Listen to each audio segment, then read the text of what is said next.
I pledge my eternal gratitude to any law nerd who would edit and combine original Emily's live coverage of this trial with Sidebars coverage at specific moments. That sounds like a doctoral project.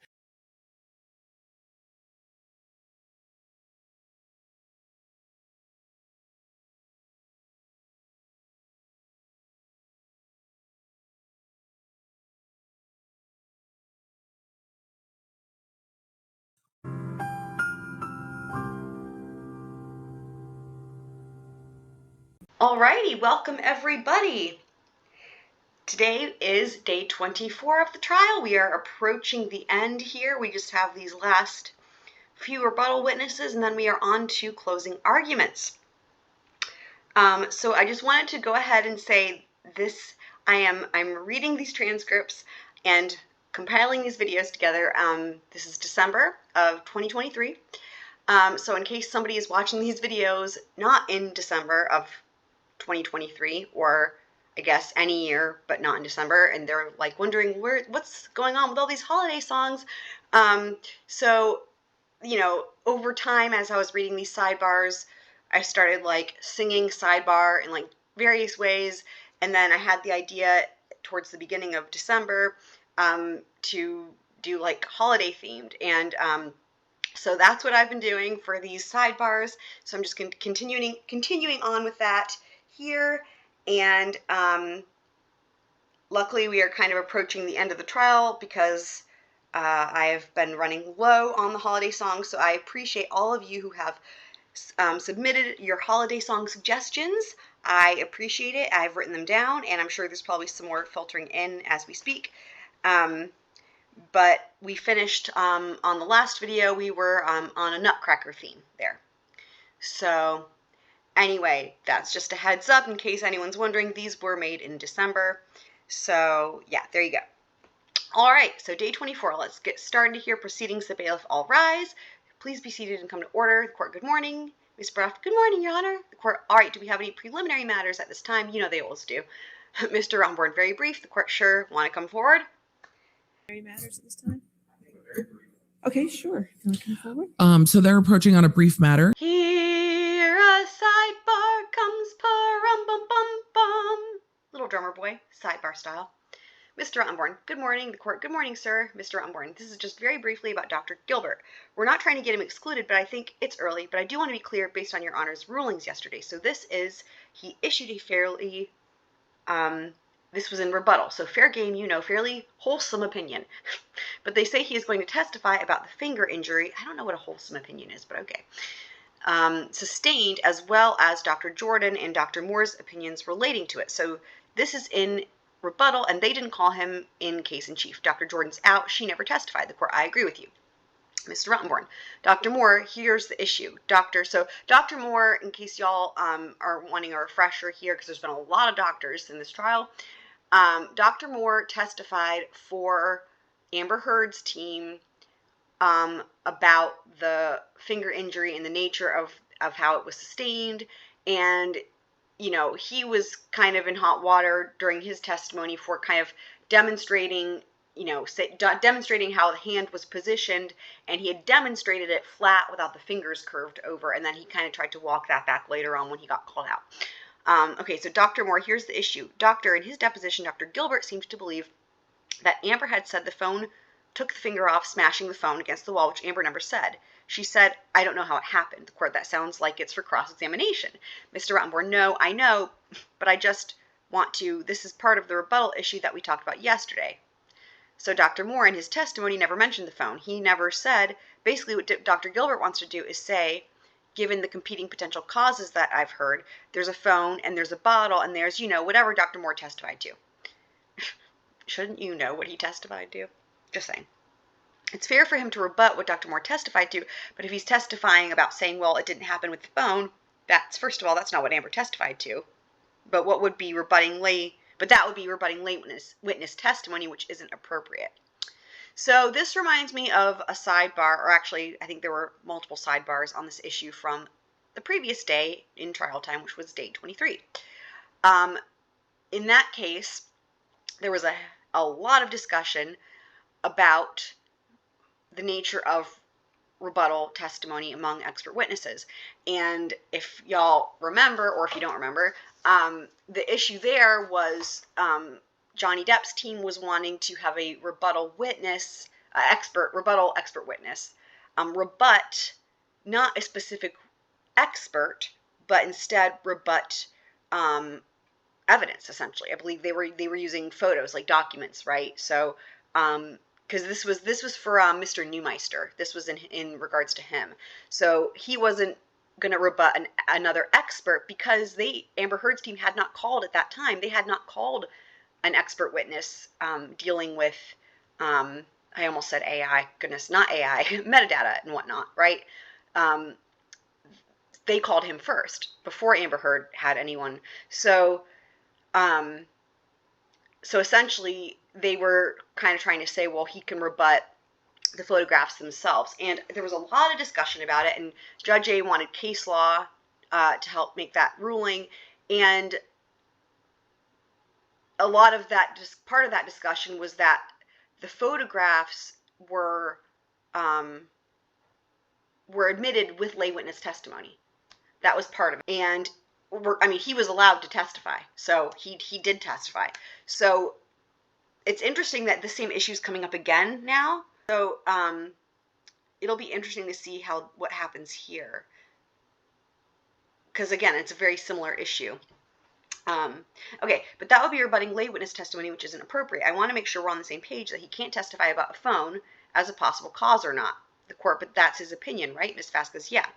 Mr. Rottenborn, but it's in rebuttal, so it has to be, okay, so this is very similar again, but it's in rebuttal, so he has to be rebutting something from our case, and there's been no testimony on that.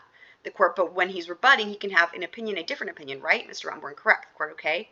Mr. Rottenborn, but I'm saying there's been no evidence put forward by an expert witness in our case that the slamming a phone against the wall took the finger off. Amber said, I saw him slam the phone against the wall. I don't know how his finger came off. But if he's saying Ms. Heard said it happened when the phone slammed against the wall, that's him improperly setting up a straw man rebuttal argument on a lay witness, because Dr. Moore did not testify to that. Mr. Murphy. Dr. Moore testified about all sorts of things that could have caused this injury. This is the witness that's rebutting it. We're entitled to say, Mr. Rottenborn, he didn't testify about a phone. The court, I'm going to overrule the objection on that. Anything else, Mr. Rottenborn? No, thank you. The court, okay, good. Back to open court. Will we see them bringing up the text messages that we know, because we look at the internet, that looked like they were, incoming and not outgoing? The ones Depp said, these don't sound like me. It didn't seem to get caught in court. I don't know if it will come up or if it will just wait for argument. I'm sure they found it. I'm hearing Amber Heard is taking the stand again. I can't imagine. I can't see how that's a good idea. All right, court is resumed. Your next witness. We call Dr. Richard Gilbert, Your Honor. All right. Gilbert. This is, I don't know the name of this attorney. We haven't seen him. We've seen him, but we have not seen him questioning witnesses. This is likely the forensic MD. Truthfully in this case for penalty of law. All right, Dr. Gilbert, let's take our time. You've got plenty of it. Good morning, sir. Good morning. All right, day 23. I forgot to text the text crew. It's going now. I'm sorry. Would you please state your name for the record? Richard Stephen Gilbert. And what is your occupation? I am an orthopedic surgeon, and I have a subspecialty training in surgery of the hand and upper extremity. Might just go to Depp's hand then. Dr. Gilbert, where do you work currently? I currently work in New York and Long Island at Northwell Health. Have you testified as an expert before? Yes, I have. Can you ballpark for us how many times? Certainly less than 10 over the past 22 years. This is not his. Your Honor, This at is this not what he time, we'd like does to offer Dr. regularly, Gilbert which is as an really expert nice. in the field of orthopedic surgery, specializing in the hand. Yeah, Any there will objection? there No will objection, probably Your be Honor. finger So moved. pictures. What work were you asked to do in connection with this case? So I was asked to review medical records, radiographs, So far, pictures, all as well as Johnny Depp witnesses this testimonies and morning depositions until they related rest. to Mr. Depp's finger injury. Okay. And to your understanding, what is Mr. Depp's explanation of how his finger was injured? He describes that he So just was to Depp's finger. in Australia and his right hand was over the side of a bar when a vodka bottle was thrown at his hand, injuring his right middle finger. And he describes that the vodka bottle exploded. Was it possible the finger was injured that way? Are you aware of other explanations for that injury? There have been multiple other explanations, but I think the one that was brought out was by Ms. Hurd, who believed that Mr. Depp was holding a landline and out of anger was punching it against the wall, and this resulted in his right middle finger injury. Okay. Based on your review of the medical records and other documents in connection with Mr. Depp's finger injury, how would you describe the nature of the injury to Mr. Depp's finger? High velocity. I'm waiting for the words high velocity. Well, the nature of the injury was he had what we describe as a comminuted fracture of the distal phalanx, meaning there was a fracture of the tip of the finger, and comminuted meaning that there were multiple pieces. So this is some type of blunt force with a high mechanism of injury. He also sustained loss of the tissue along what's called the ulnar side of the finger towards the little finger. And this appeared, based upon my review of the pictures, to be some type of sharp laceration because it represented a clean edges of the wound. So not a door if it's a sharp laceration, because we won't know. What's your assessment of the description of the cause of the This is injury another offered by Ms. Hurd? Team Depp lawyer. Don't know who I it think is. that's highly unlikely. And why is that?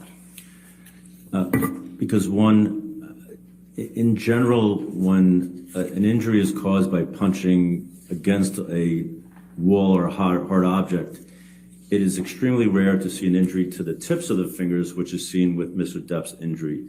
Generally, you're holding something with a fist, and that in general leads to injuries most commonly of the knuckles here, or fractures of the metacarpals. We call these boxer fractures. Second most common after those would be injuries to these, but as you can see, if you're holding something and hitting against something, Hurd's witness it is didn't get into very this at all. unlikely that the tips of the fingers will be injured. In addition, just taking into account the radiographs and the pictures of the injury, I would not believe that solely a blunt force against a wall would result in the soft tissue loss. Now, did you observe the testimony of Dr. Richard Moore? Yes, I did. And he testified about Mr. Depp's finger injury as well? Correct. Right. Did you agree with Dr. Moore's testimony? Certain parts of his testimony I did, yes. Fair. But not all of it. Focusing on the parts that well, first of all, why don't you tell us what you agree on? Well, I agreed in terms of his interpretation of fracture. the x-rays, saying that he had a comminuted fracture and this was some type of high force injury. Okay. What did you disagree with? Well, I disagreed with several things that he said. He first said that he does not believe that the mechanism of injury could be, as described by Mr. Depp, holding the hand on the side of a marble bar, because he said it was all a palmar injury, and there was a palmar component to the injury. I'm talking about the soft tissue loss, but there was also a dorsal, meaning the back of the finger. So the soft tissue loss was actually, if you looked at the pictures which were shown when Dr. Moore testified, the injury goes like this. So it's an angled or an oblique type injury. And there's no way that anybody could determine whether or not it was a palmar directive force, meaning from the palm side, or a dorsally directive force. But certainly either are plausible. So that makes sense that the injury Anything else is come to coming mind that you disagreed with? this way or this way. Well, sense. he also described that this was definite. Well, he thought that this was a pinching or what he described as an avulsion type injury. And that's referring to the soft tissue loss. That's certainly possible, but if you look at the pictures that were shown when he testified, the laceration looked fairly clean. There were clean edges. It was not jagged.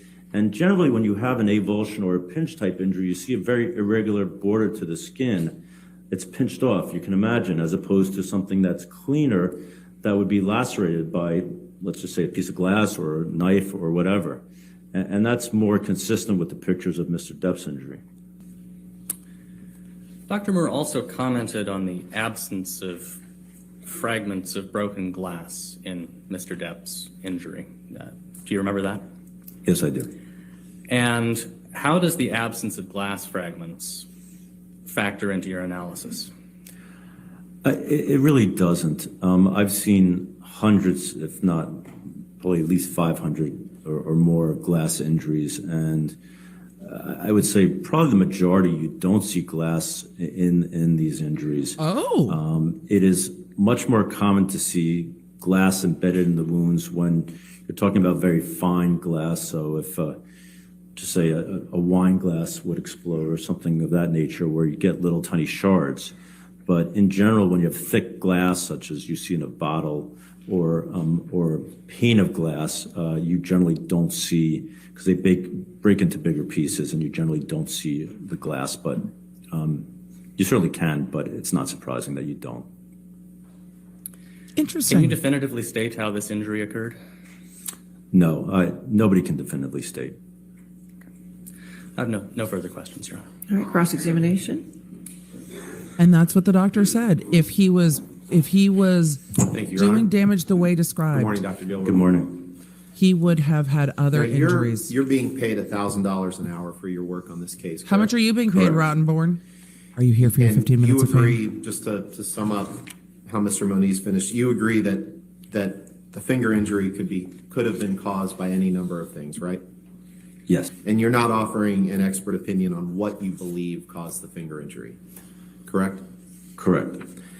And you're aware, you said a few times Miss Heard's account or Miss Heard's explanation, right? You remember saying that? Yes, You're actually aware that Amber has said she doesn't know how first he name. lost his finger.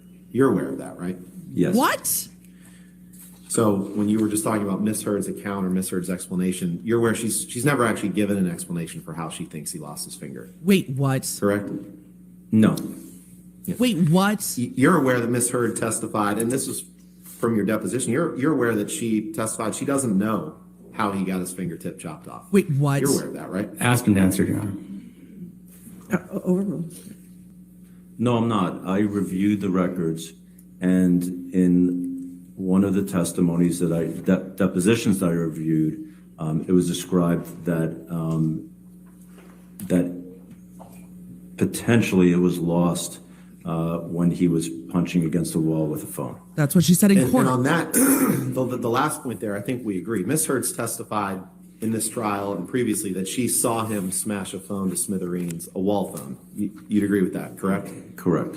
But she doesn't know if that was what caused him to lose his finger. You agree with that, correct? I agree. I cannot speak for her, but yes. Okay. That's In not fact, what- Dr. Gilbert, there's another explanation for how Mr. Depp somehow suffered an injury that didn't injure his nail one bit, but injured underneath the Rottenborn's nail. doing his And that job. explanation is that it didn't happen how Mr. Depp says it did, correct? No. I cannot make that assumption, nor can you. No further questions. All right, redirect. Sit down, Rottenborn. Look, that is a solid cross. I don't think it Dr. moved the Gilbert, needle. Just very briefly. I don't like his style, The absence of other cuts on Mr. Depp's hand. but he's doing his job. How do you factor that into your analysis? I don't like his style. You certainly can see an isolated finger injury with any type of injury, and I would say any other host of mechanisms of injuries, you'd more likely see other. So again, if I'm just using this as an example, if you're punching against a wall, you would more likely see multiple injuries to multiple fingers. It really just depends upon how the bottle or how the mechanism of the injury Happy birthday, impacted Jessica. the hand at Quickly, that I point think in today will time. be quick. Ms. Heard's counsel made a point of emphasizing that there were no bruises or other injuries on the hand, right? Correct. And how does that fact affect your analysis, if at all? The hair splitting is Well, annoying.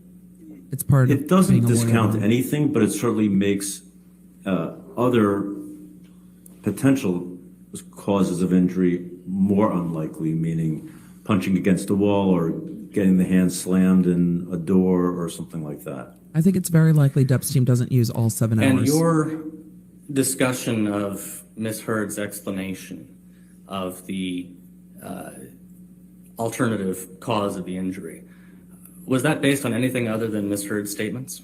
No. No further questions, Your Honor. All right, thank you. Doctor, you can have a seat in the courtroom or you're free to go. Thank you. There is you a can tape leave it there, recording that's that is fine. Thank you, not sir. in evidence. All right. Your next witness. Who's going to say no further witnesses? Plaintiff Rests, Your Honor. All right. Plaintiff rests the rebuttal case. All right. No further Defendant, witnesses for Johnny counterplaintiff, Depp. Rebuttal case? Sure. Okay, so it looks like Johnny Depp's, they've just arrested Plaintiff Rests, Your Honor. The court, all right. Plaintiff Rests their rebuttal case. All right. Defendant counterclaim rebuttal case. Ms. Bredehoft, yes, Your Honor, may we approach? The court, sure. Hark the herald sidebar sing. Mr. Rottenborn, Your Honor, I think, just for the record, Mr. Chu, hang on.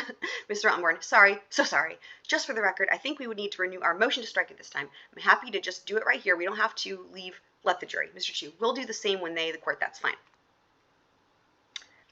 Mr. Chu, I think you're tired of hearing the same. I shouldn't presume that. I assume you're tired of the court. Just leave it at tired. Mr. Rottenborn, yeah, so basically, Your Honor, as required by the rules, we renew our motion to strike on the following grounds. After concluding all the evidence short of Ms. Heard's rebuttal case, no reasonable jury could find for Mr. Depp for the following reasons. The statements relating to the statements that Ms. Heard made are not defamatory. This is for a number of reasons, but as it relates to this motion, it's because this undisputed evidence shows that Mr. Depp did abuse. Interesting. There. Let me read that again.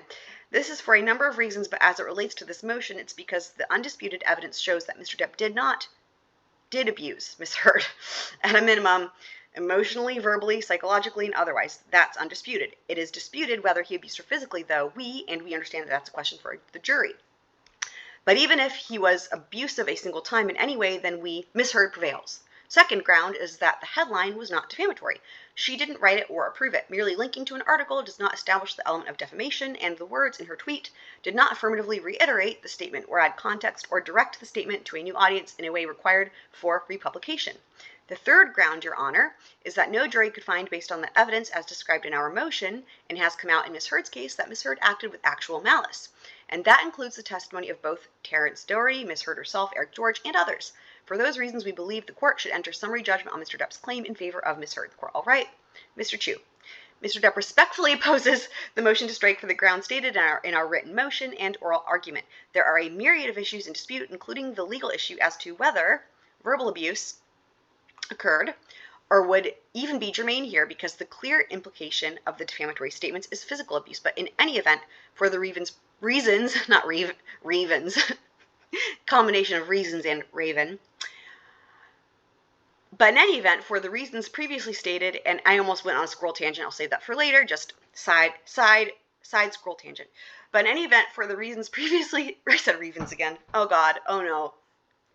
No, I have to save it for later. Okay.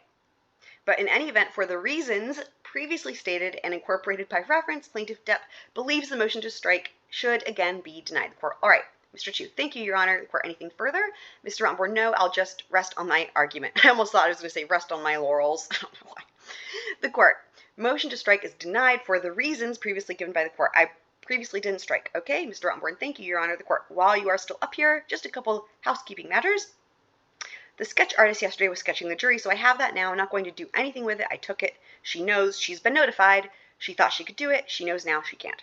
Nope. Yeah, you can't do anything that depicts the jury. I went through public affairs of Fairfax County. They went back and told all the sketch artists and the photographers no pictures of the jury, so that's taken care of. One thing I don't think I ever put on the record is in the very beginning, the jurors asked if they could have jigsaw puzzles while they're waiting, and I said, okay, as long as I know what they were for obvious reasons. That's awesome. So they've been doing a fish jigsaw puzzle and did a landscape jigsaw puzzle for lighthouses. Oh my gosh. And then I gave them one that was a Life is Good jigsaw puzzle. But I'm going to be taking all the jigsaw puzzles away from them. They've completed 2 and they are almost done with their 3rd. But I think they had a team building exercise there. But I'm going to be taking them away from them this afternoon, okay? I wanted to put it on the record. And if you talk to the jurors later and they talk about jigsaw puzzles, I didn't, Mr. Chu, as long as there's no Aquaman, the court, Aquaman, or Pirates of the Caribbean. Mr. Chu, those are okay. So this is so amazing. What a great idea. So the jurors asked her for jigsaw puzzles, and she said that's fine. They just have to be, nothing controversial or related to the trial. So we had a fish, we had a lighthouse, and a life is good jigsaw puzzle. But that's the third puzzle, and it looks like they're not finished with it yet, and she's going to take it away. So look, it says, where was it? They've completed 2 and they're almost done with their third. So she should let them finish it. I hope they get to finish it. What if they don't finish it and it just says life is goo? Then what? Okay, anyway, Mr. Chu, those are okay. The court. I just wanted to get that on the record in case you talk to the jurors and they start talking about jigsaw puzzles. That makes perfect sense. Mr. Rottenborn, I hope they can finish the third. Yes, thank you. Me too, Mr. Rottenborn. The court. They've got about 50 pieces left, so we will see. All right, they're going to have to really put their thinking caps on. 50 pieces. Let's go. Let's get this done. Mr. Chu, thank you, Your Honor. The court, thank you, Your Honor. Elaine pops in at the very end. Thank you, Your Honor. Back to open court. If it's blurry ever, go ahead and just refresh the rebuttal stream. evidence. Yes, Your Honor. Mr. Murphy? We call Mr. Julian Ackert. All right. Mr. Ackert? So they were probably going up to talk about what he's talking about. No idea who this is. We're all going to find out together. Don't we love learning things together? Do solemnly swear or affirm Let's all to learn testify together. truthfully in this case for penalty of law. Why are there no exhibits on the court side after 5/18/2022? I'll go look. So now they're calling their own expert into question. She clearly implied he hurt his finger with the phone. Good morning. Yeah, Natalie. Morning. Can you please state your name? Julian And she told Ackert. the acting coach it And can you happened please describe your educational background following high school? a bottle. I have a Bachelor of Science in Computer Science from the University of Virginia. Oh, another tech dude. What is your profession? So Natalie, yes. I am a computer forensics investigator. Where are you employed? I work for a company called iDiscovery Solutions, or IDS. And what is your title? I'm a managing director at that company. What, if anything, do you recall from Mr. Neumeister's testimony regarding Photos 3? Mr. Neumeister was concerned about a particular metadata field, EXIF metadata, which there's 2 types of metadata for files. There's the embedded metadata, which is what we're discussing here, the EXIF metadata, and external metadata. And Mr. Neumeister was concerned with embedded metadata within the file that indicated that the software version that the file last ran through was Photos. What is Photos 3.0? Photos is actually the software application that's built into the Apple Macintosh. What year was operating Photos system for 3.0? laptops. It seems like ages This ago. is the application that launches by default when you're on an Apple computer and use Photos. And Somebody's saying you that they recognize saw this Dr. chart, Mr. Ackert? Hughes. Is Dr. Yes, I Hughes do. in the without court? yet getting into the That contents, would can you be please describe interesting. generally what it is? This is a chart that I prepared as a summary of my findings. Permission to publish defendant 1675 is a demonstrative, Your Honor. Any objection? No objection. All right, 1675, we published this demonstrative. Can you please describe in more detail what the 3 columns you can see in this chart represent? Sure, The this jury- starts this to give demonstrative some does not help detail at all. It's too about the detailed. Particular evidence ID. So, for example, A001 was an iPhone X of Amber's that was collected.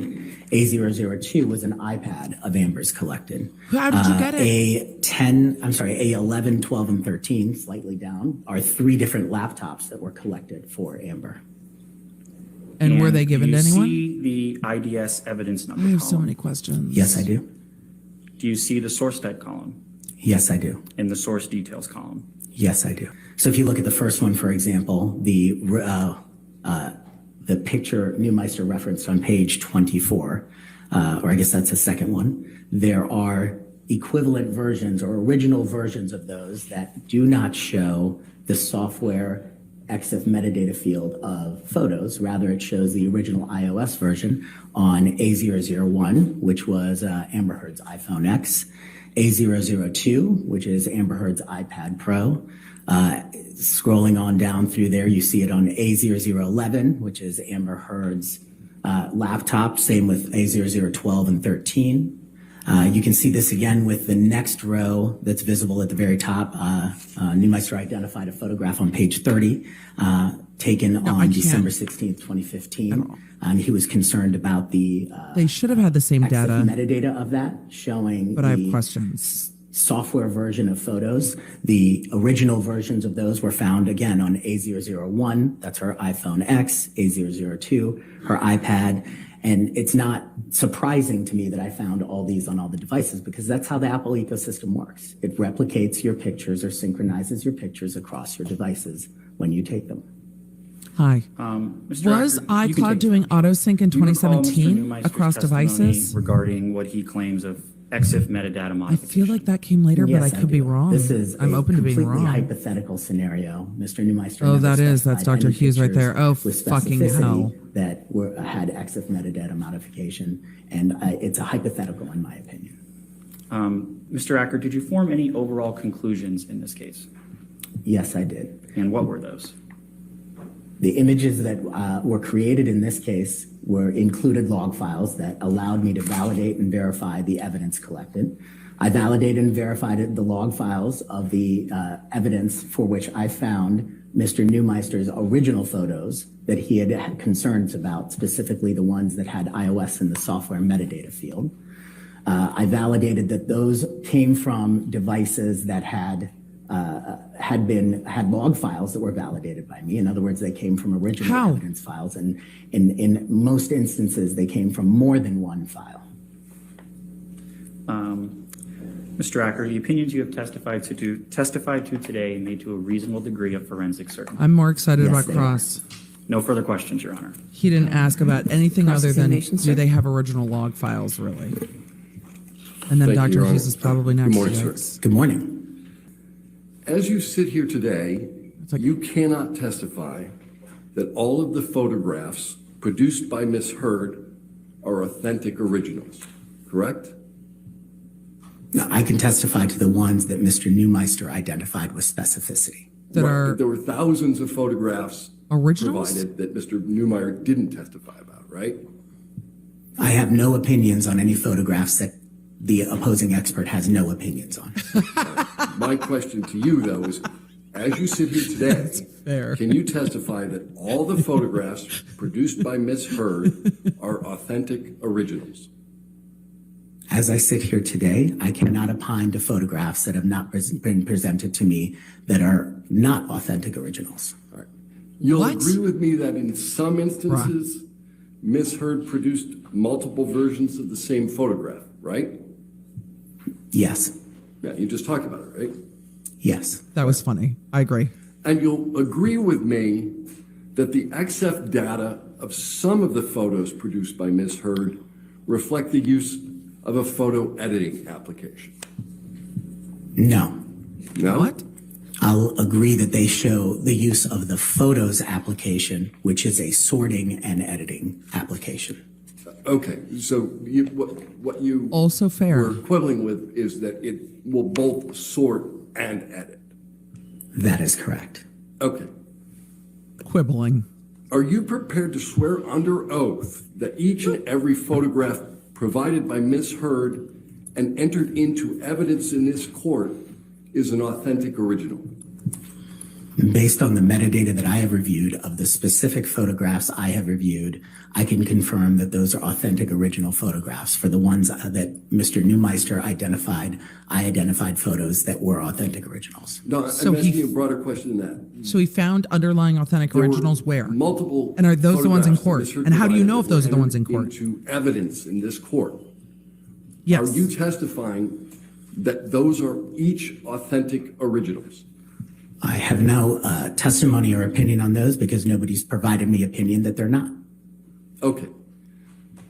Mr. Gibson, will you pull up Defendant's Exhibit 712? How, I want to Defendant know if he knows 713 that the things that are in next to one evidence another. are authentic Your Honor, originals. these And have I don't know already how been he's not admitted, going to know and that. I ask that we publish it. I am so Okay, confused. they're admitted, we can publish. Yo, there's a lot of negatives happening. It was not Can you see not this, sir? the not Yes, I can. of a not.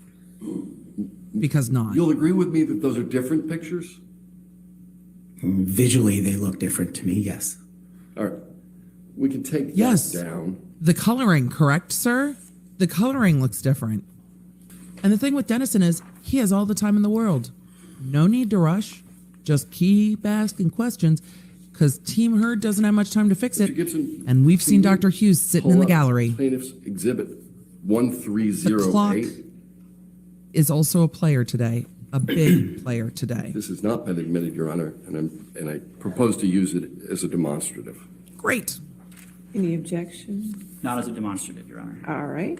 Any objection to entering it into evidence? I would object it's cumulative, Your Honor. Actually, no. No objection, Your Honor. No They objection. wanted the All right, so metadata. 1308 is in evidence. They want the Mr. Gibson, metadata can that you was blow kept up out the earlier. Time, date, and file name. Oh my God, Natalie, he's so boring. Huh. So they're now admitting metadata into these. Sir, you just agreed with me that those two photos are different photos, correct? I agreed that they were visually different, yes. He did agree that they looked So they are different. two visually different photos that were created at the exact same hour, the exact same Just stick minute, to 713 and the 712. exact Just stay same here. second This is where you live now. as each other. You live right correct? here. This is where you And live. that's what the daytime metadata shows, yes. Now we have And metadata. Metadata shows something else too. Amber They have Heard the testified exact they were same different. file name, don't they, sir?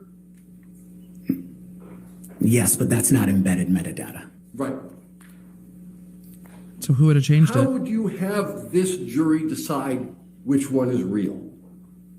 I think you would need to look at the software metadata field, which I haven't looked at. I don't recall if I looked at for this particular field, but I think that's what even Mr. Neumeister said, that you need to look at the software metadata field.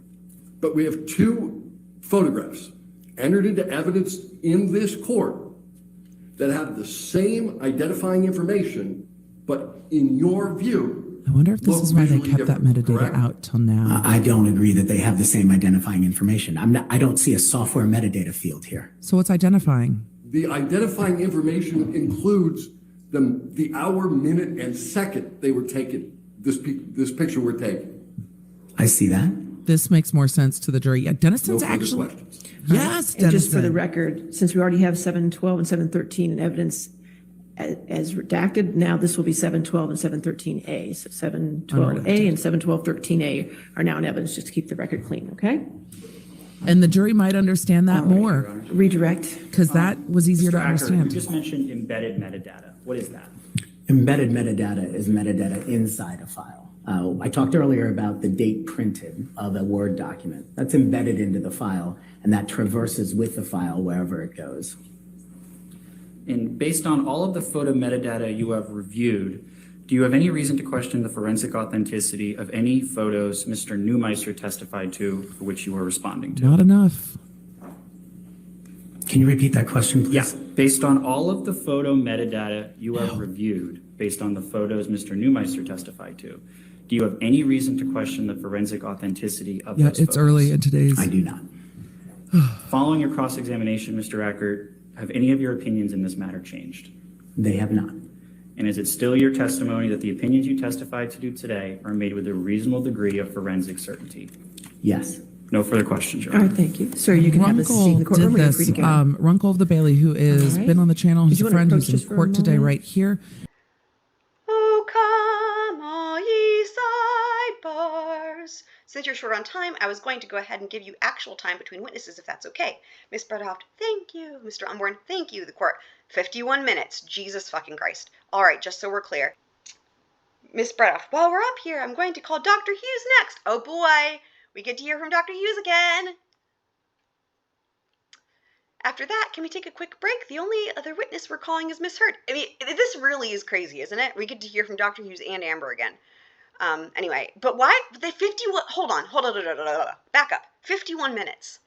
51 minutes, you guys. And she wants to call Dr. Hughes and Amber Heard. I don't even have anything I can say to that. The only other witness we're calling is Miss Heard, but she really has to go to the bathroom. The court, well, I assume that's going to be close. Miss Bredehoft, it will be right after. I don't really know. I don't understand why they're having to talk about that. Mr. Chu, I think she should wait. The court, you would, Mr. Chu. Mr. Dennison, I guess that's probably a joke piggybacking off of yesterday, as in yesterday, trial day 23, when there was a joke about him being snarky.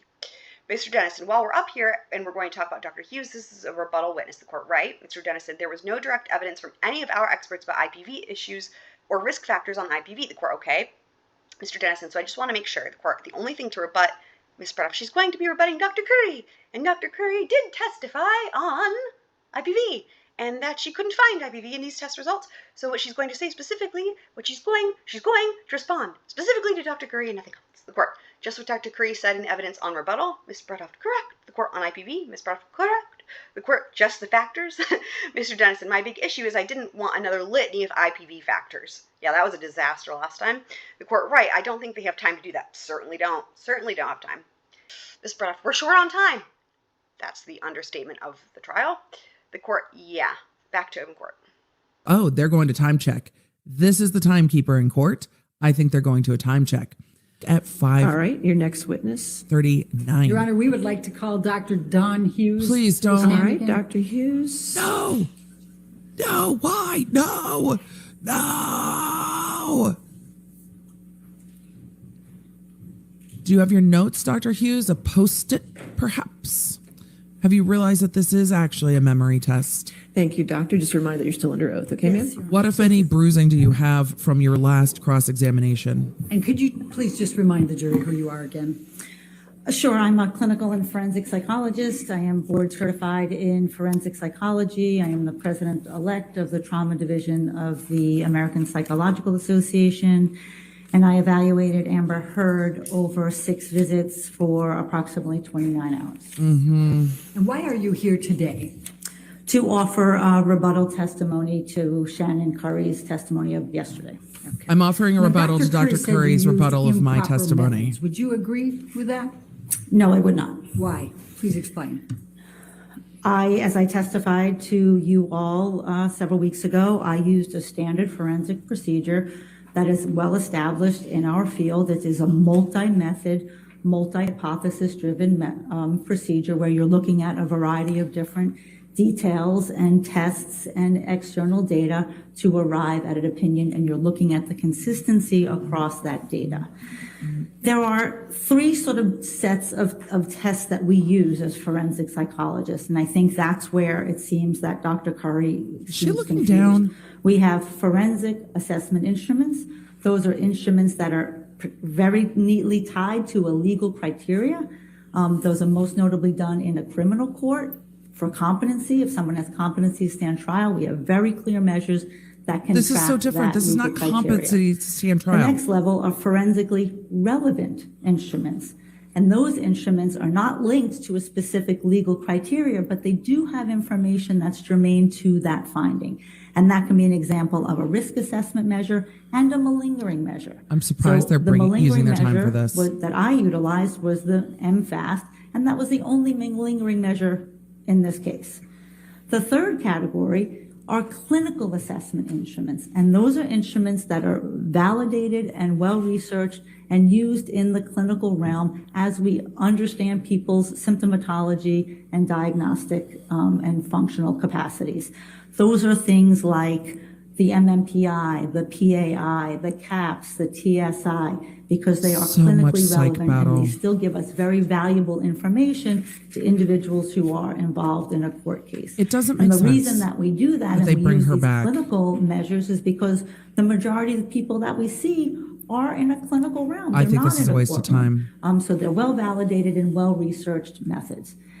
What we also do is use a very different types of tests within that category. We use some checklists, some face valid checklists. We use some tests that are those broadband personality inventories. We use structured clinical interviews. And then we look for the consistency across those data points. And when we use different types of tests, it gives us information about the individual, how they go about these tests in these different modalities. The thing is, we had Dr. Curry seemed to suggest Beagle that undercut Dr. Hughes and then Dr. Curry, and now Dr. Hughes is back. It's just category too in much. all of these different tests. Is that accurate? Objection compound. Overruled. That is not accurate. They were not on the checklist. I mean, people sometimes do. They go, all the time, this happens to me all the time, frequently. And that is not how she endorsed these tests. She endorsed them in a very moderate way, in a very nuanced way, describing her symptoms that I determined was accurate and reliable. Now, Dr. Curry also suggested that Amber Heard was tested very, very high, 98 percentile, I think, on malingering and feigning. Could you speak to that, please? Sure. So, I mean, she said a lot of things, so let's go through those tests. The first was the PAI, and that's that other broadband psychological Objection, measure. non-responsive. I think it's very responsive. Sustained. Okay. Could you tell the jury about the PAI Your test that Dr. thoughts, Curry- Elaine, Yes, so- are not yes, the standard thank you. for that So that's objection. the broadband measure that has validity scales built into it that gives us indications They're gonna run out of about money- how the money, individual time. goes about the test. I told you last time that there was no evidence of malingering or exaggeration or feigning on that test. What Dr. Curry was talking about was this tendency to put your best foot forward, to minimize faults on this PAI. That scale was right at the cusp. And then there are two other measures that we look at that to say, you know, is this enough for an elevation for me to consider that as a serious response distortion, of which Dr. Curry was saying, and it was not. What was relevant on this test was there were elevations on anxiety, on affective anxiety, meaning anxiety, tension, worry, on traumatic stress, on hyperactivity. If the jury is and on already out, affective instability. this is not going to Those help. were the four If the jury scales was that were on the elevated fence, on this might test. help a few. The borderline scale was not elevated on this test. And this test, Objection, Your Honor. May we approach? Yes. Okay, well, Here we come, a sidebarring upon the leaf so green. Here we come, a sidebarring so fair to be seen. All right, Mr. Dennison, there was no evidence, no disclosure in her initial disclosure, any of the subsequent disclosures about any diagnosis of borderline personality disorder or any other personality disorder by this witness. Ms. Pratt, all she's doing is rebutting what Dr. Curry said yesterday. She's not doing anything from the disclosures, and Your Honor allowed them to rebut the testimony too. Outside of that, she said specifically on this test, Mr. Dennison, you'll remember the last time that this witness testified, I objected. Ms. Bredehoft, excuse me, does this count against me on time? The court, it kind of does, but go ahead. Oh, God. Mr. Dennison, you remember the last time we were here with this witness, I objected to this borderline personality material as being outside the scope of the disclosure. Scroll. The court. She can't rebut something that she hasn't actually done herself. She can rebut anything that Dr. Curry has done, okay? So I'll sustain the objection, Mr. Dennison. Thank you, Ms. Bredehoft. Thank you. I guess I go back to open court. witness, So Dr. so he Curry, has to let's recover move from that to impression. the TSI 2. That's fair. Dr. Curry Oh, testified and they're moving on. about your findings on that. Maybe Did you outside the agree scope with for her rebuttal. testimony yesterday? no, again, Rebuttal? Describe why. Explain why. what Dr. Curry went back to. Rebuttal can only which go to is the testimony this that was from 98th yesterday. percentile, which I told you in the manual. All you have to do is read the manual. Just read the It manual. says specifically that we do not use the percentile ranks for this test. That indicates to me that, you know, Dr. Curry does not know the psychometric properties of this test, and then she then is therefore not qualified to interpret it. Thanks, Kara. That score, I can imagine. the one that's elevated, which she's talking about, that percentile rank, has a raw score. Amber's raw score is a 10. The cutoff score is a 15. She's nowhere near that level of didn't hear that. exaggerated symptoms where I can't further look at that test. I didn't hear that. Secondly, Damn it. there are 3 scales out of about, maybe there's about 20, a little more on the TSI that were elevated. Intrusive experiences, that's when thoughts and memories of the trauma come into your mind when you don't want them. Defensive avoidance, sort of behavioral ways that we try to push out those memories Are and you not having think about them. defensive avoidance And then right now? relational avoidance, a way of having difficulty in interpersonal relationships. Those are all trauma-based symptoms, and those were elevated on this test. Thank you. Dr. Hughes, the MFAS, Dr. Curry addressed that as well. She and did? had criticisms for your interpretations. Do you agree with that? No. Please explain to the So jury. the MFAST, as I told you last time, is a measure of malingering. It's the only measure of malingering that was done in this case. Dr. Curry did not independently administer a measure of malingering, and there are other ones that she could have done to augment her evaluation. And No. she kept saying something that That's outside MFAST the is not scope. for malingered PTSD. That's wrong on a couple levels. People who are going to malinger and feign don't only feign one diagnosis. They sometimes talk about all different symptoms that they have, and they exaggerate and they make themselves seem isn't much answering the worse than they question. are. So when you're doing an evaluation, you're giving a malingering measure to get a sense of how this person is responding to this evaluation. Now, what you do is you take those 3 tests that I talked to you about, the PAI, the TSI, they're not gonna ask about and the that. MFAS, That's gross. all with valid validity scales, you have greater confidence in your results. And that I feel is like I'm in being the literature, and lectured that's at by a teacher I don't literature like. that Dr. Curry cited in her report. They can't bring Dr. That Curry back. bolsters the methodology that I used. That in a study that had the PAI, the the pitch MFAS, going and the TSI in the title of detecting feigned from bona fide PTSD. Yeah, she's totally yelling at the jury. I would Thank feel like you. I was being Now, lectured Dr. Curry at. also talked about the danger assessment scale and suggested that you had inappropriately interpreted that. Do you agree? That's also incorrect. Please describe for the jury. Which I told you last time, the danger assessment scale has statistically validated risk factors for serious or lethal domestic violence. Those risk factors exist whether we go forward, we're sitting with someone in an acute setting and assessing them right now, or if we look backward and we look retrospectively about what factors may have been present in a case that indicated severity. That instrument is used in what we call, there's called domestic fatality review boards. Those are boards after somebody has been killed, a homicide has occurred in a domestic situation. They look at these risk Dennison. factors to see what was there and what could be done. I feel like Dr. Curry also We've gotten far afield of criticized rebuttal. your administering of the CAPS 5. Do you agree with her criticisms? I do not. Will you please explain to the jury? So the CAPS 5, as Will you you please all stop have yelling heard at the multiple jury? times, is a We're structured all- clinical interview. we all feel like we're in being yelled at. determining PTSD according to DSM-5 criteria. On this measure, Amber Heard scored in a moderate range. She did not over-exaggerate on this test. She could have said no, mild, moderate, severe, and extreme. All of hers were either 2s or 1s or 0s, none above that. So she's scoring in the moderate range, which still has functional impairments. I mean, we don't want someone to be having moderate PTSD, but that's not an exaggerated profile or an exaggerated response style of someone who's answering an instrument. And the last of these Dr. Curry referred to was the PCL-5. Do you agree with her criticisms of your administration and interpretation of that?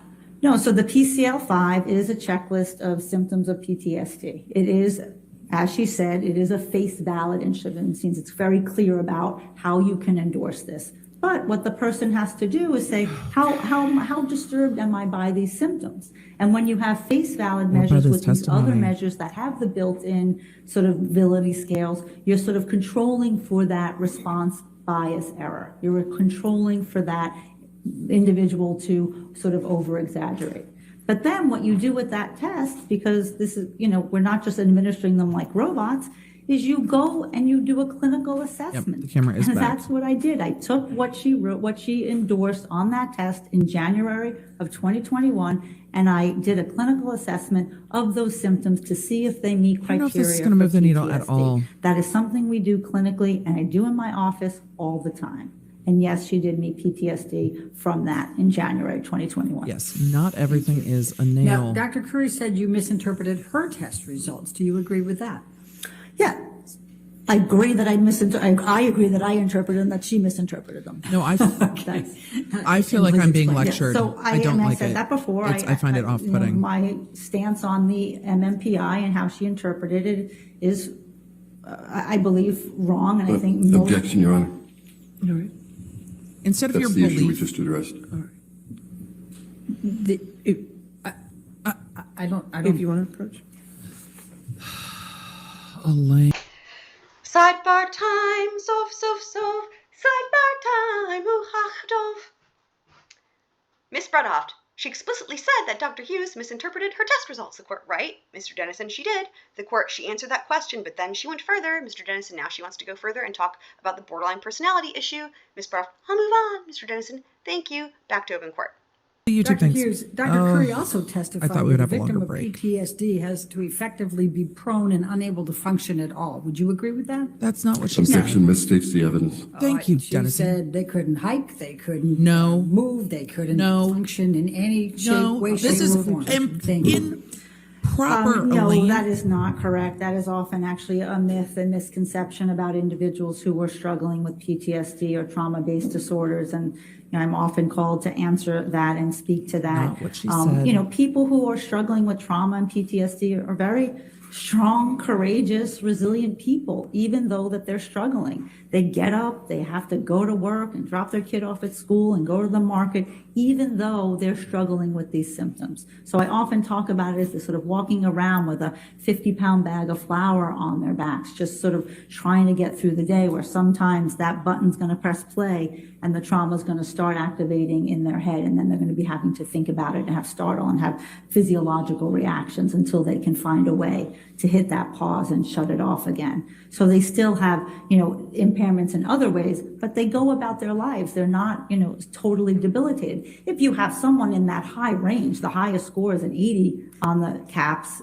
Ms. Hurd had a 28. If you have someone in the higher range, we have seen people who are, severely disabled because of it, but that's not the norm of people who have this moderate PTSD.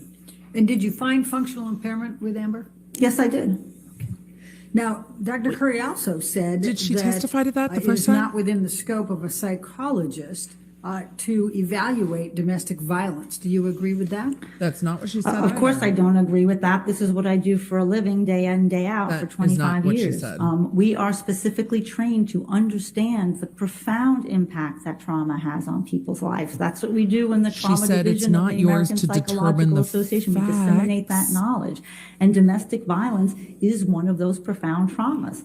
Domestic violence is part of state licensing boards, that you can't get licensed in some states unless you take training on domestic violence. You can't renew your license unless you get training on domestic that's violence. not- So people who have, specialized training in this area, it is, beholden upon them to accurately assess for intimate partner violence and sexual violence. And it's more important to assess for this sort of scientific understanding of what domestic violence is. So you have to assess for the physical violence, the psychological violence, the surveillance, the economic, the emotional abuse, and the sexual violence. That is not gratuitous. That is Objection. understanding. Narrative. Outside this, it is narrative. All right.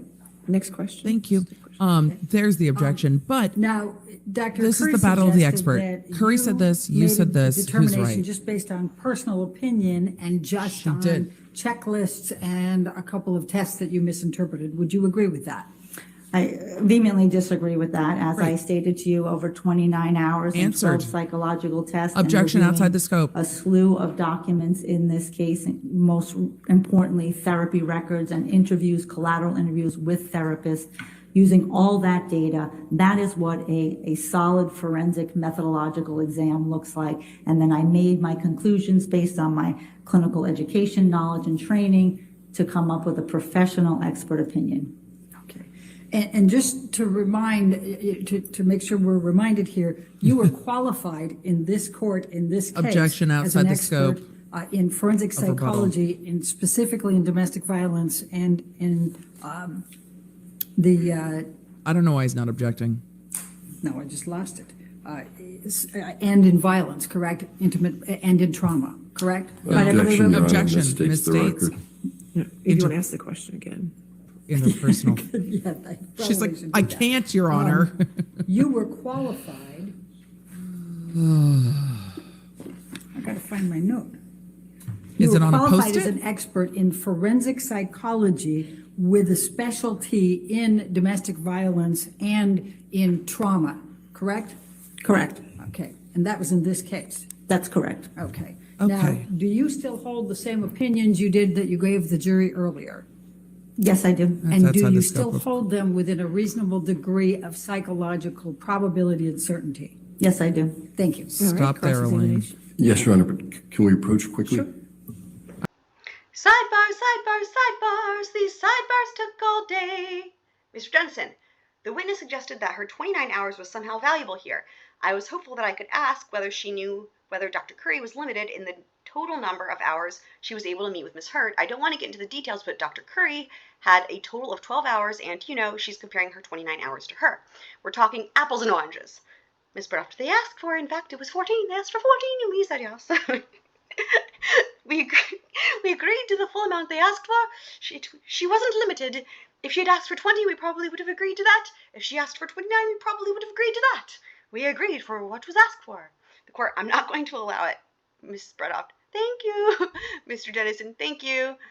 And looks like it's back to open court. Good morning, Dr. Hughes. I'm not there yet. Good morning, Mr. Dennison. The last time you were here, Yeah, it's just I believed that she's you tough. testified Dr. that you Hughes is had rough for me. diagnosed Ms. Heard with PTSD before you gave the gold standard CAPS 5 She did do test. that. That's correct. Right.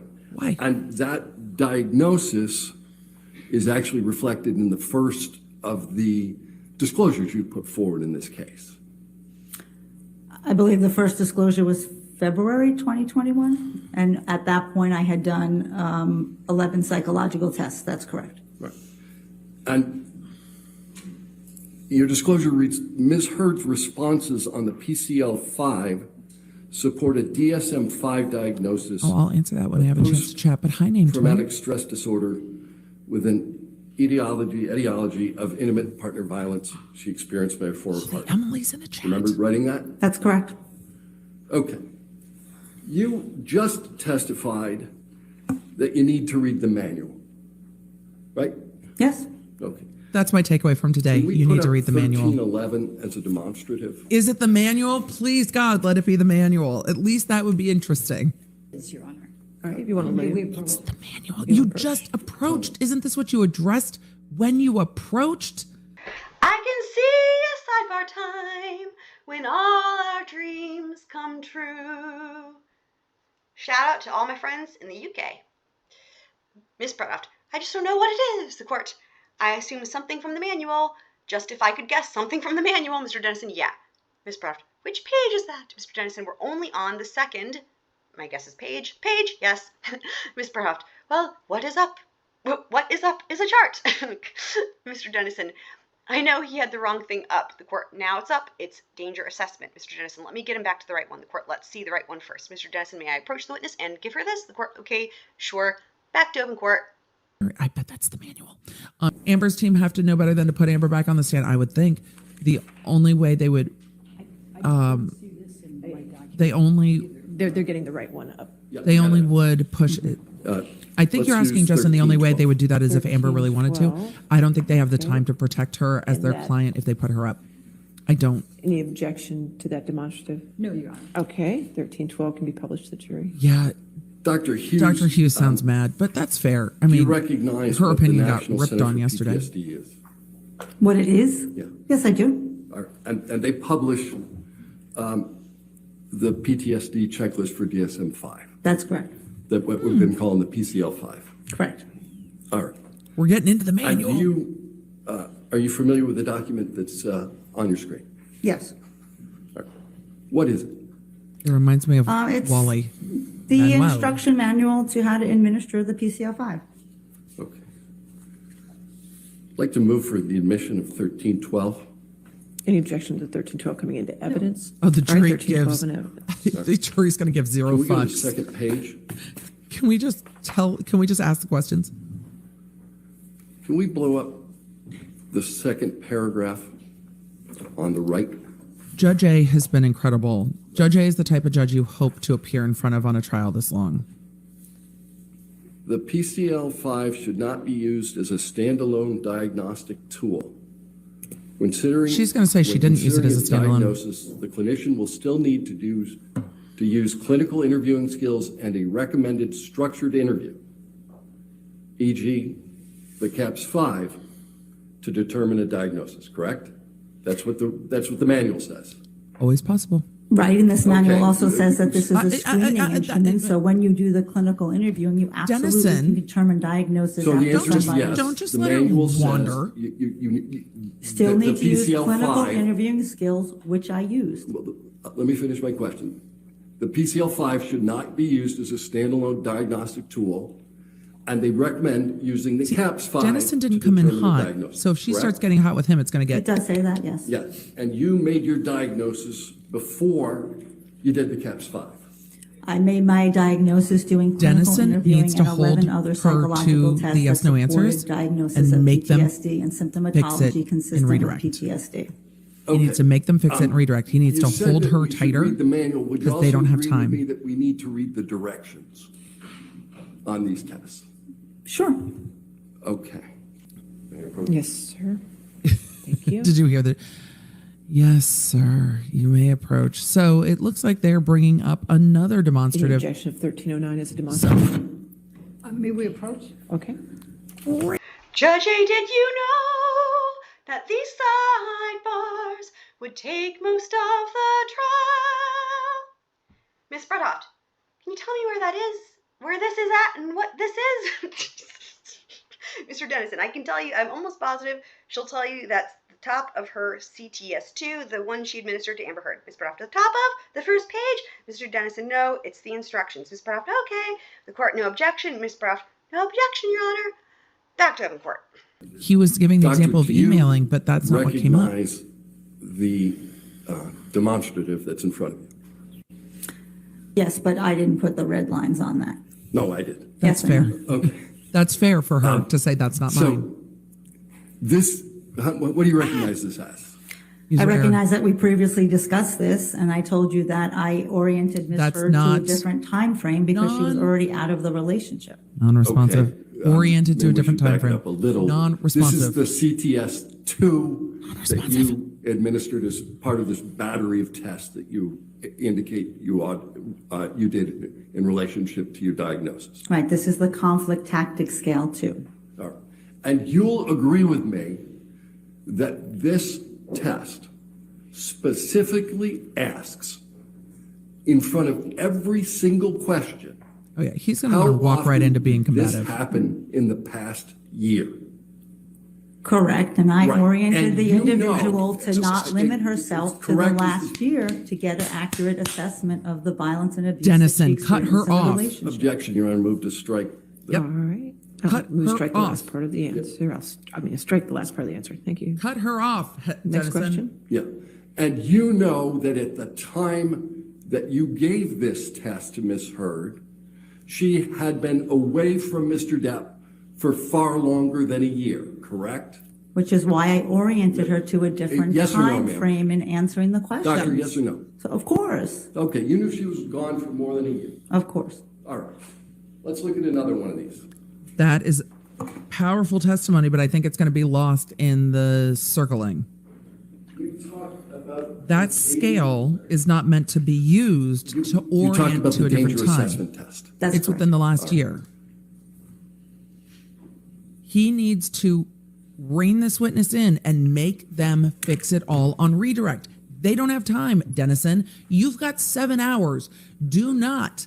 This is the witness that the jury is not going to love. So you 13, are plaintiffs able 1310. to hold her feet to the fire. Thank you. Just do it.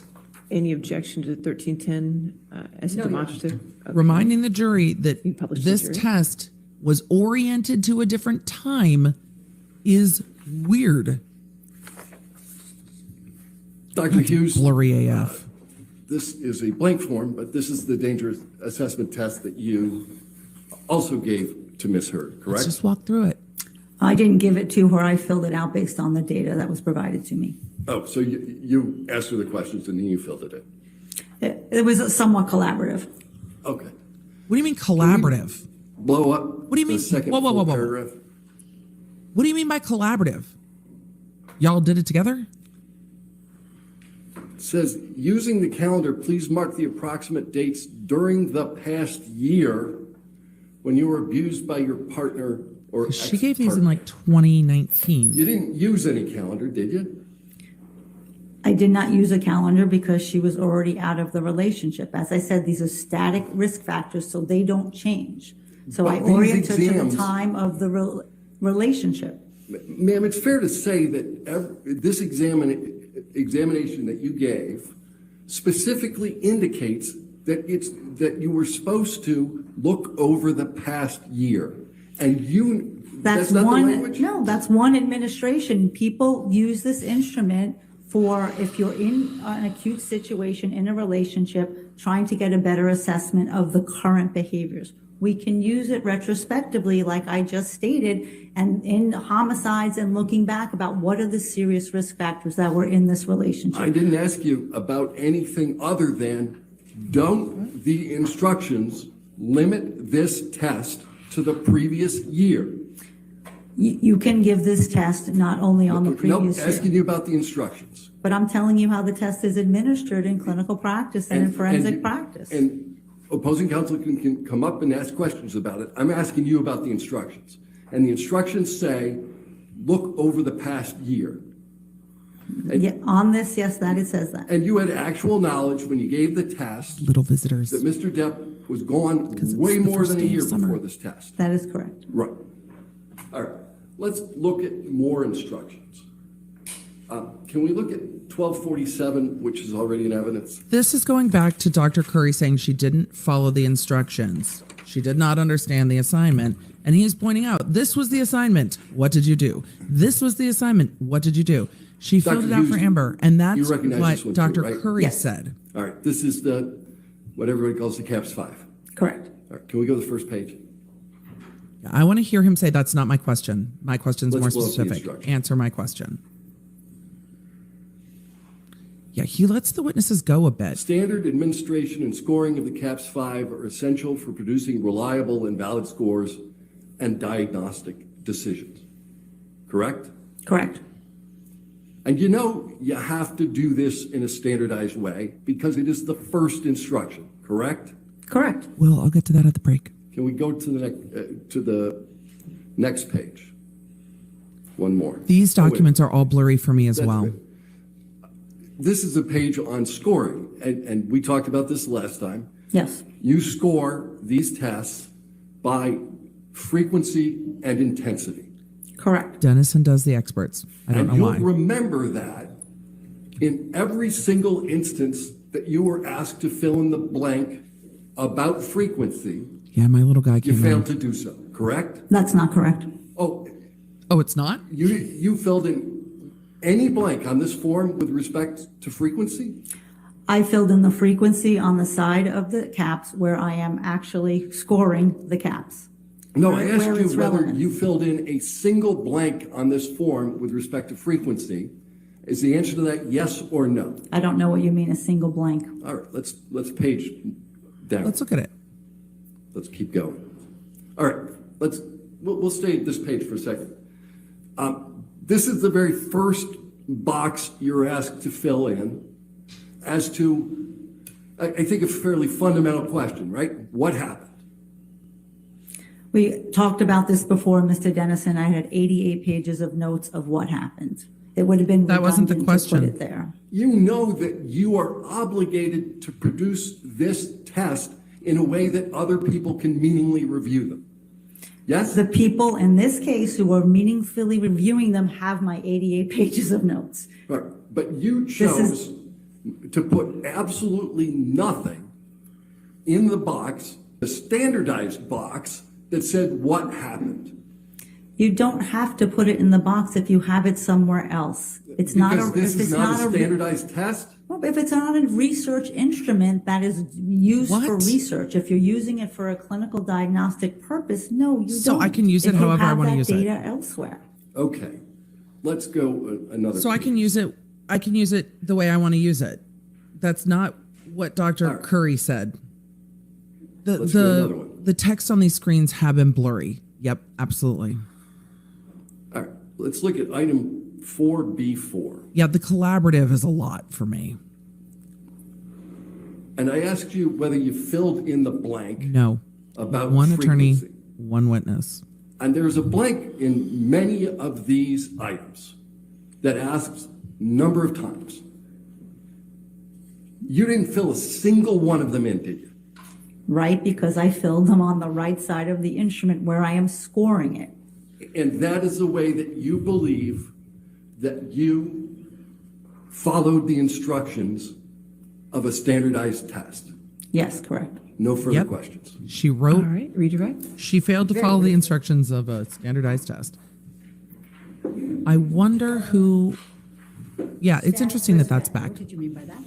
Your mic, Elaine. Static risk factors or risk factors that don't change. It's maybe If you smoke cigarettes, you may have a risk of lung cancer, right? That's a factor that doesn't change. You can look forward if someone's smoking, you can look past if someone's smoking. So these lethality risk factors are present whether you're evaluating them in the last year or 5 years ago. And when you're trying to assess for trauma related to the interpersonal violence that we discussed, why is it important to get a time frame in which the relationship was in existence? Well, you want to see the amount of trauma that the person experienced. The longer that they're in a relationship, you have more successive trauma. And one of the things that we know from the research is more trauma is not better. So the more successive traumas that you I think we have, can all the agree greater that more likelihood trauma that is not somebody's better. going to have psychological consequences and We've all found a point symptomatology of as a agreement. result. And therefore, you need to get it within the relationship. Objection leading. Yep. And so how does that relate to needing What, to if get the anything, does that time frame relate in to? the relationship? Well, you need to understand when you're trying to evaluate the impact of something, you want to have to understand what happened to the person. And that's sort of the core and the basis of trauma-informed care and of trauma diagnoses. You Dr. have to Curry said you needed, understand, like, multiple tests, the though. traumatic event and how it transpired and how it played out for that individual so that you can better assess for the symptomatology that's falling from it. You said you had 88 pages of notes. What were in your 88? And without going into the specifics, can you just describe what was included in the 88 pages of notes? In the 88 pages were many of the documented incidents of intimate partner Objection, Your violence. Honor. She's just describing it. That came up. He said you didn't fill those in the boxes. She said it was in my 88 pages. I'm just saying what was in your 88 pages. Oh, my God. I'm not asking her to give each of the specific events. She can describe the summary. Elaine, Judge A. Can we come up? Okay. Oh, Judge A. Okay, how about some more handle? It's a sidebar. It's a sidebar. It's a sidebar. It's a sidebar. These sidebars take forever and ever. These sidebars take forever and ever. Forever and ever. It's a sidebar. It's a sidebar. Here is a sidebar. It's a sidebar. It's a sidebar. It's a sidebar. Forever and ever. You guys have no idea how hard it was to do that without laughing. I can't believe I made it through. Okay, Mr. Dennison. I asked her whether she filled in a box, and we're going to get in a litany of Miss Bredehoft. He opens the door. Mr. Dennison, are you kidding me? The court. She said she relied on her notes, and she already testified to that, so I'll sustain the objection. Miss Bredehoft. All right, back to open court. The judge probably told her to move What is on. the difference between And she did. clinical Move on. scoring and clinical evaluation and research evaluation with respect to the CAPS 5 and the other tests? It's in compound. Sustained. Well, now Dennison is showing some control. Your Honor, when it's compounded, it's because it might be confusing to the jury. No, Elaine. Next question. Okay. Can you explain to the jury what the difference is between clinical scoring and evaluation on a test and research? Objection, Your Honor, compound. Overruled. Go. No. It's Sure. So between. the PCL and the CAPS 5 are frequently used in research. And when they're used in research, that means the document stands alone. They don't have 88 pages of notes to help understand the background of the trauma and what the person has 180 experienced. now. And why those boxes may be relevant in research is because, back in the day when I was a research assistant, I had to input that into the computer. And then they would maybe look at some of that data for the research study. So that becomes very important in research. All right. Thank you. I have no further questions. No, Elaine did not mansplain to the Stay in the judge. courtroom where you're free to go. Okay? Elaine All right, ladies and gentlemen, let's go explains. ahead and take our afternoon recess. What? Why don't we just come back at 11:05 then? All right, excellent. Okay, so it looks like this is after the mid-morning break, as I so lovingly call it. So we're gonna stick with handle for another second. All right. For unto us a sidebar's born, unto us a sidebar's given.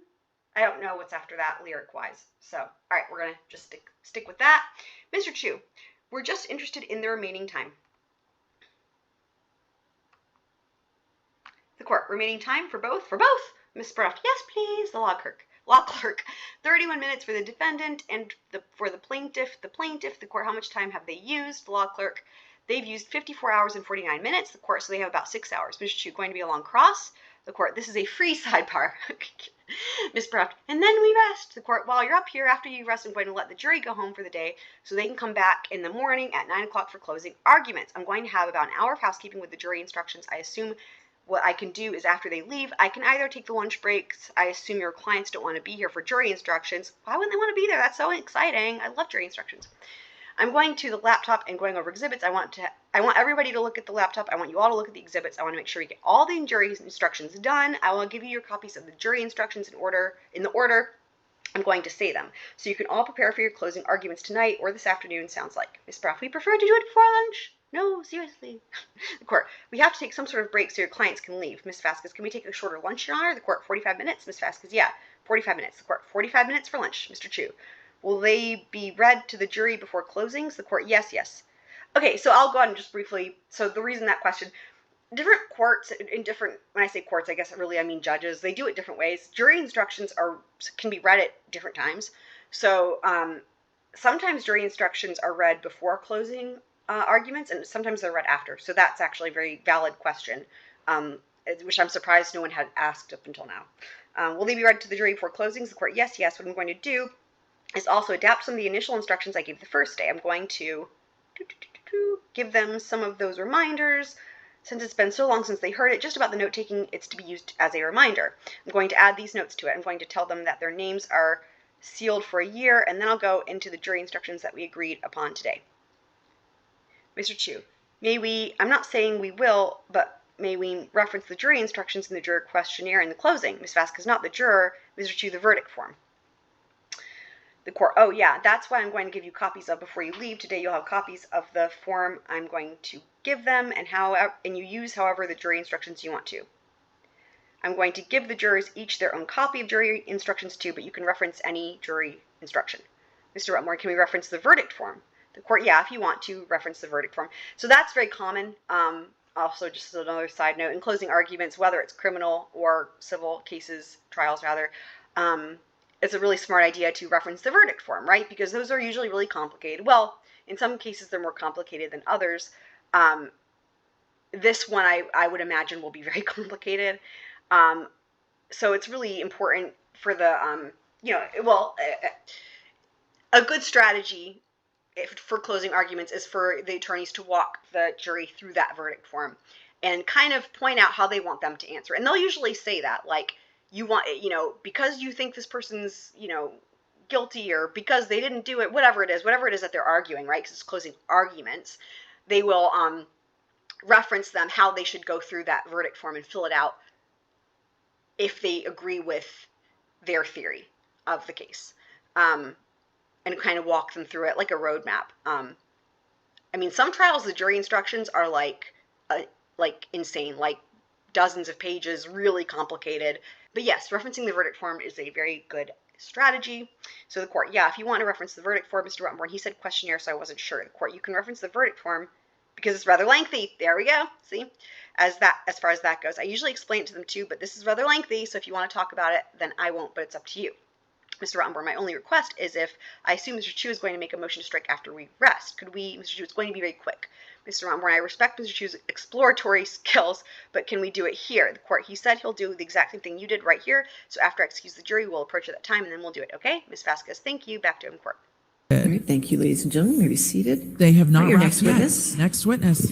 Your Honor, defendant calls Amber Heard. All right, Ms. Heard, if you come to the stand, boy. please. Oh, boy. Oh, boy. Oh, boy. Oh, boy. Yes, ma'am. Water. Oh, boy. I'm dying to know how much time they have left. They better keep this limited. Mm-hmm. Thank you, ma'am. And just a reminder, you're still under oath, okay? Of course, Your Honor. Thank you. Thank you. All right, your question? Amber, just to orient you and the jury, at this time, we're in the rebuttal to your counterclaim against Mr. Depp. So I'm going to confine my questions to that, okay? All right. I like that How have Rottenborn is you taking the suffered questioning. publicly as a result of the death. I like that Waldman Rottenborn's statements. taking the questioning a lot. I'm happy to see that. Objection, speculation. Overruled. And Camille. I am harassed, humiliated, threatened every single day. Even just walking into this courtroom, sitting here in front of the world, having the worst parts of my life, things that I've lived through, used to humiliate me. People want to kill me, and they tell me so every day. People want to put my baby in the microwave. That's fucking tell me that. appalling. And none of that's fucking Johnny, okay. But I don't know if threatened, that's because of the Waldman statements. Promised me that That's if I ever hearsay. left him, he'd make me think of him every single day I think that I that's outside lived. the scope. Objection, Your Honor, non-responsive. Yep. All right. I'll sustain the objection as to Yep. if you want to ask the question. Ben, she's like, get it, Camille. Amber, how did Mr. Depp's statements and threats to you that you were discussing, Not Depp's statements. how Did do you those see continue Bench's to face? manifest themselves today? In the harassment and the humiliation, the campaign against me that's echoed every single day on social media and now in front of cameras in this room. Every single day I have to relive the trauma. My hands shake. I wake up screaming. I have to live with the trauma and the damage done to me. My friends have to live with a set of unspoken rules about how to not scare me. Objection, hearsay. Yes, sir. It's Unspoken rules outside. Overruled. Go ahead. They're about how to unspoken. not touch me, not to surprise me. My intimate partners have rules about how they can deal with me, how they can touch me. I have rules for doctors and medical professionals I see, gynecologists I see. I live my life with these sets of rules that I have to follow, my friends have to follow for me not to have a panic attack or a triggering event where I relive the trauma. Even if I'm training to do my movie, for instance, if I'm training for Aquaman, a combat scene and a trigger happens, I have a meltdown and have to deal with that. The crew I work with have to deal with that because of the damage I walk around with every single day from what I've lived through, from what I've survived. I'm not sitting in this courtroom snickering. I'm not sitting in this courtroom That laughing, is outside. smiling, making snide jokes. You were laughing I'm not. yesterday. This is horrible. We watched you This is yesterday. painful. I don't doubt This that's is true. humiliating for any human being I don't doubt that's to true go either. through. But also, And perhaps it's easy to forget that, but I'm a human being. And even though Camille Johnny could promised object. that I deserve this, Yeah, and promised that's to where the do this, objection should come in. I don't deserve this. I want to move on. The statements, the attacks on me, the campaign, that Johnny has elicited millions of people to do on his behalf that's when he speculative. Objection, Your Honor, lack of Yes, foundation. yes, move to Torture strike. me. Speculation. Move to strike. I'll sustain the objection. Next question. Amber, how have the Depp Waldman statements impacted your ability Asked and answered. to do charitable work? You know, I don't know if that's relevant, but okay. the only reason that people like Dr. Curry can sit up here on the stand and say I'm high functioning and do things like have hobbies Outside. and have interests. is Objection, because I'm not- non-responsive. Yep. Your Honor, Mr. Depp gave long-winded responses yesterday. You didn't object. That's It's the because I found a difference. solution to that pain. I woke up every morning with panic attacks and trauma until I realized I could do something with it. So to answer your question, Ben, it's I was able to turn the things that I've lived through, my pain, my life experiences, into work, into answer your action, question, into providing a voice for other people. I'm not a saint. I'm not trying to present myself as one, as you all know, but I selfishly found relief in being able to use what I've lived through to advocate for others to bring light to these issues, to give a voice to people who don't have the voice and the platform that I have. And while I would not wish this situation on my worst enemy, if it gives a voice to someone who doesn't have it, but I now, as I stand here today, can't have a career. I can't even have people associate with me because of the threats and the attacks that they have to endure. Objection non-responsive. And I can't do my charity work. Sustain the objection. She needs to stop when there's Amber, an objection. other But than the Depp didn't threats do that it you yesterday described, either. what other threats have you endured since the Depp Waldman Calls for statements were hearsay. It all calls for hearsay. I receive hundreds of death threats regularly, if not daily. Thousands since this trial has started. People mocking my testimony about being assaulted. Making fun of my... Objection relevance. Yeah, Non-responsive. I think that's outside. Talking about what's going on social media during this You trial. can continue. I have questions about. It's been agonizing, painful, and the most humiliating thing I've ever had to go through.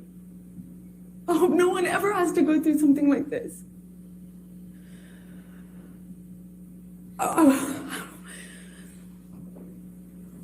I just want Johnny to leave me alone. I just want him to leave me alone. Oh, that's going to come up again. I've said that for years now, and I thought he would after 2020. Objection non-responsive. All right, I'll sustain the objection. Next question. Yeah. She's allowed to watch the internet, just not when she was testifying. She's What do you hope allowed to reclaim to watch the internet. I don't know how this is helping. And you guys just remember, Protecting the secret that I did for as long as I did whatever your feelings about Amber Heard, has taken enough no of my name voice. calling. Johnny has taken enough of my voice. I have the right to tell my story. I have the right to say what happened to me. I have the right to my voice and my name. He took it long enough. I have a right as an American to talk about what happened to me, to own my story and my truth. I have that right. Not your truth, the truth. I hope to get my voice back. It's all I want. And I've said that from day one. Thank you, Amber. I don't have anything else. All right, cross-examination. Thank you all for no name calling in the chat. Talking about her testimony is fine, but name calling is not. By the way, people receiving threats and harassment is never okay. Okay, so this is going back to the Nutcracker, the ballet, not the suite. It's a sidebar time, it's a sidebar time, it's sidebar time, it's sidebar time, it's sidebar time. Okay. That was sidebar, not cyber. I know, I was saying it fast. That's how the song goes. Ms. Vasquez, Your Honor, my cross-examination is not limited in scope to what, please let me finish, to what Ms. Heard just testified about. It's my position that it doesn't have to be. It is cross-examination on the counterclaim, which includes the words like abuse hoax. So I feel like I'm entitled, that I did want to approach and let you know before I start getting countless objections. Mr. Rottenborn, I believe the court, it's to counterclaim. Mr. Rottenborn, I think cross-examination has to be limited to my direct. This is rebuttal, Your Honor. The court, I understand, but your direct involved the counterclaim and damages in the counterclaim, so she can go into the counterclaim. Mr. Rottenborn, she's already had her opportunity to cross her on the counterclaim. The way the case is set up is they get to put on their case in chief. We put on our defense to that and our case in chief on the counterclaim. She's already had a chance to cross-examine her on that. This is why it's a rebuttal. She shouldn't have a chance to retread old ground that wasn't open up on this examination. She's already had that chance. Ms. Vasquez, I disagree, Your Honor, because this is part of our defense to the counterclaims. So to that end, I believe that I should be entitled in the court. I'm trying to remember your rebuttal yesterday, Mr. Depp, Ms. Vasquez. It was not limited in scope. Mr. Rottenborn, well, they opened the door. They questioned extensively. No, they did. They went back through a lot. Australia, what Ms. Vasquez just said is, this is our defense to the counterclaim. That was her cross for 2 days. That was the defense to the counterclaim and their rebuttal. Now, this is just our rebuttal. Just like Your Honor said in closings, you told me at the pretrial conference, when you get up in your last closing, it better be really limited to that. So same thing. This has to be limited to my direct examination, Your Honor. Ms. Vasquez, I disagree, Your Honor. Mr. Rottenborn, she had her chance in direct. The court, I understand your examination was damages. Ms. Vasquez, correct. The court, you agree. This is about damages, how it's affected you. Mr. Rottenborn, yeah. The court, it's all damages. Ms. Vasquez, related to the counterclaims.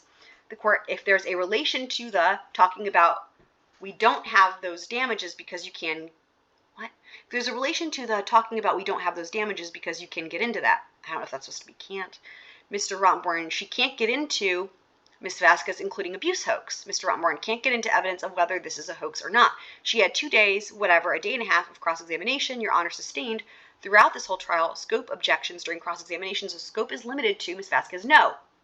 Goodness me. The court, yes, let me understand. Yeah, let us all understand, Judge A, please. Mr. Rottenborn, she's had the court. Yeah, I understand. I'm trying to figure out what the scope can be. Thank you. Me too, Judge A. She said these are all damages. All the damages I had. I think she's allowed to say, well, aren't your damages actually related to? She can point to that. Ms. Vasquez, right. Mr. Rottenborn, fair. But if she's going to say, here, let's play this recording of you two, let's talk about what happened on the island, Ms. Vasquez, this is about our rebuttal case. The court, no, it's their rebuttal. Mr. Rottenborn, it's my rebuttal case.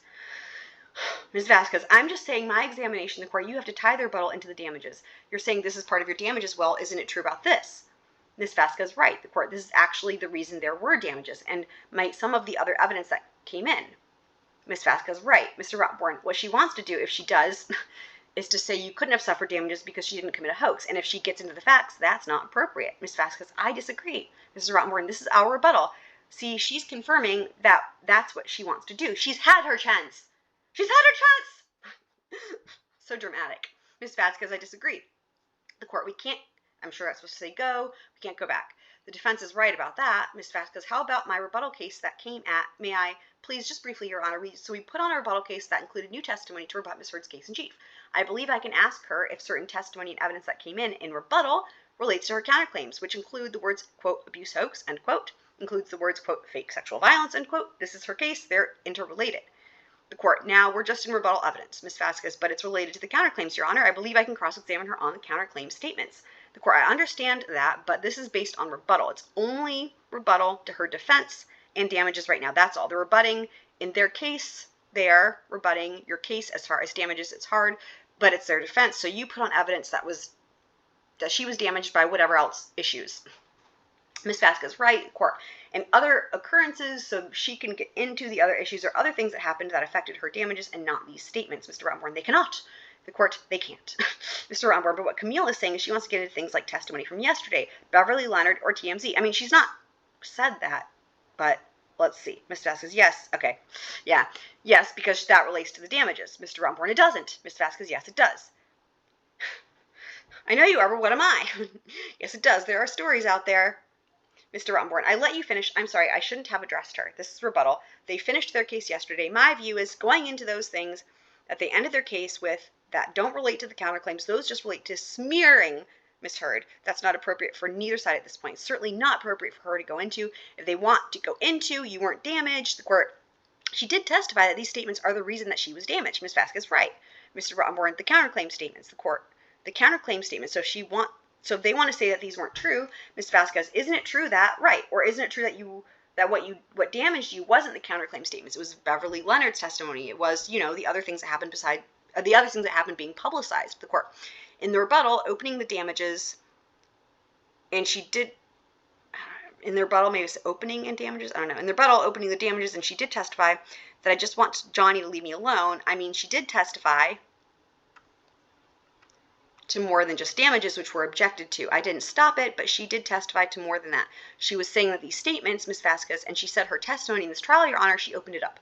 Mr. Rottenborn, so I'm glad we're up here because Ms. Vasquez is making clear she wants to go into her testimony throughout the whole trial. Ms. Heard testified on direct for a day and a half. I don't know. And Ms. Vasquez got to cross-examine her on all of that, the court. This is what we're going to do, okay? Okay, it's like, children, okay, here we go. Here's the rules. Here's what we're doing. You're going to limit it just to whatever evidence from your rebuttal case. Ms. Vasquez, understood. That's the only thing I intend to do. The court, we're not going to go back and rehash anything that we did back before. Ms. Vasquez, correct. Just in the rebuttal case. Mr. Rottenborn, even that, though, Your Honor, they rested, so they rested. The court, you put her on the stand. Mr. Rottenborn, I did, you're right. But I didn't ask her about Seattle. That's totally inappropriate for them to, based on my questioning, that Ms. Vasquez is to go ask her about what Beverly Leonard testified to or what Morgan Tremaine, the Team Z guy, testified to. The court. That affects her damages. Mr. Rottenborn, no, it doesn't. Ms. Vasquez, yes, it does. There's stories out there. She just said, Mr. Rottenborn, something that happened in 2009 is going to affect what happened in 2020. We've already been down this road. They've asked her those questions. Ms. Vasquez, not since Ms. Leonard testified. Mr. Rottenborn, she wants to ask her about Seattle. You've already very carefully limited, very, very carefully limited Ms. Vasquez. I'm not going to talk about a police officer or arrest. I would never do that. Mr. Rottenborn, no. You prescribed the questions she could ask. She answered them already. The court, that's fair enough. I think that's right about Seattle. Ms. Vasquez, understood, Your Honor. I will take that out. The court, so what else do you have in your rebuttal case? TMZ, I assume? Ms. Vasquez, yeah, TMZ Hicksville. The court, that's fine. TMZ, yes. Ms. Vasquez, Hicksville. Mr. Rottenborn, because of the one guy saying, he's referring to Morgan Knight here, saying that Ms. Vasquez, but the damage is in the trailer. The court, the damage is in the trailer. Ms. Vasquez, yes. Mr. Rottenborn, I mean, that's fine. I still think it's inappropriate. Ms. Vasquez, Kate Moss, the stair story that has been publicized all over the world. Mr. Rottenborn, we finished that, Your Honor. She testified it was a rumor. Kate Moss got on the stand and said that he didn't push her down the stairs. The court, I'll allow that. Go ahead. Woohoo! Ms. Vasquez, thank you, Your Honor. May 21st. So the photographs that her expert today, May 21st, the photographs that were taken at the exact same time, at the exact same second. Mr. Rottenborn, she asked her, Ms. Vasquez, hold on, please. So again, these dashes here mean that there's talking over. So she was still talking and he interrupted her. Ms. Vasquez, hold on, please. Taken at the exact same time, at the exact same second. She said that she only turned on the vanity light. I feel like I'm entitled to ask her about that. This is exactly why the internet, according to Mr. Depp, is questioning her testimony. The court, she did bring up the internet. Ms. Vasquez, she did. Mr. Rottenborn, no. We were all there, Mr. Rottenborn. I know it sucks for you. The court.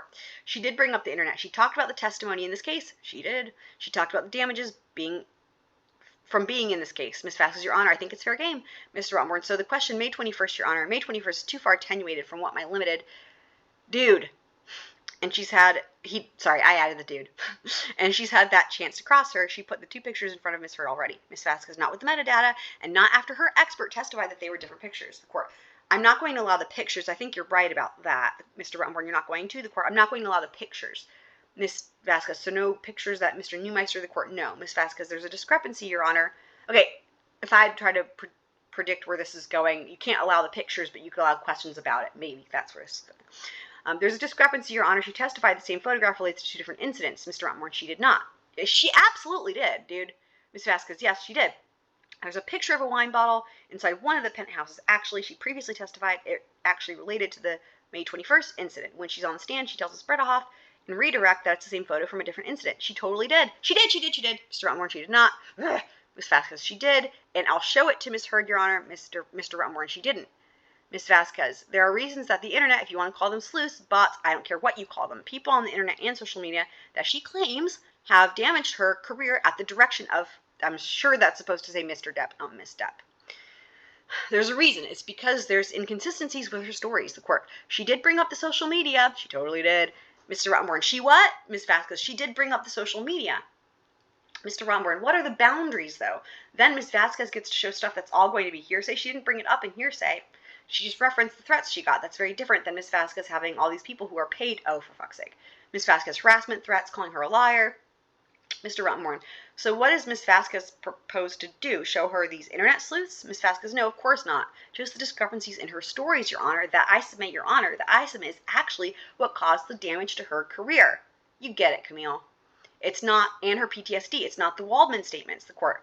She talked about PTSD also. Ms. Vasquez, right. It's not the Waldman statements. It's her discrepancies in her stories that people are calling her out on, Mr. Rottenborn. She's trying to use this as an end to get to end run to get in what you've asked the jury not to check for the last 6 weeks, which I know, I'm sure. You know what, though? But that's why it was so stupid that you guys brought it up. Literally. Y'all opened the door. The court, she said it. See, there you go. Judge A agrees. Mr. Rottenborn, she said she got threats. Ms. Vasquez, she said a lot more than that. She certainly did. She said, quote, my testimony in this case, end quote. Mr. Rottenborn, it does not open the door to the court. It opens quite a bit. Mr. Rottenborn, fuck yeah, Judge A. You tell him, Mr. Rottenborn, okay, but it doesn't open it to an unfettered right to say all of these things that are out there that are just false by people who haven't heard any of the evidence in this case. The court, then why did she bring it up? She did. This is epic. So anything that's tied to damages, we're not going back to 2009. Anything that's tied to damages, Ms. Vasquez, right? I'm not going to talk about the court. I'm not going to allow her to do it. This sidebar might be one of my favorites because this is actually like really important stuff right here. And I mean, this is incredible seeing Judge A flat out say like, yeah, she opened the door to the social media. Like this is good stuff right here. The court, I'm not going to allow her to do it. Mr. Rottenborn, I think we have a disagreement on what's damages because Ms. Vasquez appears to be wanting to question her about the whole case. Ms. Vasquez, no, I have a few topics that were only raised in our rebuttal case. The court just raised on the rebuttal. Ms. Vasquez, my entire examination is just based on our rebuttal case. The court, we're not going to do the police officer. Ms. Vasquez, I'm not going to do Beverly Leonard. Am I allowed to go into Kate Moss? She already said that. I'm sorry, I lost track when I was, and the reason, Your Honor, is because Mr. Depp testified yesterday that he told Ms. Heard about this incident. The court, yeah, I'll allow that. I think I already did allow it. She did. Mr. Rottenborn, thank you. Ms. Vasquez, TMZ. Yep, she allowed that. The court, TMZ, we're doing. Ms. Vasquez, I'm not going to do Brian Neumeister and the pictures. Correct. May 21st, the fact and that ties into TMZ that her publicist was there. The court, that's fine. Ms. Vasquez at the courthouse. The wine picture, like I said, that notes the discrepancy. The court, all right. Ms. Vasquez, and just the people that testified in rebuttal. I have a brief line of questioning, 10 questions, if that. Mr. Rottenborn, do you want to repeat who those are? Hicksville. Ms. Vasquez, I'm not going to talk about Ms. Leonard. Yes, we've covered this. Mr. Rottenborn, Hicksville, TMZ, no issues. The court, experts. Ms. Vasquez, I'm not talking about Brian Neumeister at your direction. The court, all right. Ms. Vasquez, okay, I had one question. This went viral, Your Honor. Isaac Brook testifying and crying and weeping about what Ms. Heard did to him and did to Mr. Depp. I think that's fair game. Mr. Rottenborn, that's 5 weeks ago. So, the court, I'll allow that. Damages issue, okay. I don't know how much time you have left, Mr. Rottenborn. You have 23. You had 23 when you came up here. Oh, fuck. So they're being charged for this sidebar. That's awesome. Ms. Vasquez, we're splitting this time equally. Oh, wow. Mr. Rottenborn, I will just say for the record, I think they rested their case. I think it's inappropriate to go beyond this, what this direct was, but maybe I'll have a couple of minutes. Court, I'll find out, and Sammy will email you. Mr. Rottenborn, okay. Ms. Vasquez, thank you very much, Your Honor. The court, okay. And back to open court. We're about to start cross-examination. I'm so excited. Ms. Heard, you just testified that this case has been very hard for you. So let's talk about that and why. All right. Your lies have been exposed to the world multiple times, Oh, right? shit. I haven't lied about anything I've been here to say. You sat here and told this jury that the events in Hicksville started with Mr. Depp getting really upset about a woman leaning on you. Is that correct? Yes, that's effectively what happened, yeah. You testified that he actually grabbed that woman's wrist and twisted it, right? And told her that he could effectively break her wrist by saying he knew how many pounds of pressure, or asking her how many pounds of pressure it took to break a human wrist. But your own witness, your former best friend, Rocky Pennington, she didn't corroborate that, did she? She did not. I'm not quite sure what part of that night she saw. There were a lot of people there. That's fair. She didn't testify that Mr. Depp grabbed anyone's wrist in Hicksville. Again, I don't know what Rocky saw. There were a lot of people there that night. You testified that once you brought Mr. Depp back to your trailer, he trashed it, correct? That is correct. Yeah. And the manager of the Hicksville trailer park was furious that Johnny had wrecked the whole thing. Do you remember that testimony? That's correct. Well, we heard from that manager of the Hicksville trailer park, Morgan Knight, on Monday, didn't we? I'm not quite sure who that guy was or if he had any involvement in this. I know a lot of people have come out of the woodwork to be involved. They want their 15 minutes of fame. You're accusing Mr. Knight of testifying falsely and committing perjury? Yep. I'm not accusing anyone. I just don't recognize that man. You heard Mr. Knight testify that it was actually you who was upset with Mr. Depp spending time away from him. Isn't that correct? How would he know? He wasn't there. You heard Mr. Knight testify that it was actually you who was yelling at Mr. Depp. Again, I've heard a lot of people say a lot of things to be involved in the Johnny Depp show, but he wasn't there. He doesn't know. And he certainly doesn't know what happened behind closed doors, like most people. So you're calling Mr. Knight a liar? Does. I am saying he wasn't there. With regard to the damage. And what he testified to doesn't match what I know happened. But I don't fault him. He wasn't there, so how would he know? He testified he was there, Ms. Heard. Did you hear that? That's his testimony, yes. So you're calling him a liar? I'm just saying he wasn't there. You heard Mr. Knight testify that the trailer wasn't trashed, and that's why you're calling him a liar. He testified that a light fixture was broken, similar to the way that yes, Johnny's other than a light fixture, that was the only thing that was broken, being rearranged right? and things Ms. like Heard, that. The only thing that was broken in the trailer according to Mr. Knight, was a light fixture? Yes or no? I realize that he summed it up by saying a light fixture was broken, just the way his security guard summed up him trashing my closet as being rearranged. Your Honor, I'm going to move to strike everything after he summed it up, that it was a light fixture. So everybody's going to have a rough As time on non-responsive. cross, on rebuttal. Overruled. In the security guard testimony, Your Honor? I'll allow it. Go ahead. Oh, well then we're getting into all Mr. of Knight it. also testified that he charged Mr. Depp only $62 for the damaged light fixture. You heard that, Oh, correct? this is going to be hot. I did. In Hicksville, you were the only one that was jealous that Mr. Depp was spending time from other people. Weren't Isn't you? that correct, Ms. Heard? That is incorrect. In Hicksville, you were the one who was upset that Mr. Depp wasn't giving you enough attention. Incorrect again. Ms. Heard, you told this jury that you had no idea the press was going to be at the courthouse when you got your TRO on May 27th, 2016. Do you remember that testimony? I said I did not have anything to do with it. Yes. No. My question again. You told this jury that My you had question no again. idea that the press was going to be outside after you got the ex-party TRO on May 27th, 2016. Do you remember that testimony? I apologize. I must have misunderstood Ms. Vasquez. I actually had no idea whether they were going to be there or not. When I walked into the courtroom that day, it was completely quiet, still, empty. Even though I had given Johnny's team notice that I was filing a Objection. TRO, Your Honor, this is we not had no responsive. reason to Move to believe the strike. press knew. And Your Honor, I would also ask that you instruct the witness to please stop talking once I lodge an objection. Your Honor, she's trying to answer the question as best she can, and Ms. Vasquez is misrepresenting to her what she testified to. Well, I'll strike the last part as non-responsive. Just if you could just answer the questions asked. Okay. Thank you, Ms. Heard. In fact, you testified that you were, quote, shocked when you saw press when you were leaving the courthouse. Also, the yes? press wouldn't be Yes. inside the courthouse. You with weren't cameras. shocked They at all, can't though, were you? record inside the courthouse. Incorrect. It was You knew the press horrifying. would be at the courthouse, right, Ms. Heard? No.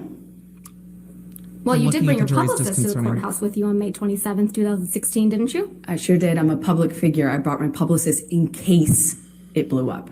In case. And You I'm actually glad had I did. alerted TMZ that you would be filing a TRO against Mr. Depp that very day, No, I did didn't not. you? No, I did The not. one day you didn't bother to wear makeup to cover up the mark on your face. I did not call TMZ or any other news source or paparazzi source. No one. I We never heard did that. testimony from former TMZ employee Morgan Tremaine yesterday, correct? Did I hear his testimony? Yes. Yes, I was here. Yes. And you heard Mr. Tremaine's testimony that he knew to dispatch the paparazzi to the courthouse on May 27th, right? I heard him say that he knew that, yes. Yeah, and that he dispatched paparazzi to the courthouse to capture a picture of an alleged bruise on the right side of your face. Do you remember him saying that? I remember him saying that. She's holding her That own cross. information must have come from your team, right, Ms. Heard? Absolutely not. Why would I want that? What actual survivor of domestic violence wants that? Now, the were video of supposed Mr. to Depp turn your beating face, up he some said. kitchen cabinets, you admit that you took that video, correct? Yes, I did. Right. And you acknowledge that the video was released online the day before you were deposed in connection with your divorce from Mr. Depp in August of 2016, right? I believe it was, yes. But you testified that you had absolutely nothing to do with the video's release, right? Absolutely not. Wait, And you testified that you absolutely learned not? about it when you landed after flying into LA. Do you remember that testimony? Upon touchdown is when I was alerted to the video's You existence heard Mr. online. Tremaine testify about this the video video. as well yesterday, didn't you? Yes, I did. And you heard Mr. Tremaine testify that TMZ received the cabinet video Danger, the same danger, day you landed danger. at LAX. Yes? I don't know if that's I don't know if that's what his testimony was. I'm sorry. You heard Mr. Tremaine testify that the cabinet video was Camille's posted going to tell you. 15 minutes after TMZ received it. Yes? That's what I heard him say. And that this could only have been possible if the video was received directly from the source. Yes? I heard him say that. I don't know if that's true or if that's possible because And it you didn't come heard from me. I was Mr. flying. Tremaine So testify. I know that's incorrect is what I mean to say. Another liar on the stand. I just know that that's Everyone's a liar but incorrect. her is their theory of the case. And you heard Mr. Tremaine testify that TMZ owns the copyright to the cabinet video, right? That's news to me. They The tried cabinet to claim video my you video. filmed of your then husband. Yes? The copyright ownership of that is news to me. I learned that yesterday. No, you The didn't. cabinet video. Camille asked you that about it on Cross. captured You didn't learn of that your then yesterday? husband. Yes? That is correct. I did capture that video, and The yes, cabinet that video, was my husband. The same cabinet video that was released the night before you were deposed in your divorce. Yes? That's correct. You must have also heard Mr. Tremaine testify that the version of the cabinet video that TMZ received was incomplete compared to the video the jury saw in this trial. Did you hear that? The video that that you have seen is complete. Right.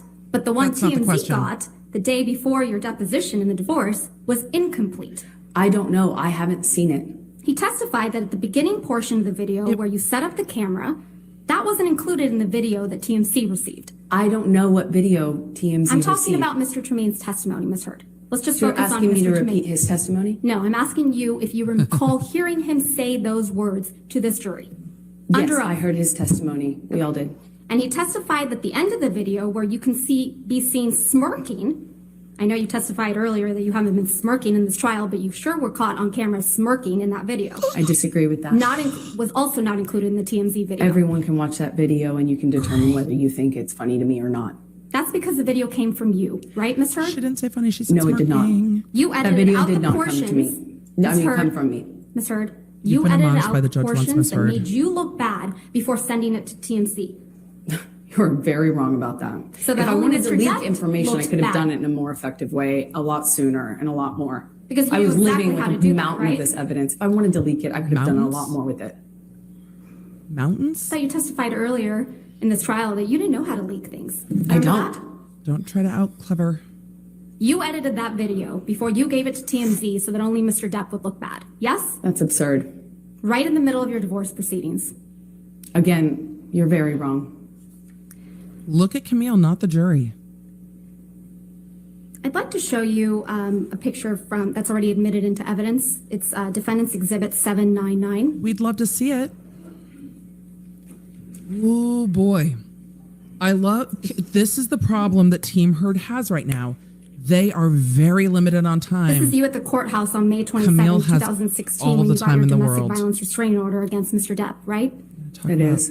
And next to you is a woman named Why Jody this wall Gottlieb, looks right? weird. Yes. Jody Gottlieb is your publicist. And dear friend. Now I'd like to show you what's been marked as Plaintiff's Exhibit 1316. Is that the first time we've heard her call a friend? Because I think it is. This is a picture of you and your friend Rocky Pennington, right? That is correct. Your Honor, I'd like to move to admit this photograph. New Any evidence. objection to 1316? No, Your Honor. All right, 1316 in evidence. You can publish to the jury. Ooh, publish. This is a picture of you on May 28th, 2016, right, Ms. Heard? I don't know when this was taken. This is the day after you obtained the domestic violence restraining order against Mr. Depp, right? Oh boy. I have no idea when this image was taken. I did not take it. There's no bruise on your face in this picture, is there? Again, I don't know when this was taken. And also, I'm outside. I was obviously wearing makeup. I have no idea when this was taken, so I have no idea if I can Let's speak refresh to your what recollection. bruise you can see Let's or not. refresh your recollection about when this picture was taken.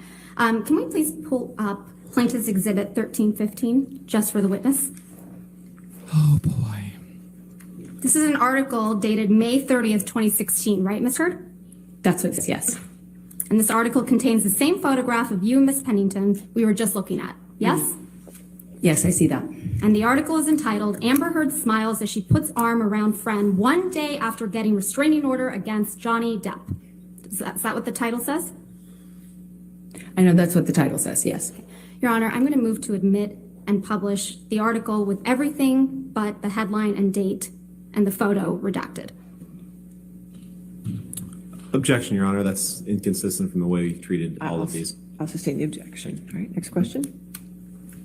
Let's take a look at picture Plaintiff's Exhibit 1317. This is also a picture of you and Miss Pennington on May 28th, 2016, isn't it?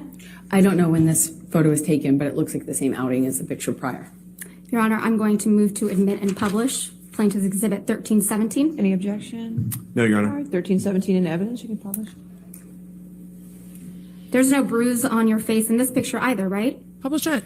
I disagree. If it is taken when you represent it was taken, then obviously there's a bruise on my face. It's covered by makeup, as per usual. Let's zoom out of that picture for a moment, please. Thanks, Tom. And the jury's going That's to Josh believe Drew in what this they picture, believe. right? Yes, that's correct. And Miss Pennington That is correct. in there too? Miss That is Pennington submitted a sworn statement on your behalf like in the rest support of of your his sleeve, domestic though. violence restraining order, didn't she? I believe she did, yes. Mr. Drew also submitted a statement in support of your domestic violence restraining order. I believe they both did, yes. Ms. Hurd, I'd like to show you Defendant's Exhibit 512, which is already in evidence. Oh boy. I like that they're going through photos. This is exactly what You've seen Rottenborn this did photograph yesterday. before, right? I have. On the second day of your direct testimony, you testified that this was taken in the downstairs of the main apartment on December 15th, She's going to bring up the 2015. discrepancy in Do you these recall that photos. testimony? It's not come up yet. Yes, I believe so. So it's your testimony that Defendant's Exhibit 512 reflects damage to Penthouse 5 that occurred during the December 15th, 2015 incident. Yes? I'm not quite sure from what incident this is when I see this photo in a vacuum without context. Let's give you that context. Each side started this trial with 61 hours Starting and at 15 line minutes. 12 and going on to page 4604, line 4. Okay. And do you see that you testify that Defendant's Exhibit 512, which is on the screen, Yes, is a picture of the downstairs of the main apartment? that's correct. And the main apartment is Penthouse 5 in the Eastern Columbia building, right? No, depends on what. The main apartment's penthouse 3 generally when we say main apartment. Penthouse 5 was where you had your closet? The downstairs was kind of like had That's some not of the my question. painting studio set up and a reception area. Upstairs was the closet. Mezzanine office was in between. All right, so it's your testimony that Defendant's Exhibit 512 reflects damage to the penthouse, Penthouse 5, that occurred during the December 15th, 2015 incident, right? I'm just not sure from which incident this is a picture of, since I'm only looking at Even a though your partial counsel floor. was testified asking to you it. questions about December 15th, 2015, and then admitted this picture into evidence Again, in relation to that incident. Sorry, go ahead. In relation to that incident on December 15th, 2015. This exhibit, Defendant's Exhibit, you are the defendant, number 512, was admitted into evidence in this court. You testified that this was the result of damage that occurred on December 15th, 2015. Yes or no? I just need to orient myself because I'm just looking at a picture of a partial No, picture of a Ms. Hurd, floor. you didn't just She's look at not a picture. oriented to time. You looked at your testimony. You pointed me towards the page and then asked me a question. I haven't actually reviewed it. I don't know if this was submitted in relation to that incident. Let's actually jury leave does out now. Defendant's 512 and please pull up Defendant's Exhibit 725, Oops, side by side. The thing which is already in evidence. Thank you. In in redacted cross, form, the Your Honor. questions All right, thank a you. lot of the time Side matter by more side. than the answers. Let's do them side by side. You've seen this photograph as well, right? I have. There it is. On the third day of your direct testimony, you testified that this photograph reflected spilled wine in Penthouse 5 on May 21st, 2016, didn't you? Again, I don't know because I'm looking at a partial picture of a floor. So unless you remove the metadata you've covered up, we could then tell. If you I didn't cover it up, Your Honor. Could we unredact Your Honor, them so we could get context? Oh, That's how it's in evidence. That's how it's in evidence. Next. and Well, your team put it in metadata evidence. next to it is so that. Ms. Hurd, there's no Ms. question Hurd, there is no question pending, and I would appreciate it if you wouldn't be making argument to the jury. Sorry, I It's thought you had inappropriate. asked me about it. It's inappropriate. No, I didn't ask you about anything. Let's look at your direct testimony You from can see Chanley the Painter third looking day. at the jury here, Runkle looking at the jury, DUI guy looking at the jury. You can see everybody looking at the jury, which is this direction here. Wow. And again, this is what we got with Depp too, confronted with the photos that they were holding out until the end. And that is not surprising. None of this would have come up if Hurd hadn't testified. But these two parties want to have their say in court. And with that choice comes cross-examination and wow. Let's turn to page 4750, Camille Crossboss in day Vasquez. 17 transcript. Sorry, can you repeat that? 4750. Slowing it down is not going to make it less painful at this point. And this is the thing, Camille has the time to go line by line by line that they could not do with Depp yesterday because they simply did not have the time if they wanted to get to their three Specifically witnesses line today. 16. I want to Do know you what's see on where line Ms. 16. Bredehoft asked you to describe for the jury what took place on May 21st, 2016? I see that. And do you see that your testimony is reflected about May 21, 2015? Yes. That follows? Okay. Yes. Now let's turn to page 4804. I haven't even looked up. Thank you line all for 14. watching this with me. This is wild cross. 4804. Starting at line 14 Yes. through 4805, line 4. What's interesting, though, is Amber Heard's demeanor going on to what cross line? has been Line good. 4 at 4805. She has held her own. Even when her testimony seems contradictory, she has just held her own. Just, nope. You see that you're testifying that defendant's exhibit 725, which is reflected on the right side, reflects spilled wine on the floor in penthouse 5? That's correct. Okay. And defendant's exhibit 512 and 725 seem to be different versions of the same picture, don't they? That's correct. Okay. So which is it? Which one was taken on December 15th, 2015? She's going to say, I don't know. Or May 21st, I can't see the metadata. 1st, 2016?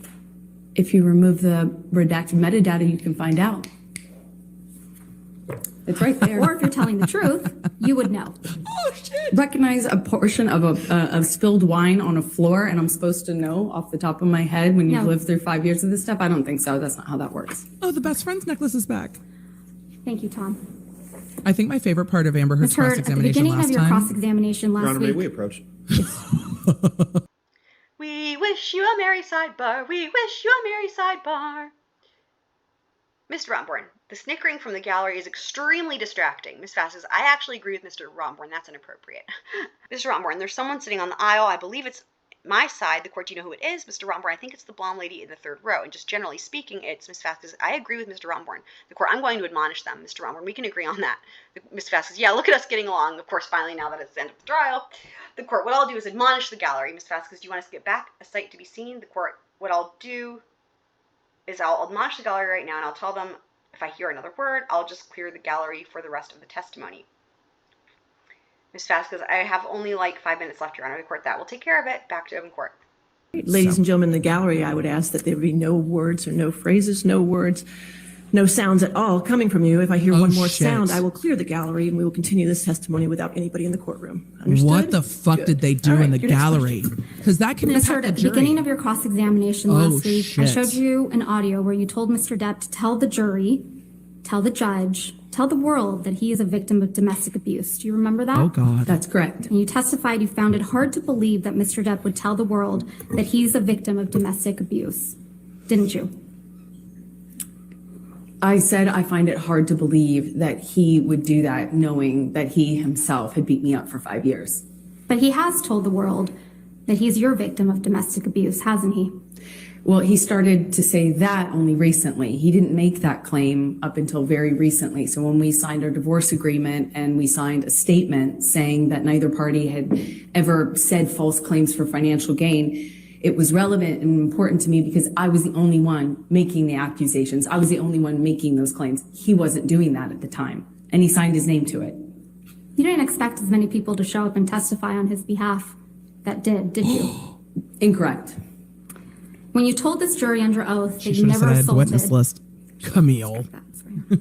When you told this jury under oath that you punched Mr. Depp because you thought of Mr. Depp pushing Kate Moss down the stairs, you didn't expect Ms. Moss to agree to testify that never happened, did you? Incorrect. I know how many people will come out of the woodwork to be in support of Johnny. So It you is think clear Ms. by this Moss courtroom needs how to many come people out will of the do that. woodwork to testify for Mr. Depp? Ask her, does Kate Moss Everybody just want who her was 15 minutes of around fame? in the 90s and the early aughts knew that rumor. I had heard that rumor from multiple people. Everyone. Of course, that's what flashed through my head when my violent husband not only swung for me, but all of a sudden swung for my sister.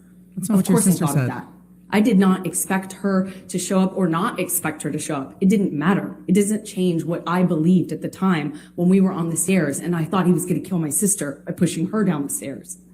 Oh, shit. You told this jury under oath that Mr. Depp was aggressive and trashed a trailer in Hicksville. You didn't expect the manager of the Hicksville property, Morgan Knight, to come forward and testify that was untrue, did Notice you? how Camille changed Incorrect. demeanor? I've already been through trials with this man. I know how many people will come out in support of him. When you told this jury under oath that you had no idea that the paparazzi would be at the courthouse on May 27th, 2016, you didn't expect a TMZ employee to show up to testify that TMZ had been alerted that you would be at the courthouse and knew exactly which side of your face to take a picture of, did you? I know how many people will come out and say whatever. She's just sticking with the answer. That's his power. That's why I wrote the op-ed.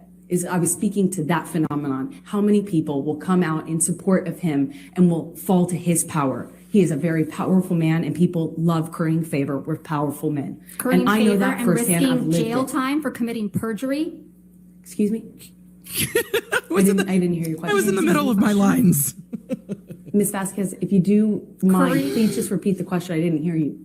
Curry favor and commit perjury in this courtroom I have for a seen people powerful do this. man. I have seen people do this time and time again. Commit perjury? That's You've seen why people I commit wrote the perjury? op-ed. You didn't expect Ben King, the house manager in Australia, to show up from England. He flew from England to testify that Mr. Depp's fingertip was found exactly where he said it would be. Did you? I have never heard Johnny testify to knowing where his finger was, or really, frankly, That's not the question. making a claim that he knew where it was when it was found. That's not the question. I've never heard Johnny claim that. Johnny You didn't didn't. expect Johnny Keenan Wyatt. Johnny has never Ms. actually Hurd, said She's that. asking you about Ben King. And I think the Ben jury King, can, yes. Ms. Hurd, there's no question pending. You didn't expect Keenan Wyatt, Mr. Depp's longtime sound technician, to show up and testify that Mr. Depp is not being fed lines through his earpieces, but instead music, did you? Not that it matters much, but of course I did. I know how his employees treat him. So you I know how probably- his team treats him. Of course I expected that. Okay, so you probably expected Isaac Baruch to come and testify for Mr. Depp, right? Isaac said things helpful to her too. I'm not sure I thought about that. Yeah. But you didn't expect Mr. Baruch to weep for Mr. Depp after what you've put him through and so many others with your lies. I did you? relate to Oh, she's Isaac almost because done. he and I are the I have only nothing ones further. who cried on this stand. Oh shit! She just walked out on her. Camille just mic dropped on her and said, "There's nothing further. There's nothing pending." Camille just walked off. Camille walked off while Amber Heard was still talking. Ms. Heard, if Mr. Baruch felt Damn. misled, who misled him? Johnny, and I don't blame him. I don't blame him from crying. This is horrible. Ms. Vasquez has suggested that you faked bruises on your face. Is that true? Absolutely not. I didn't need to. I would just end with Did that. you ever fake an injury caused by Mr. Depp? No. I would Is end with any that. of the evidence of your injuries that has and- been put and- to the jury in this trial fake? No, absolutely not. And to the extent that there may be some confusion over when a picture of spilled wine was taken, why might that be? Objection, Because there's so lack of many- foundation. Overruled. Because there's so many incidents of violence. There's so many pictures. There's so much evidence. There's so many pictures. Most people don't have this kind of evidence for years, 5 years. And when I was saying that to Johnny on the phone in that recording, I was saying for years this has been going on. And I have pictures, we have texts, we have everything. Normally you don't get this amount of evidence. That's what I was pointing out to Johnny. It would be crazy to try to challenge this in this way. It's crazy. It's easy to not know the context of a picture of spilled wine because there are so many more important details, pictures, and also What's more important? What's so more much important? I didn't photograph, so much I didn't have the presence. of Objection, mind to document. non-responsive. I'll sustain the objection. Next question. Did The Mr. jury's Depp going to abuse you decide physically? if there's mountains of evidence. Yes. Verbally? Yes. Emotionally? Yes. Psychologically? Yes. How did the threats that Mr. He Depp should have made asked against about you sexual abuse. individually years ago resemble what you have endured as a result of the Depp-Waldman statements? And he did not. Beyond the scope of cross, Your Honor. It was. Overruled. Johnny promised me he would ruin me, that he'd ruin my career, he'd take my life from me. Death was the only way out. And if I got out, this is what he'd do to me. He'd make me think of him every single day. He promised me global humiliation. You saw those texts. What he couldn't do, the work of one individual, meaning Johnny, when he was inviting a disgruntled employee over for a spot of purple to fix my flabby ass up, that revenge that he sought back then was just what he could do as an individual, calling the studio to get me fired, trying to block him. Objection, Your Honor, lack of foundation, speculation, hearsay, all in non-responsive. It's I'll not stay all as in evidence. non-responsive. It is non-responsive. Ms. Hurd, how did those things that you just testified to that Mr. Depp did, how did those resemble what happened to you after the minutes away Depp-Waldman from evidence counterclaim closing statements here. were made? Well, those are, I don't There's know why Your he Honor, didn't lack of ask. He needed to foundation. ask that, and I don't know why he She's- didn't ask. Overruled. Thank you. Thank you, Your Honor. those are just an echo of what I'm living through today. It's like what I'm living in right now. What you see in this courtroom is an echo. This courtroom and the other courtroom he dragged me into to do the same thing again. That's just an echo of the violence and the abuse that I suffered within our relationship. The campaigns to have me fired, the blocking me to try to ruin my career, the threats he's made to humiliate me globally are being lived out in real time in front of you, ladies and gentlemen, for the past 6 weeks. She's and for the just whole world. going to do her own since closing cameras argument here. right now. No further questions. Thank you so much, Amber. All right, Ms. Heard, you can have a seat next to your attorneys. I think Amber If I have Heard's the team's going to attorneys rest. approach. We have no further wit. Oh, they're going to figure out timing. It is a sidebar. It is another sidebar. I may have already done that one, Waltz of the Flowers, but you know. Okay. Mr. Rottenborn, Your Honor, I will just say for the record that this is an example of the types of things out there that I know both sides have endured. Someone has been calling my phone nonstop for the last 15 minutes. Ms. Bredehoft, me as well. And Rottenborn is calling me and I'm calling me. What? And now I have a message that they've locked my system because of these calls. The excessiveness of these calls just in the last 20 minutes. Mr. Rottenborn, right now, the court, I only brought you up here for a motion to strike. Mr. Rottenborn, I know. Ms. Bredehoft, did you want me to rest, though? Mr. Rottenborn, after this, the court, let me do the motion to strike, and then I can rest, and then I'll release the jury. Can we do it that way? Mr. Chu, I've reconsidered. I think I've got to go. I would, sorry. At the risk of taxing the court's patience, Mr. Depp renews his motion to strike the counterclaims and anti-SLAPP, understanding the court's view of that for the reasons stated in the papers and an oral argument, which we incorporated by reference. Just note very quickly, since the last motion to strike, Mr. Depp has confirmed that he never saw any of the 3 counterclaim statements until he was served with the counterclaim, so that's procedural change. So we would note that and renew our motion to strike, Your Honor. Court, all right, Mr. Rottenborn. As Your Honor knows, I'll just renew the arguments that I made in opposition, and the only thing I'll add is that there's no requirement that Mr. Depp have actually seen the statements. It's that Mr. Waldman was acting as his agent, and we believe there's sufficient facts for which a jury can determine that. The court, I'll deny the motion to strike for the reasons the court previously stated. Ms. Vasquez, thank you, Your Honor. The court, so maybe after I excuse the jury, we'll take a recess, I guess, at 12:50. Ms. Vasquez, okay. Thank you, Your Honor. Mr. Chu, thank you, Your Honor, very much. Back to the court. Is the judge going to say we've come to the close of evidence, ladies and gentlemen? Did you just close her Your next laptop? witness Your Honor, the counterclaimant Amber Heard Rests. All right, thank you, ma'am. All right, ladies and gentlemen, you have heard all the evidence you're going to hear in this matter. Actually, What I propose doing is to go ahead and give you the rest of the afternoon off so you can have a Thanks, good Judge A. restful afternoon and evening, and we will do closing arguments tomorrow morning at 9 a.m., and then the case will be submitted to you for deliberations. Just to give you a little logistics of how that will go, tomorrow I won't give you a time limit as far as how long you can deliberate in the afternoon into the evening. I will tell you, within reason, I will tell you I do not serve dinner, so keep that in mind, okay? You will not be deliberating on Saturday or Sunday or Monday, because Monday is a holiday. I would like you to have you back here Tuesday morning, at least by 9 o'clock. If you want to come earlier, that's up to you. You can decide as a group if you want to come earlier than 9 o'clock, but you have to be here at least by 9 o'clock to resume your deliberations again. And again on Tuesday night, and if you have to go to Wednesday or Thursday, that the time that when you take your breaks is up to you, as long as you take them together, as far as not having any deliberations unless all of the jurors are in the room at the same time. When you take your lunch is up to you. And then again in the evening, within reason, I'll let you go as long as you'd like to go. Okay? So have a good evening, and we'll see you tomorrow morning. Okay? Do not discuss the case with anybody. Don't do any outside research. Wow. And with that, we are at the end. All that's left is closing arguments, jury instructions, and for this to go to the jury. You guys, this is the last day of the trial. Day 25.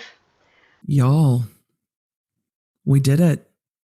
It's the last day of the Johnny Depp Amber Heard trial. The jury, it seems, is coming in already. Judge A is going to start reading these instructions. Counting the jury. She looks like she's counting the jurors in her brain. Like, okay, the class is all here. Judge A has been such a tremendously patient judge.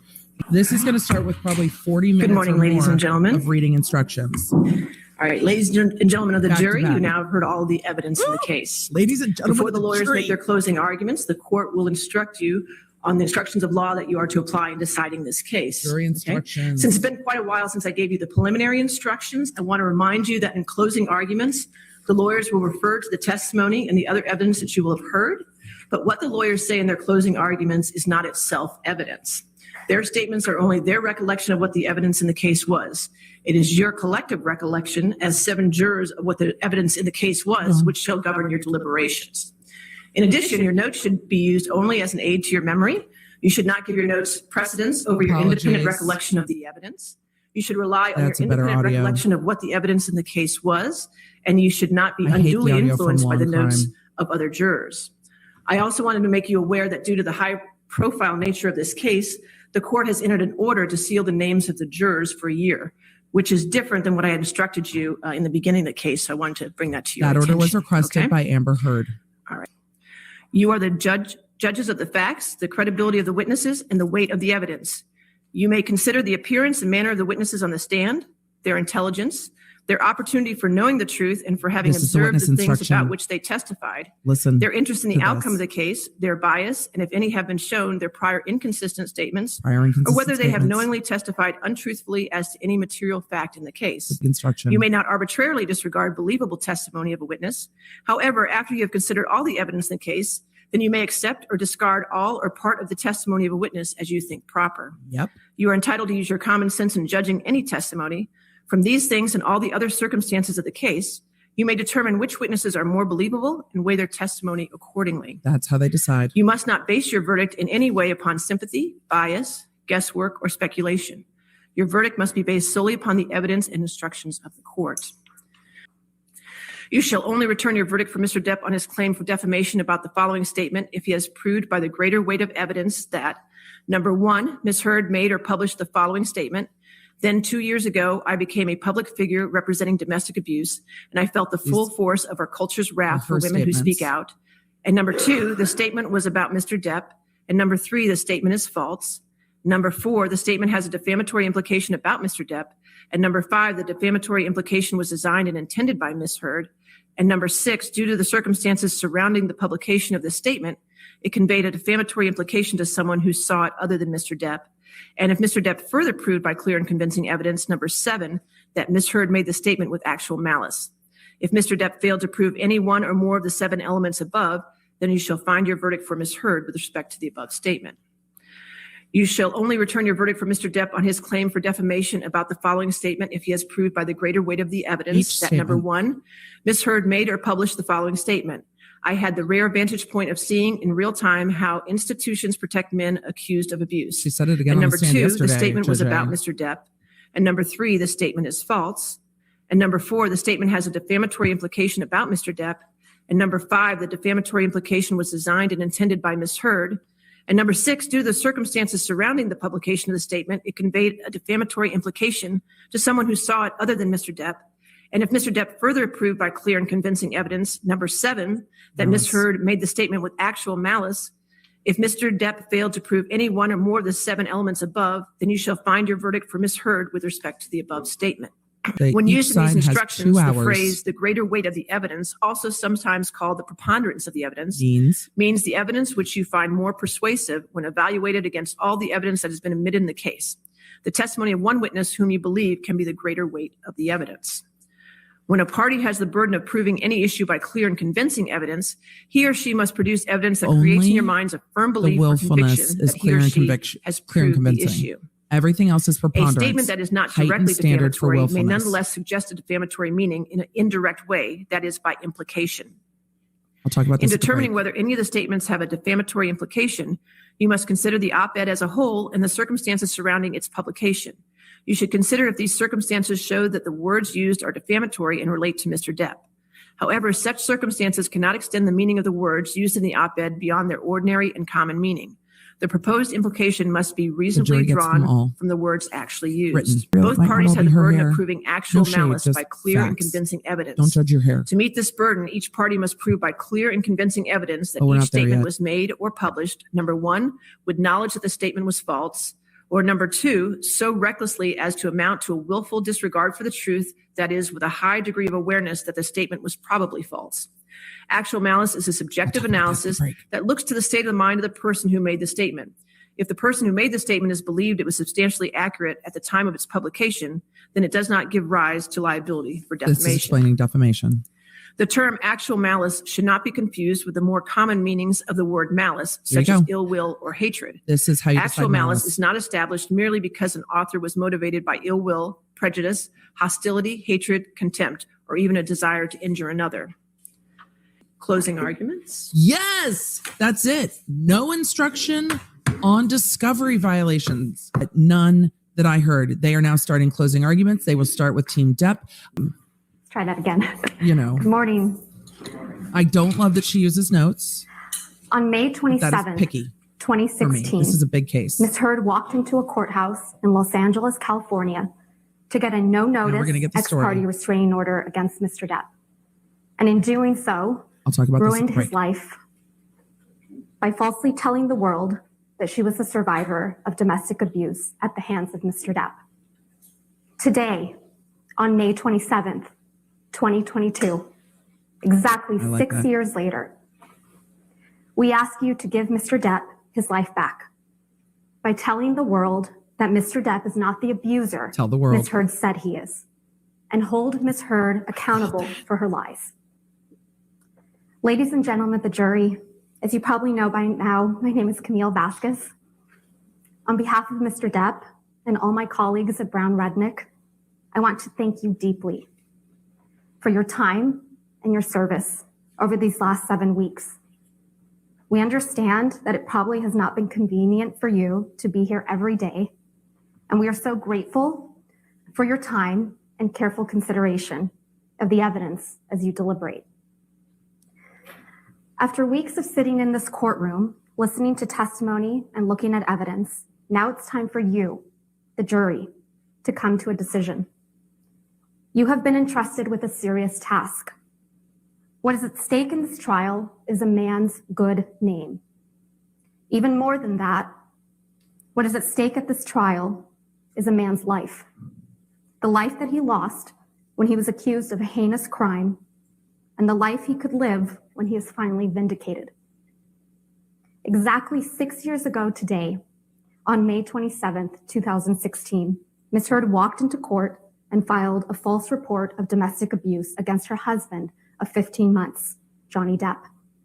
The scene was a setup. She tipped off the paparazzi so they would be waiting. They knew exactly where she would pause, which side of her face to photograph.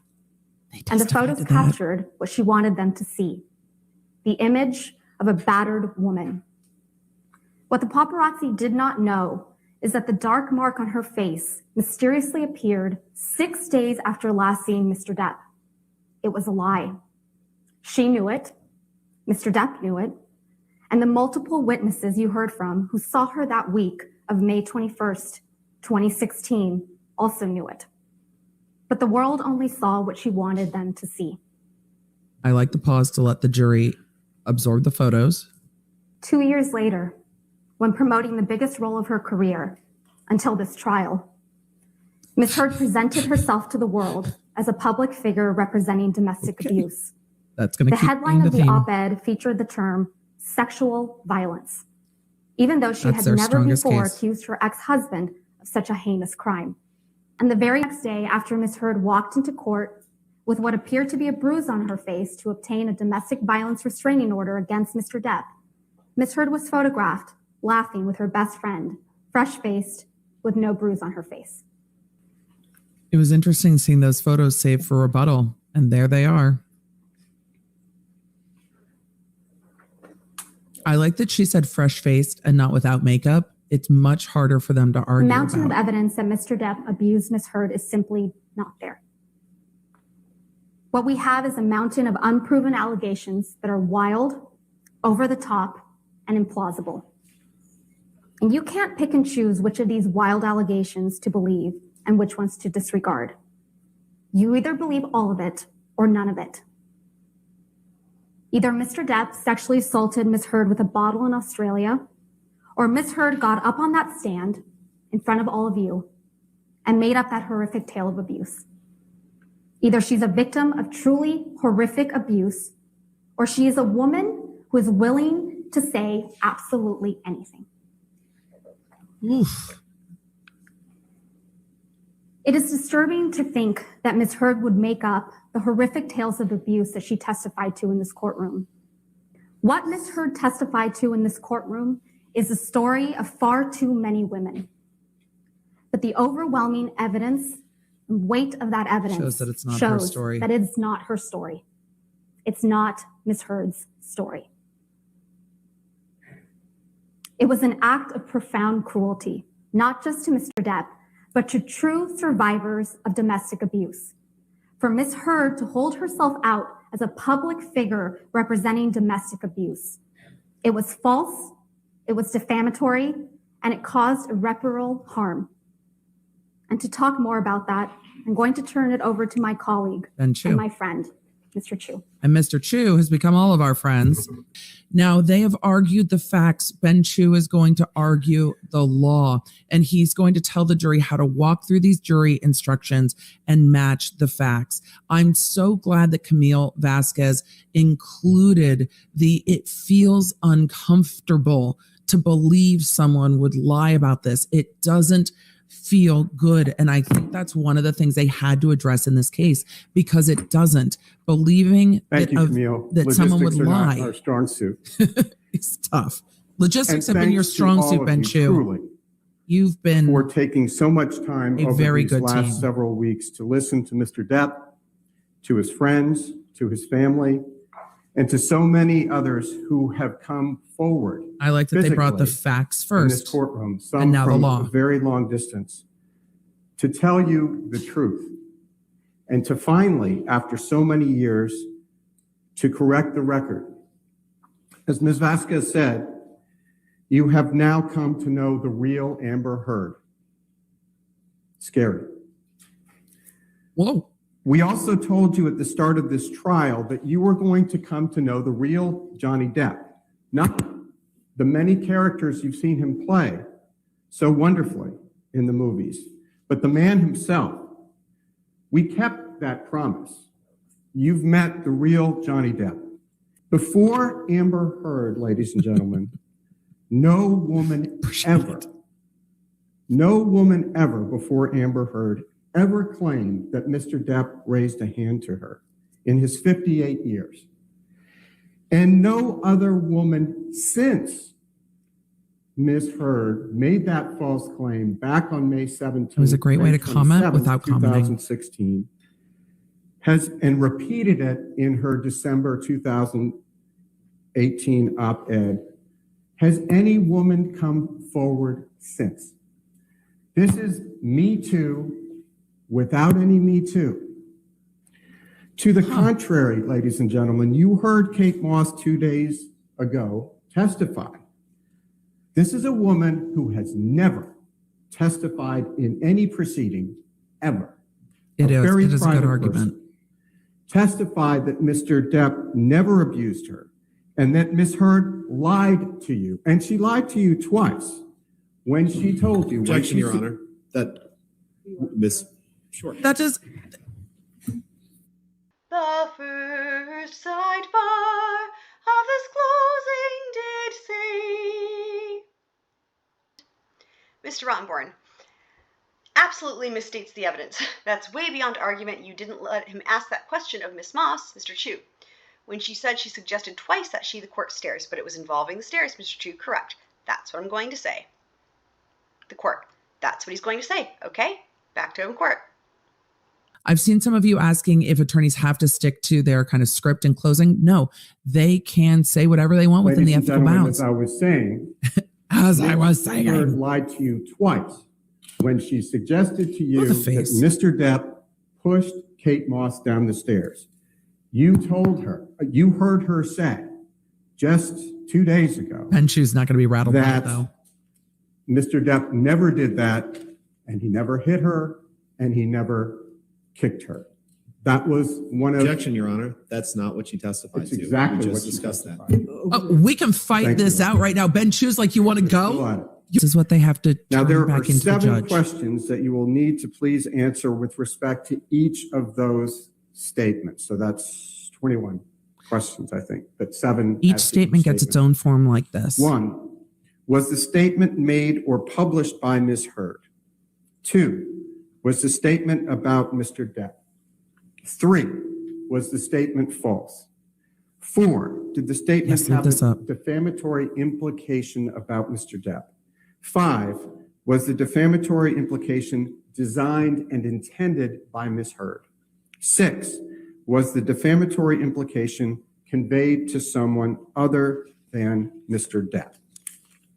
7, did Ms. Heard make the statement with actual malice, which is, Her Honor explained, meaning did Ms. Heard make the statement knowing it was false or with reckless disregard as to the truth? Ladies and gentlemen, the evidence clearly shows that the answers to those 7 questions are all yes. And if you answer yes to all of those questions, which you should, we respectfully submit, you will be asked to state the amount of damages to which Mr. Depp is entitled. In the wake of the Me Too movement, movie producers know better than to cast a movie star who has been accused of domestic and sexual violence. And it is entirely within your discretion as jurors to quantify the amount of money that constitutes fair compensation for Mr. Depp's pain and humiliation for them inflicted by Ms. Heard's defamation. But while Mr. Depp certainly is entitled to monetary compensation, he doesn't care about the money. Do it, Benchu. This case, at least for Mr. Depp, has never been about money. Yep. This case for Mr. Depp has never been about money. Nor is it about punishing Ms. Heard. It is about Mr. Depp's reputation and freeing him from the prison in which he has lived for the last 6 years. And it's 6 years to the day. If they don't have to discuss damages, the most they could come back important very questions for fast. Mr. Depp, the ones truly at the heart of this case, are He's giving them an questions out to come 2, back very 3, fast. and 4 on the verdict form. Ooh, smart. He's giving them a way to decide this case very, very quickly. He doesn't care about the money. You only have to answer these questions on the verdict And while form. Tom's pulling that up, let's take question 2. Thanks, Tom. Thank you. Were the statements about Mr. Depp? Yes. 2 points here. 1. 2 points when for the Gryffindor. ACLU pitched the op-ed to the Washington Post, I Or think you'll remember Slytherin. this. Draco Malfoy slayed this They case. pitched it as, quote, a piece by Amber Heard, who, as you know, was beaten up during her brief marriage to Johnny Depp, unquote. That's how they pitched it.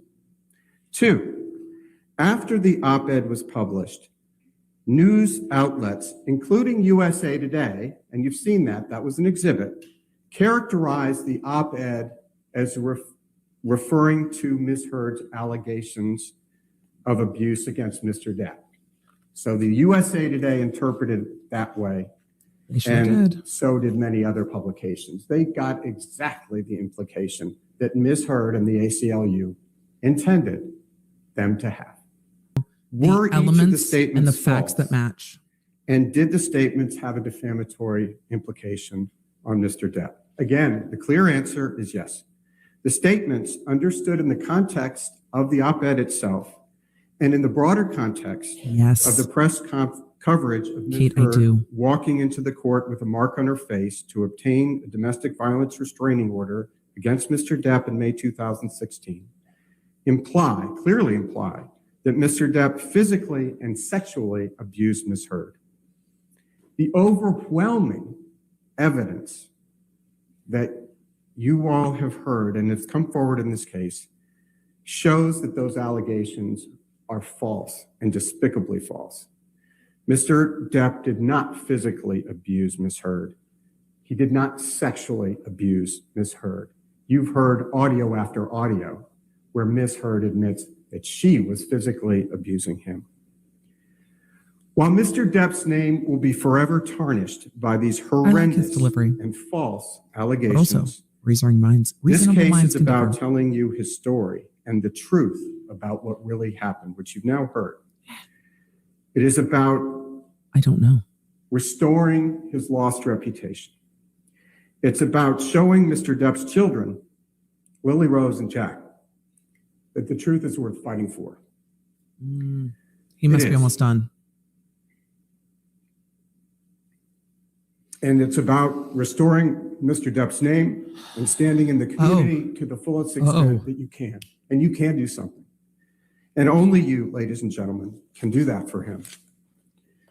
Him getting choked up just You totally heard got me from choked Mr. up. Depp Did you hear yesterday that in his voice? that he has been carrying Wow. these outlandish, outrageous stories on his back Wow. pretty stoically and living them with them for 6 years and waiting to be able to bring his truth out. And he has told you the truth, the unvarnished truth, even truth that pretty embarrassing. He knew that was going to happen when he brought this case. You've seen the evidence in this case over 6 long weeks, which we again thank you for. That evidence shows overwhelmingly that Ms. Heard's attempt to paint herself as a heroic survivor, an innocent survivor, and Mr. Depp as a terrifying abuser are utterly false. We ask you to please return your verdict for Mr. Depp. We ask you, we implore you to give him his name, his reputation, and his career back. Thank you very much, ladies and gentlemen. Wow. All right, ladies and gentlemen, let's go ahead and take a break. Morning break. Yes, at this please. time. Again, this case has not been submitted to you yet. We will continue with closing arguments when we come back. So do not discuss the case with yourselves. Don't do any outside research, okay? Thank you. I absolutely heard him get choked up, and it got me choked up for sure. It came upon a sidebar clear, that glorious trial of old. Miss Bredehoft. The first of those, Your Honor. The court, wait. Miss Bredehoft, sorry. The court, okay, yes, what's your issue? Miss Bredehoft. The first of those is we believe that the arguments of the damages, on the damages, and restoring the reputation has opened up the door for the UK. I forgot, she still tries. She still tries. Never giving up. I bet to this day, she's still trying to get that UK judgment in. The first of those is we believe that the arguments on the damages and restoring the reputation has opened up the door for the UK judgment. The court, nope, definitely not. Evidence is done. Miss Bredehoft, okay, Your Honor. The second thing is I just saw, while Mr. Chu was arguing, I think we made a mistake in both verdict forms on the last. I think you'll appreciate it as well. The court, sorry, Judy, last day you're going to take Judy's mic out. Miss Bredehoft, she's never going to forgive me. I believe this word should be any instead of all. I think what this does is requires them to find all three. The court, okay, so you want us to change the last page if you answered yes to all the questions. Miss Bredehoft, to be any. The court, no, all the questions. Well, all the questions in 1, all the questions in 2, and all the questions in 3. Miss Bredehoft, or Mr. Rottenborn, 1, 2, 4, 3. The court, you see what I'm saying? I can explain that to them if you want, Miss Bredehoft. I think that would be helpful. The court, at the end, I'll explain that to them. That means you'll have to answer all the questions, Miss Bredehoft, because I think it works. The court, you created the form, right? Mr. Rottenborn, yes. The court, so I'm correct, right? Mr. Rottenborn, yes, that's right. The court, I'll explain that to them. Make sure we have it right. Miss Bredehoft, thank you, Your Honor. The court, did you break that too? Mrs. Vasquez, I don't think so. It's still on, so that's a good thing. Mr. Chu, keep laughing. It's my fault. The court, let's make it 11:10 now, Miss Vasquez. Thank you, Your Honor. The court will come back at 11:10. Okay, 11:10. Thank you. Bailiff, all rise, and it looks like they are taking their mid-morning recess. Mr. Rottenborn, is your mic on? I believe it is. Oh, there we go. Okay. Does that work? Okay. Did Elaine turn on your mic, Rottenborn? I'm trying to convince you that Mr. Depp has carried his burden of proof in proving that he was never I like his abusive to pacing Amber so on far. even one occasion. I liked him in opening Think too. about the message that Mr. Depp and his attorneys are sending to Amber and by extension to every victim of domestic abuse. That's the everywhere. direction we're going. Okay. If you didn't take pictures, it didn't happen. If you did take pictures, they're fake. Good If argument. you didn't tell your friends, you're lying. And if you did tell your friends, they're part of the hoax. If you didn't seek medical treatment, you weren't injured. Strong. If you did seek medical treatment, you're crazy. If you do everything that you can to help your spouse, the person that you love, rid himself of the crushing drug and alcohol abuse that spins him into an abusive, rage-filled monster, you're a nag. Oh, he didn't say good morning at all. And if you finally decide that enough is enough, you've had enough of the fear, enough of the pain, and you have to leave to save yourself, you're a gold digger. I know a lot of you are Team That is Depp. the message that Mr. Just try Depp to listen. is asking you to send. Put yourself in the But he doesn't chair of the stop there, jurors. because Just in try. Mr. Depp's world, you don't leave Mr. Depp. And if you do, he will start a campaign of global humiliation against you, a smear campaign that lasts to this very day. He will do everything he can to destroy your life, to destroy your career. That is what they're saying, ladies and gentlemen. And that's what they're trying to get you, the jury, to be an accomplice to. But it's not surprising, because Mr. Depp cannot and will not take responsibility for his own actions. It's always someone else's fault. Just as Ms. Vasquez did, and Mr. Chu did, I would like to extend my thanks to you on behalf of Amber and our whole legal team for the care and the diligence with which you have served as jurors in this matter. You've paid attention to every witness, every piece of evidence, and I can't even imagine the sacrifice that you've made in terms of time away from your friends, your family, your job, to be here on this jury. I think the way he chose to do that was more powerful. And we thank you very much. By getting in his very strong bullet points and then Let's getting pick into up where we thank you. started 6 weeks ago in opening statement. You may remember that I asked you to keep a simple question in mind, which is, why are you here? And much of what you've heard during the course of this trial, you don't need to make a decision on in order to return a verdict for Ms. Heard on Mr. Depp's claim of defamation. Now, we'll talk about Ms. Heard's claim of defamation against Mr. Depp, and Elaine will address most of that in a few minutes. Oh, God. But your key question Your to answer pacing is so much does the better. First Amendment give Ms. Heard the right to write the words that she wrote in this article? Paper article. On December 18th, Just like 2018. is. That's the question. And you cannot simultaneously protect and uphold the First Amendment and find in favor of Johnny Depp on his claim. You It is. simply He cannot. started out very strong. Ladies and gentlemen, it is time to tell Mr. Depp that this was his last chance. Tell him to move on with his life. Tell the world. Tell him to let Amber move on with hers. Stand up for the freedom of speech. Stand up for the First Amendment. This trial is about so much more than Johnny Depp versus Amber Heard. It's about the freedom of speech. Stand up for it, protect it, and reject Mr. Depp's claims against Amber.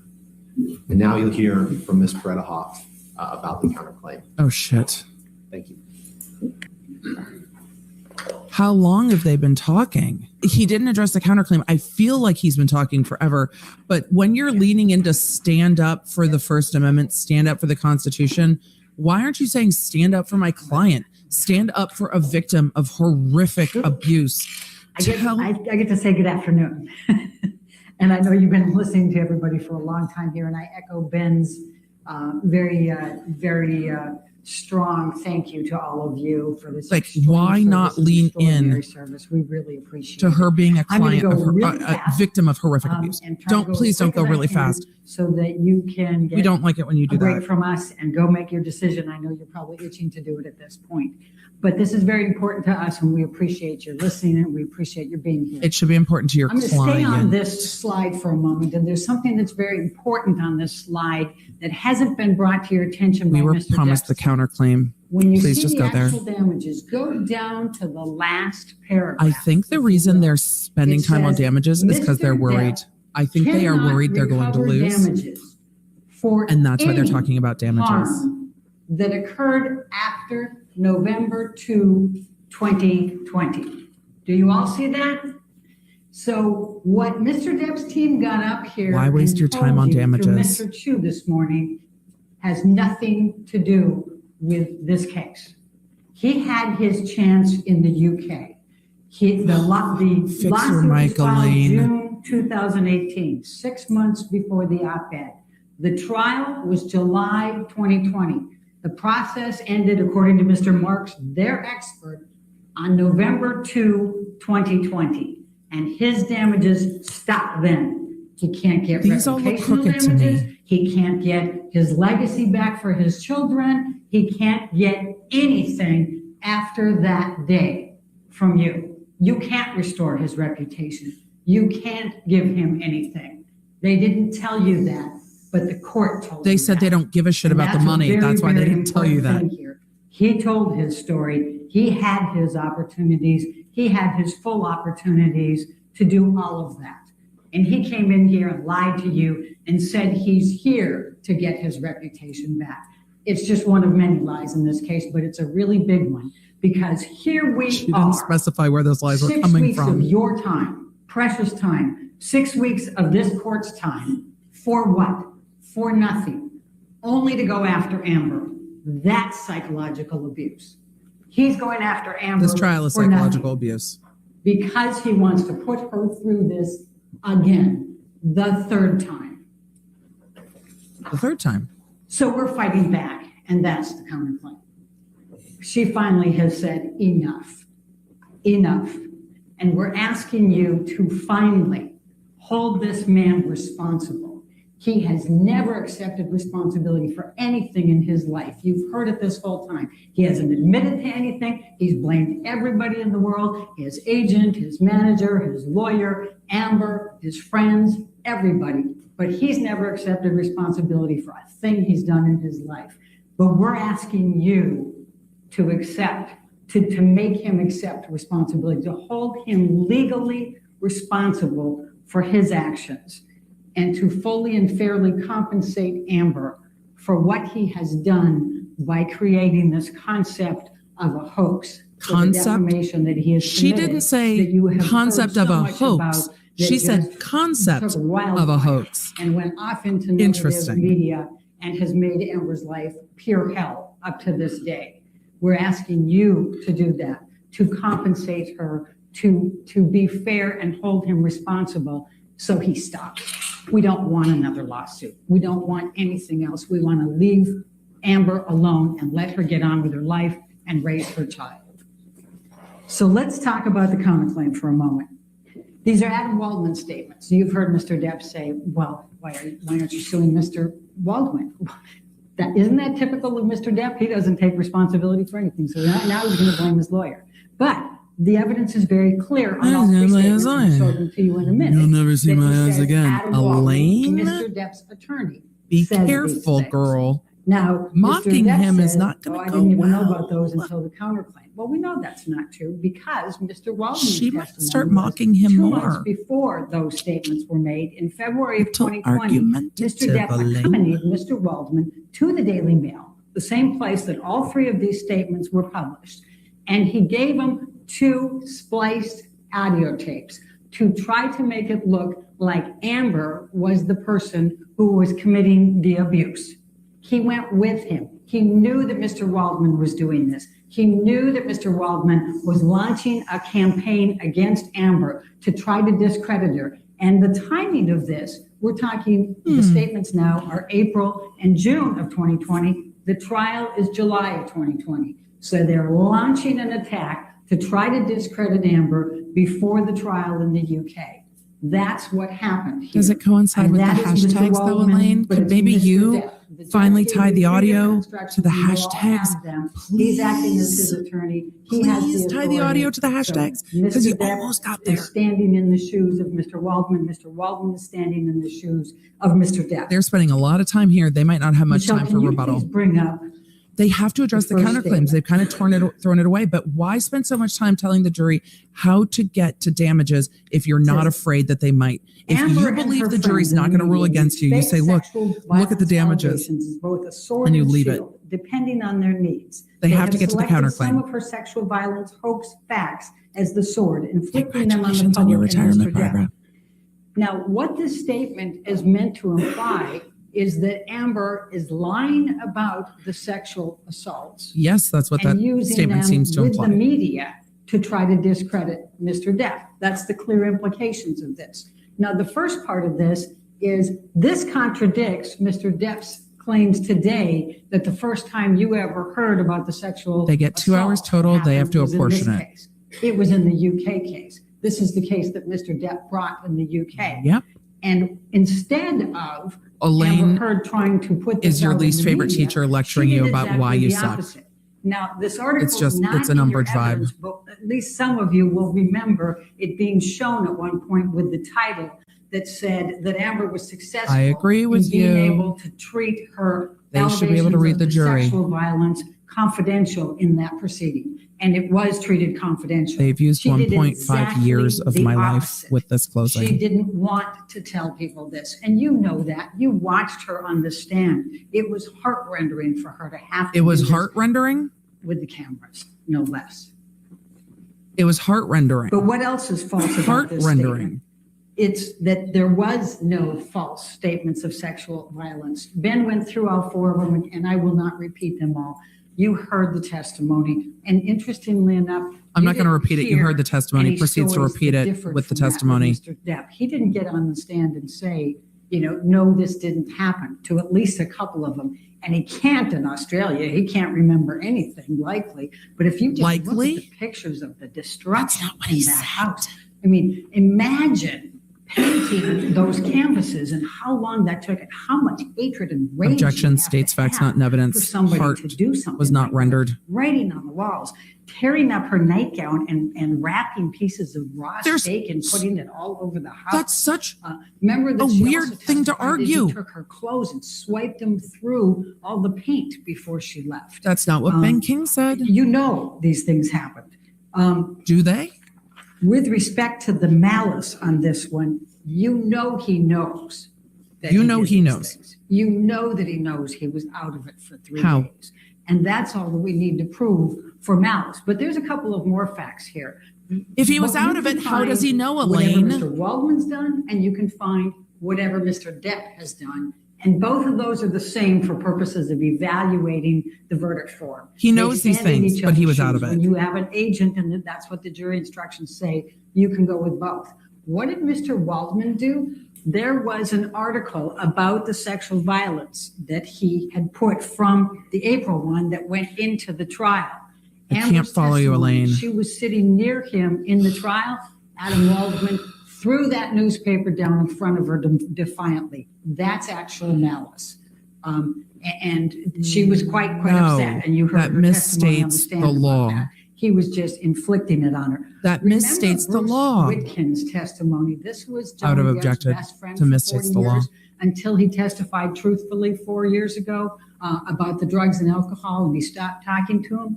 There was a couple of really important She things that Bruce slipped Whitkin said. into the One of the gossipy things is bit. he said he met Adam Waldman once. Adam Waldman said, "Do you have any dirt on the Mandels?" And he said no, and that was it. And he didn't care. He is an attack dog. All he wants to do is attack and All he put wants to dirt do on is people. win, The second thing win that no Whitkin matter said what. that I think was Is that what pretty you're saying, Elaine? instructive was that Johnny Depp has deep-seated anger It issues feels- that have nothing to do with Her him. pacing is a He bit remembered frenetic, even back when and it Johnny was married feels to his sister-in-law, like he she's had extreme grasping. jealousy even back then. And I think that's pretty significant. Remember, Mr. Whitkin also was called in a few times to intercede in some of these fights between Johnny and Amber when Johnny would become so angry. The last thing I thought he said that was actually pretty important was that Kipper and his whole group are a scam. He said, how is it that they can be sober doctors, for these years, and he's never sober? He's even taking Hopefully the pot doctors are all the time, sober. but he'd be sober. I thought that was quite instructive. I think you But in mean any event, sobriety? going back to, that's the first statement. The second statement, Michelle, if you can bring that one up. Oh, before I go there, I want to talk about a few more things. from Michelle, Mr. bring that Waldman up. Just you have kidding. in your, JK. in your pocket mind, never to mind. be able to find additional malice with him. Remember, he's the one that after the UK trial went to the LAPD with a notebook full of things and tried You're to get bringing up the perjury charges perjury on against your him. own? The LAPD said, we don't investigate those things. But he then They said went go to the a German sheriff's. newspaper and said, Amber is being investigated by the NYPD or the LAPD for perjury. Do you remember Did you see that? Camille going like, no, That's malice. That's showing his No. intent to do harm to Amber. that misstates He the law. also admitted that That's he not speaks the to legal that standard for umbrella malice. guy. And you Somebody see needs that to one object. text in there from the person from She's misstated the TMZ. law of That malice umbrella twice. guy is the big lead of Johnny Depp's, positive social media that is putting all the negative out on Amber Heard. And he also ended up getting knocked out of Twitter because They should he was object. abusing Amber. So now we'll go to the second counterclaim statement.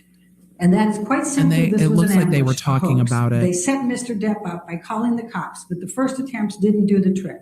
The officers came to the penthouses, thoroughly searched and interviewed, and left after seeing no damage to face or property. So Amber and her friends spilled a little wine, roughed the place up, got their You're story wasting straight time. under You the already direction of did a lawyer this. and publicist, then placed a second call to 911. Now this is May 21. Now the clear implication here is that they're saying that Amber got together with her friends. They decided they were going to set Johnny up to be charged for domestic violence. And so they called the police and they tried to make up this whole story, get him arrested, but the police said there's no evidence here and went away, and they said, darn. And so they spilled wine and they, busted up the jury place, might believe that's and what called happened. 911. They got advice from a lawyer and a publicist, called 911 There's and tried evidence that they again to called a get lawyer. Johnny charged. That's what this says. That's not now, we all know what it it's says. false, and it's heinously false. Because, after these events happened, and Ben talks I about feel a little bit of attacked. it, but I'll talk about the rest of it, and I'm going to try to do it really quickly. You better. But we all know Amber did everything in her Running out power of time doesn't not make you to more tell them who Johnny was, easier to listen to, not Elaine. press charges, not to have him arrested. feel The yelled at. exact opposite of this. Mom! So she gets Io Tillett on the phone. He's in New York at the time. He's going, they thought, this is ridiculous. Of course nobody did. And by the way, This is Boo just has as this huge disjointed problem. as her Of course it opening. was I Boo. fucking He's hate always it. doing this. But Johnny just won't get there. So then they laugh. That makes him mad. Then he throws the phone at Amber. Amber screams out and says, ow, you just threw the cell phone at me. It hurts. Io says, Amber, get out of there. Johnny gets madder, I'm trying to pulls pull up her some of these hair, super chats. grabs They're her and going too starts fast. hitting her. No, they're not allowed to So mistake the Io law. gets They hold could have of Rocky objected. They Pennington. didn't. She comes They'll over probably as address it on quickly as rebuttal. she can. She goes and gets in between the two of them. She puts her hands up on his chest. That's He a pushes fair them rebuttal. down. And then she continues to stand in between them. Elaine, And you're just he's trying to screaming testify. loudly 10 times. Amber, get the fuck up. Amber, get the fuck up. How do you know it's 10 times, Amber, Elaine? Get the fuck up. Loudly. Then his bodyguards hear this. They come in. They break it up. That's how that happens. But the next part of this, Elaine remember has not known Josh what the Drew, assignment is. And I think Elizabeth Mars was amazing in this one. Remember their testimony. I think Elizabeth Mars was amazing. After that, he Were you goes and he vouching? has to, he always leaves a path of destruction as he's leaving. He So always leaves a he path of flashes up destruction. things and he $62 in pictures Hicksville. here, Elaine? picture frames, Girl? knocks things over as he's going, goes down the hallway. You in he's danger. splashing the wine. He gets his bodyguards to let him in the Rottenborn's work penthouse is being behind. undone at this That's where point. Josh and Elizabeth are trying to help with Rocky's bead thing for the next day. And he comes in storming in and he says, get your bitch out of here. And he's got the big magnum and he's mad. And Elizabeth is just terrified. She barely knows Johnny. She's met him 4 times. She And moved into goes his place, running out of though. As fast as she can. And Josh gets out of there too. Then what does he do? He rearranges the furniture. Or he might have knocked something off, one of the countertops or something, I think is the testimony of his bodyguards. But you saw the pictures. He went through and This is trashed that uncomfortable. place as he left. Like, I'm uncomfortable. Now, the next Chad, part of this is Chad. the police coming. All of you that just Io texted calls the police. couch in the He's chat. in New York. He calls the New York Police 911. You're bae. He's afraid they're not going to get there fast enough. He still remembers December 15. I wanna because call he came couch. in afterwards and saw all of the injuries on Amber and all the evidence. Parlay. And he's Parlay. terrified that Amber's still in there, the police haven't come, and that Johnny's going to kill her. So he calls a friend Parsnip. in LA Parsley. and says, please call 911. We got to get somebody there fast. So she calls 911. So we have 2 calls, and you'll see the call summary. And the call summary shows those 2 calls really close in proximity here. So it's not them, we didn't get the first police officer, so we'll rough up the place and make a second one. You'll see that they're like 8 minutes apart up there. But it took 2 hours to dispatch the 2 different ones. And Amber never even had any idea. This is exactly how Dr. Hughes talks. I wonder if The they're first friends. ones come, and we've talked about it. We've shown you the pictures. The police officers admitted that those I wanted pictures this to be could good. very much have been what was there that night. The Remember, only one with Officer vomitus Patton in this was his courtroom first right week now on the is job. Elaine, and it's Officer word Science was vomitus. Three years on the job at that point. They say, they told Josh that if she will press charges, if she'll give a name, we can file a report and make an arrest. She wouldn't do it. You did hear from Detective Sandanaga. That's the domestic violence. Oh, they finally stepped into the misstating the testimony. Are you also going to call time on her? Thank you, Ben Chu, for making it fucking stop at this point. Like, all we needed was for that to stop for a minute. Oh, little trial of Bethlehem, how still these sidebars lie. Mr. Chu, she blatantly misstated the testimony of the police officer. The police officer said there was no sign of injury, there was no arrest. She needs to correct that. Ms. Bredehoft, Josh Drew testified that the police officer told him she's got a mark on her face. There's property damage, you know. The court, was that in evidence? Ms. Bredehoft, yes, that was. Mr. Chu, no, it's not, Your Honor. Ms. Bredehoft, no, it did make it in evidence, Mr. Chu. The police officer said there was no sign of injury. The court, well, I know the police officer. She just said Josh Drew. Ms. Bredehoft, no, Josh Drew. Josh Drew's came in. It came in, Mr. Chu. I don't believe that's correct, Your Honor. The court, I know what the police officers said. Ms. Bredehoft, it came in through Josh Drew. The court, well, I'll allow it. Go ahead. Mr. Chu will correct that. The court, okay. Back to open court. The jury must feel that they are being assaulted with words, and I can understand their feeling. Like, it's You recall, Josh, oh Jesus, saying right back into it. Fuck. Him, she'll give a name, we'll make an arrest. He definitely said that. Something's happening. But in any event, she would not. She would not cooperate. Thank she you. didn't want to. But Detective Sandanaga, their domestic relations, At least she got right back into it. Domestic violence person said they should have done an incident report no matter what, even if they decided there wasn't a crime. Because domestic violence. Camille's like, no, girl, no, girl, no, girl. And it's good to have the record for the next time that it might happen. Congratulations so she on said finals. They should have under the circumstances, even if they didn't. And she That's not also what it that said. When they put verbal dispute only in those calls, it is a code that they use, and you'll see that it's twice on that call report. So they to say that's why we didn't. It's not a code. It's not a code. But in any event, whether the police officers, forgot about it 2 months later when they were first asked about it, whether they just decided she's never going to press charges, and you'll see on the call report they're insisting that in the second set, it doesn't make any difference. The point is, this is still false. I need an emotional support animal. Where is my cat? Because Amber did everything but press charges against Johnny Depp. So they go away. And the testimony is that Josh and Amber and Rocky cleaned up because they have What dogs. statement so they are we cleaned up on? a lot of the glass and the wine and those types. They had no idea the second police officers were coming by. I did and they not certainly see didn't that. Call them, and they certainly didn't talk. They never talked to a publicist. She did talk to a lawyer who gave her advice, and that's why she wouldn't tell them, anything. She said, I'm not going to cooperate at all. So the second one's coming. You saw that. You've got the video cameras in there. You see, there's no effort by them to try to get now these officers to press charges against Johnny Depp. This is as bad as opening. Josh Drew doesn't want to get out of there. She's supposed to be sticking to the script, and 100% false. I don't know what happened. Absolutely. There's nobody that thinks that Amber tried to press charges that night. Johnny knew that. But the She's other not thing going to that's have very time for a helpful and rebuttal. what you should That'll look be at a is blessing. Defendants Exhibits 772 and 773. Because once again, the next day, Johnny apologizes to Amber. He says in two different text messages, 772 and 773, he says, my profound apologies in one of them, and my apologies are eternal in the other one. What is he apologizing for Christine, I the don't next doubt that. day on May 22nd? If he didn't know that he did all of those things. And by the way, remember Isaac Baruch even remembers the wine in the hallway. The police. I pledged $7 million to make it stop. I pledge $1 billion to make it stop. They got a zillion other things going, and they didn't remember this call 2 months later when they were asked about it. So that's the next one. So clearly that's 100% false. Clearly they knew it. Clearly there's malice in making that statement. Also waiting for this one time at band camp. She's manufacturing evidence with her friends to try to frame Mr. Depp. I will get to that at the Nothing break. could be further from the truth on that one. And she did not want those police 3 officers to press charges. hours Now let's go to later. the third one. The third Oh, statement? and let's talk about the makeup just for a Shit. moment while we're going to the third one. Shit. This makeup thing, fresh faced, natural. These were Adam Waldman planting these when he talked to the ECB people. Remember the testimony. He We kept planted asking, the "Did you talk to witness Mr. Waldman? testimony? Mr. Waldman? Mr. Waldman was trying to plant in all of these people's Objection, minds. Your And Honor. somehow she was No. The approach? That is so inappropriate.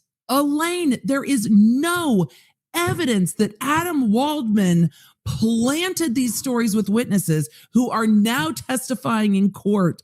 There are lines that have been crossed, but what the fuck? Felice Sidebar Dodd. Felice Sidebar Dodd. That's Felice Navidad. Okay. Mr. Chu. She's completely misstating the testimony here. Ms. Bredehoft, I don't agree. Mr. Chu, she just is. Ms. Bredehoft, I don't agree. Mr. Chu. None of them said that they were planted by Adam Waldman. They all said this is a truthful statement. She's just lying. Ms. Bredehoft, I'm not lying, Your Honor. There, Mr. Chu, she's lying. The court, well, Ms. Bredehoft, no. We asked specifically about Adam Waldman. Your Honor will recall that. And they would say, I don't remember. Yes, I did talk to him. The court, right, but nobody said he planted these statements. Ms. Bredehoft, no, I didn't. I didn't say that he planted it. The court, you just said that. Ms. Bredehoft, I accused him of planting it. The court, if you could clear that up. Ms. Bredehoft, okay, thanks. Back to open court. So I didn't say that any of the witnesses admitted that Adam Waldman planted Yes, that. you I'm did. saying he planted it. That's me arguing he planted it. And that's because The judge admonished her. She wasn't wearing any makeup. The judge admonished She was her. natural. She wasn't wearing a stitch of I makeup. didn't say. Every one of them says it. It's the exact same thing. Well, why would you say that? She's an actor. She's not going to go outside her house, without putting makeup on. And if she has bruises, why on earth, when she's been covering them up for 4 years, why on earth would she not put makeup on so that she would cover those up? Why on earth would she not want to cover up those bruises? It makes no sense. But you know what? You guys saw her here. You guys saw it. Is that an Oura ring? You saw Amber on the stand. There were days like an where Oura she ring. didn't wear eye makeup. A lot of people think that she's not wearing makeup when she doesn't have mascara and eyeliner on. She has different looks, and some of them are with eye makeup, and some of them are We were without. trying to show you, ladies and People gentlemen. misunderstand, especially people that aren't that good at makeup, and a lot of men, frankly, go, oh, then she probably doesn't have makeup. Look at And that's her where that looking at the mistake jury. happens. Ladies and But gentlemen, you heard her testimony. gentlemen You of the heard jury, her you don't makeup know. artist You don't know. testimony saying she doesn't go You don't out know. of her room without concealer and foundation. That is not She what knows her how makeup quickly artist it goes said. in. She said she And goes you saw natural and Defendant's wears a Exhibit light 155, and you'll tinted have the actual moisturizer. thing in there. Elaine. That's the type of palette Oh, she used. bring up And the she was Milani very palette adept at again. telling you what colors she puts on for the different days of bruises. After This is foundation. a woman who for 4 years did everything she could to cover up anybody knowing anything about this abuse. Do you honestly think she's just going to walk around for the week with her bruises exposed? Of course she's not. Now, All right, I'm done. let's go to the third one. I'm done. And this is the abuse hoax. He says, we've reached the beginning of the end of Ms. Heard's abuse hoax against Johnny Depp. Now, obviously the defamatory meaning of that is that Amber's creating an abuse hoax, but there is no abuse hoax. I don't need to tell you all of the evidence because Ben did a beautiful job of just taking you through all of those different things, but I will point out. It was a better job than this. And that is, remember Bonnie Jacobs, the therapist. Dr. Hughes and Dr. Spiegel testified about Bonnie You're Jacobs. really going to Dr. Yes. Spiegel? And remember that I was holding that, you don't get to see them, but they testified that they went through them. Dr. Hughes testified that she also spoke with Bonnie Jacobs. Dr. She Spiegel's kept our hope. contemporaneous notes from 2011 when she first started seeing Amber. And the abuse is documented in those notes, what Dr. Hughes testified to. They start in 2012, both physical and sexual. Objection, Your Honor. That Dr. Hughes testified to that. Listen to her arguing. Dr. Hughes testified to that. No, she didn't. Joy to the trial, the sidebars reign. The court, yes, sir, Mr. Chu. She keeps misstating. She continues to lie to the jury. Miss Bredehoft, no, I am not. I am definitely not misstating that one. Mr. Chu, she's continuing to lie and misstate the evidence. The court, which lie do you say there? Mr. Chu, that was not in the testimony. Miss Bredehoft, oh, it was. It absolutely was. Mr. Chu, it was not. The court, well, what do you believe was the testimony? Miss Bredehoft, Dr. Hughes testified that Bonnie Jacobs' notes documented both physical and sexual abuse. She also said that she talked to her and confirmed that was the first day of her testimony. The court, I just don't have the transcript, so I'm not sure. Mr. Chu, that's not accurate, Your Honor. She continues to do this. Miss Bredehoft, he can argue whatever he wants, but that's absolutely what she said, Mr. Chu. She can't lie to the jury like that, Miss Bredehoft. And then I asked Dr. Curry about them after that. Court, what was in the notes, whatever. I know she reviewed the notes, but what was in the notes, did that come into evidence? Mr. Chu, no, it did not. Ms. Bredehoft, yes, well, the court, I'm not sure the notes, Ms. Bredehoft, characterization of it. No, the actual notes did not. The court, characterization? Ms. Bredehoft, characterization. Dr. Hughes said these things were in her note. The court, her characterization of them. Ms. Bredehoft, characterization of them. Right. Fuck's sake. The court, that's not actually in her notes. Mr. Chu, correct. Ms. Bredehoft, no, she said that the court, Mr. Chu, she needs to correct that. She continues to lie to the jury, Ms. Bredehoft. She says that the notes reflected physical and sexual abuse. She said that was her testimony. She did. Mr. Chu, that is not evidence, Your Honor. The court, I don't recall that. Ms. Bredehoft, she absolutely did. She absolutely did. The court, you can use she characterized it as such. I don't know that you can say they were actually in there. Mr. Chu, yeah, she's misstated that to the jury. Ms. Bredehoft, no, I have not misstated. Mr. Chu, yes, you did. Ms. Bredehoft, I have not submitted my testimony at all. That's very important evidence from us because we could get those notes and we tried several times. Mr. Chu, she's saying it's in evidence when it's not. The court, but she did characterize the evidence you can say characterized the notes. Ms. Bredehoft, thank you, Your Honor. Back to open court. It's very, very hard because this part is not Amber Heard's fault, and she has no control over how unappealing her attorney is right now. Bonnie Jacobs' notes as reflecting both contemporaneous physical abuse. She had to backtrack again. Throughout that time. She had to fix it again. Dr. Spiegel confirmed that later and said the same.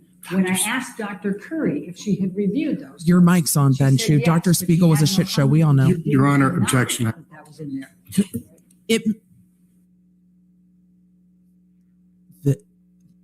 This is bad. This is bad. This is bad. Oh, sidebar night, the trial is brightly shining. Here comes everyone's favorite, Mr. Chu. Wackadoodle Spiegel did not say that. The court, Dr. Spiegel didn't say that, Mr. Chu. Could she please correct that? Ms. Bredehoft, yes, he did. Mr. Chu, no, he didn't. The court, he said he reviewed her notes, but he didn't say anything. He didn't characterize her.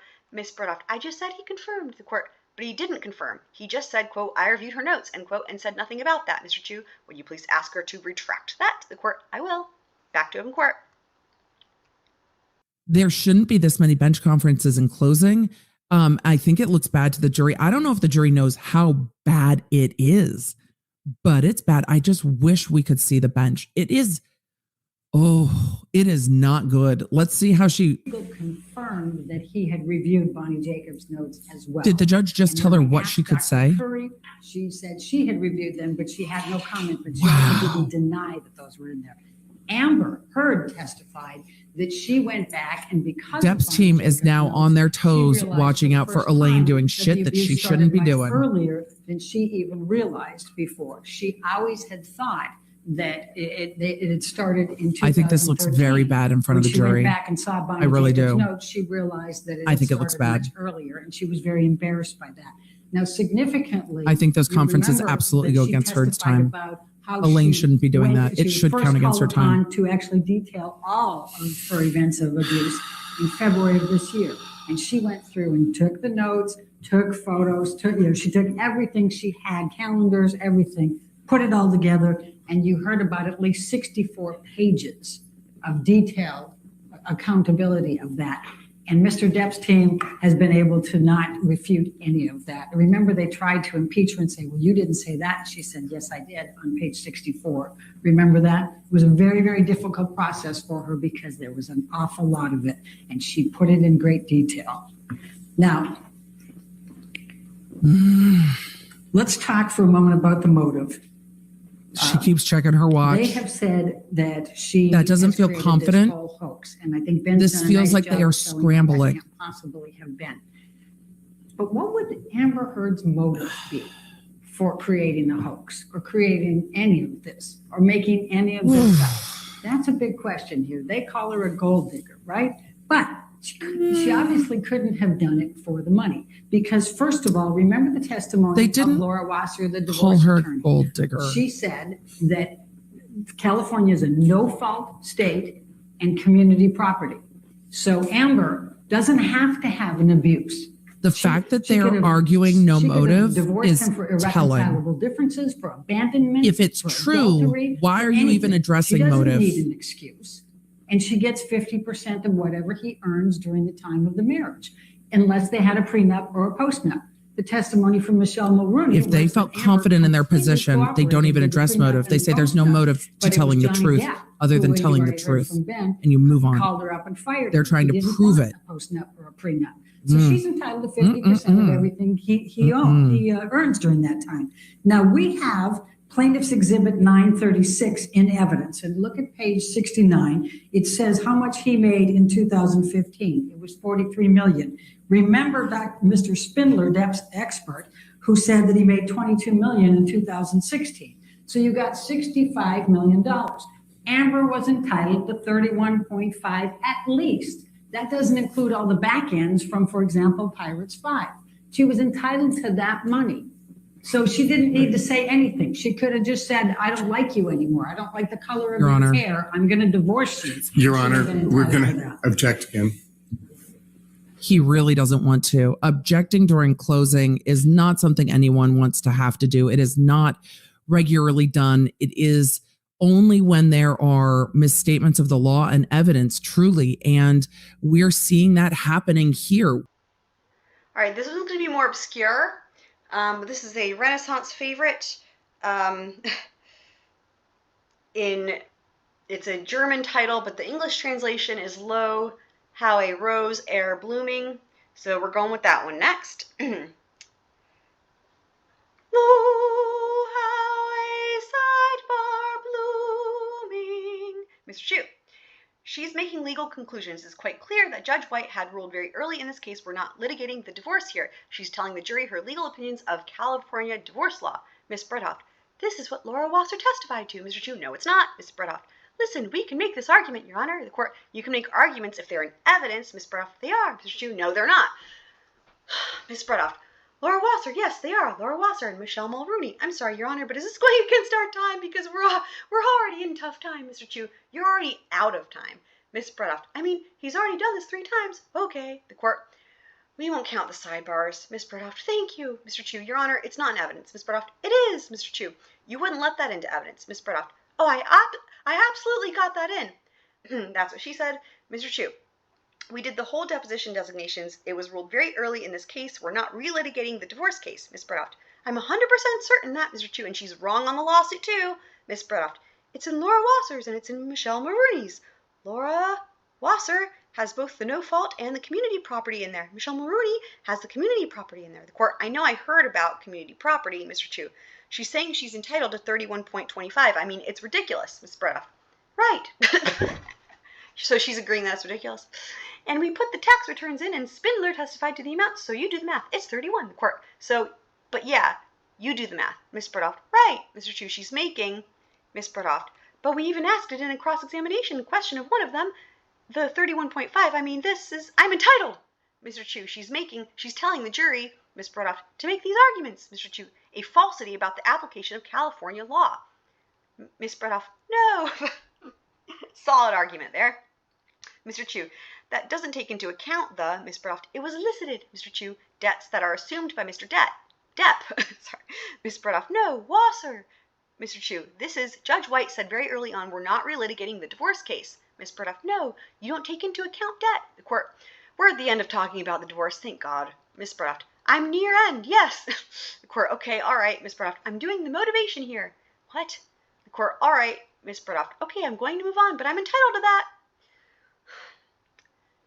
The court, I understand, but if you're going to do calculations, you're going to let them know this is mere inference of the evidence that's in. That's fine. Then we'll go from there, okay? Mr. Chu, thank you, Your Honor. Back to open court.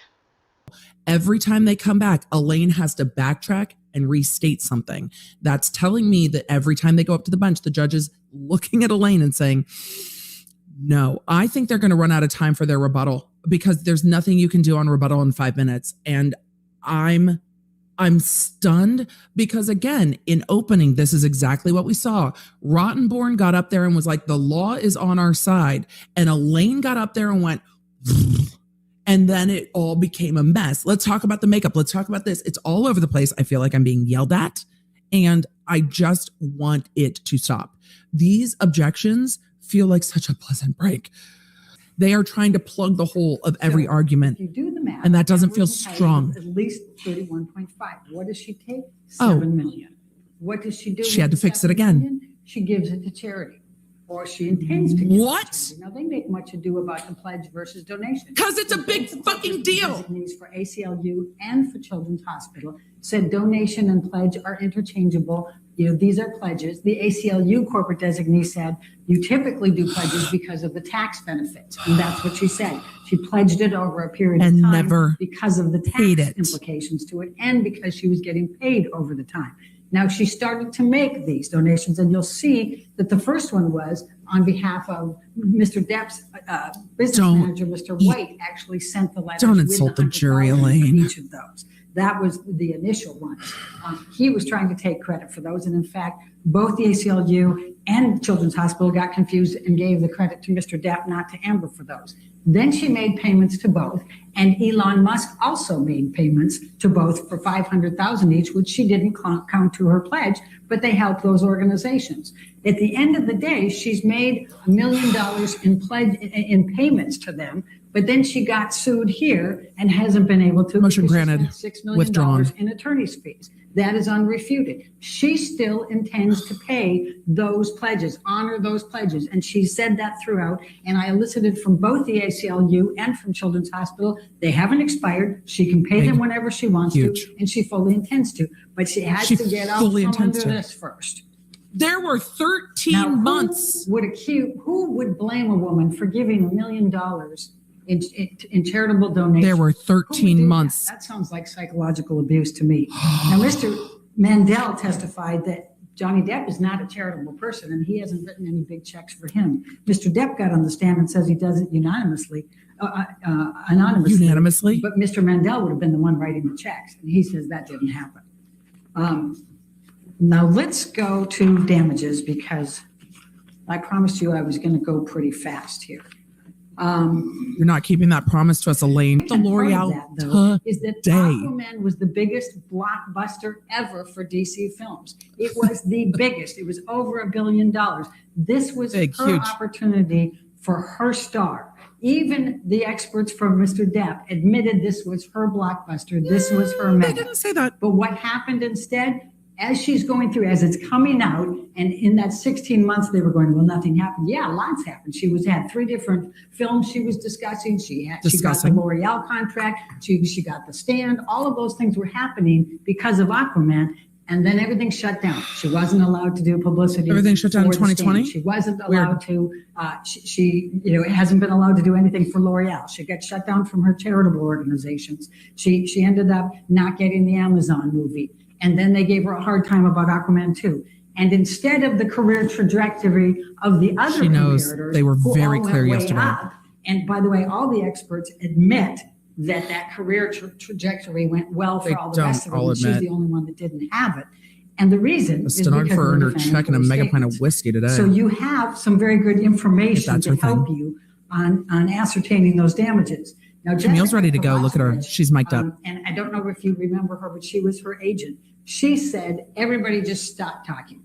The producers, if they run out of time, the court will say counsel, nobody wants it. We just can't approach or counsel. You're at time. Been able to get the traction, and they say it's because of those statements. So Camille's so ready. Catherine Arnold gave you some good estimates on this, and she gave you a very good basis for it. And she didn't use Jason Momoa's or Gal Gadot's or the others. She used Amber's, but used those comparators to show that they got big movies, that they got commercial opportunities, that they got these TV opportunities. But she used the base that Amber had. So she used the 4 million from the Aquaman, that would be 3. She used the stands, how much my parlay was denied. And what she estimated on those, and she went through those details, is that if you took that for the last 2 years and projected into the next 3 to 4, that it's between 47 and 50 They're trying to prove million Amber Heard's damages that she could have had rushed at the end here, being completely extinguished. And that's what's happened to her. The emotional distress damages are even more extreme here. I think Bredehoft is also exhausted. And Don Hughes testified extensively about the PTSD and what she goes through. And every time she's called a liar, every time these hoax things come up, everything, it causes her to relive all of it. She talks about the panic attacks, the nervousness, the intrusive thoughts, the nightmares, all of the sweats, the anxiety that goes through all of this. I didn't see that. This is Bredehoft. It's significant, but probably the most compelling testimony that you could ever hear was from Amber. No, this is just like her opening was. It's just it has destroyed her life. This has consumed her. She's getting death threats. Her daughter. I don't know what she's doing. Threatening to put her daughter in a microwave, for God's sakes. She can't get away from this. It's everywhere. This media, the social media that has just taken off, has just consumed her life. As she said, I'm a human being. No human being should be put through this. Now, Johnny Depp sued for $100 million or for $50 million. You sued for $100 million. We sent a message back saying, fine, then we're going to sue for $100 million. Oh, good. Look what you've done to her. We're not asking you to give $100 million. We're asking you to just look at the damages in this case and just be fair and reasonable in whatever you determine by following the evidence and the instructions. But we do ask that you fully and fairly. Well, now we know how they picked it. Amber, just like I said, fuck you, we're doubling it. Both in terms of reputation and emotional distress. The very last point is punitive damages, and you surely have those in this case. We've asked for $350,000 for the punitive damages, and we would ask that you award that. Thank you very much. Great, thank you. All right, ladies and gentlemen, what I'm going to do, we still have rebuttal closing arguments, but I can guarantee you that the rebuttal closing arguments will be done combined within 45 minutes. But what I want to do is go ahead and let you have your lunch. And then after lunch, we'll come back in the courtroom, have the rebuttal closing arguments, and then we'll submit the case to you. Okay? All right. So go ahead and have your lunch. Do not discuss the case with each other and do not do any outside research. Okay? All right. So let's come back at 2:10. And just for the record, plaintiffs have 39 minutes left for rebuttal. Defendants have 6 minutes. Okay? No. I didn't take any time off from the sidebars. Zero off That's from the sidebars. Generous. All from testimony. That's okay? generous. All right, thank you. That's generous. All right. We're going to do another Renaissance carol here. This one's a Latin tune entitled In Dulce Jubilo. So I'm butchering that. Let me try to say that better. In Dulce Jubilo. I don't know if that's any better. Okay, but it doesn't matter because this is all about sidebars anyway. So, in sidebars jubilo. And actually, is this even a sidebar? Let's see here. All right, Mr. Chu, thank you, Your Honor. Ms. Bredehoft, Your Honor, can we get any of those back from the sidebars? The court, I didn't take any time from the sidebars. 0 off from the sidebars. It's all from testimony, okay? Mr. Rottenborn, thank you, Your Honor. The court, all right, thank you. Mr. Chu, thank you, Your Honor. The court, all right. The bailiff, all rise. And then they take a recess. Or I guess they're breaking for lunch. Court TV said Elaine was great. All right, ready for the jury? Were y'all watching? Oh, WAP. I don't have, sorry. I need to get my, I need to get my screen share together. I just sat down and started talking to y'all because I'm just blown away by what we saw. I don't think it was great. I think that was frantic and I felt like I was being screamed at. Reasonable minds can differ, but I didn't love it. All right, rebuttal arguments. Camille is ready to go. Get that mic, girl. Lots of bottles of water on the desk and ready to go. She's got 39 minutes, y'all. If you guys want to time it, Good do it. Good afternoon, ladies and gentlemen. That's not great sound. Ms. Heard's counsel has mischaracterized the record multiple times, and Ms. Heard lied to you. They've mischaracterized the testimony of police officer Symes and Haddon, who explicitly testified that they saw no signs of injury and no property damage. They mischaracterized the testimony of Walter Hamada, who testified clearly that there was no impact on Ms. Heard's career at Aquaman 2 from anything said by Adam Waldman or Johnny Depp.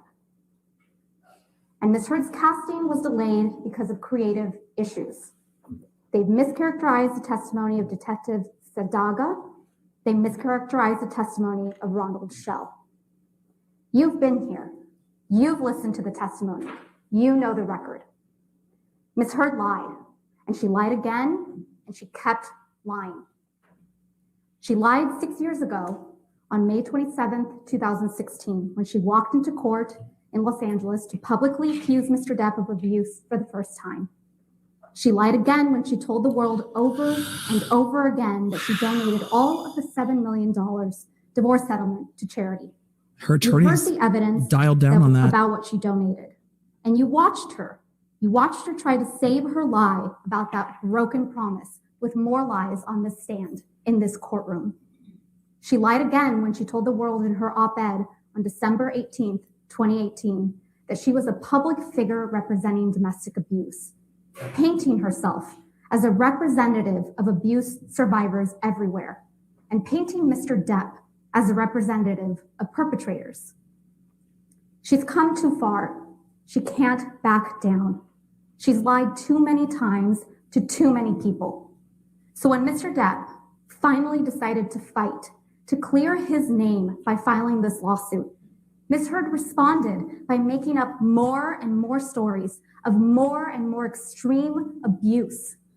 She came up with a new accusation that Mr. Depp had raped her with a bottle in Australia. And she keeps making new claims up even now.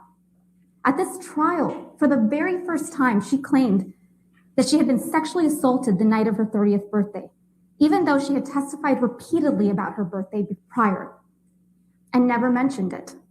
And at this trial, she also claimed for the very first time that Mr. Depp was hitting her all the time during the first year of their relationship, even though this first year, she had testified previously, was magic and bliss. And she even said that in this trial. Her story is a constantly moving target. It never stays the same. The time has come for those lies to come to an end. The time has come for you, the jury, to decide the truth. Ms. Heard has no right to tell the world that Mr. Depp physically or sexually assaulted her when that isn't true. That's not protected speech. Our U.S. Constitution doesn't protect that speech. And it is a core value of American society that you are innocent until proven guilty. There is a presumption of innocence in this country. A person's life cannot and should not be destroyed by a baseless charge and no opportunity to defend yourself. I'm surprised That's why Mr. Depp had to bring this claim. Ms. Heard was never going to stop calling him an abuser. The only way to clear his name was to stand up in this court where both sides are bound by the same rules of American law. When Mr. Depp sued her, Ms. Heard apparently decided she needed to sue him back. And because there were no statements made by Mr. Depp on which she could base a claim, she sued him based on statements made by one of his lawyers, Adam Waldman, calling Ms. Heard's accusations of abuse a hoax. Make no mistake, though, they are a hoax. Ms. Heard made up claims of abuse. Make no and then mistake. she gave a performance where she passionately repeated those made up claims of abuse on the stand in front of each of you. But ask yourselves, who's really the one alleging a hoax here? Who wants you to believe that everyone else is lying, committing perjury? It's a good argument. Ms. Heard needs you to believe that all the people who showed up in this courtroom to testify Elaine walked right on behalf into of that Mr. argument, Depp, too. They're all lying.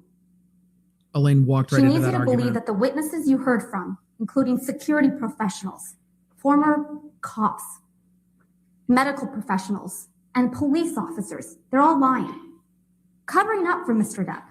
She's asking you to believe that she's the one telling the truth and that the rest of the people in Mr. Depp's life are all part of a conspiracy of silence. This case is not just about whether you believe Mr. Depp or you believe Ms. Heard. This case is about whether you believe Isaac Baruch, who wept in front of the world. He did. He wept. Keenan Wyatt, who doesn't work for Mr. Depp. Sean Betts, a former LA Sheriff's Department. Deputy. Malcolm Connolly, he worked in the prisons in the UK. Starling Jenkins, a former US Marine.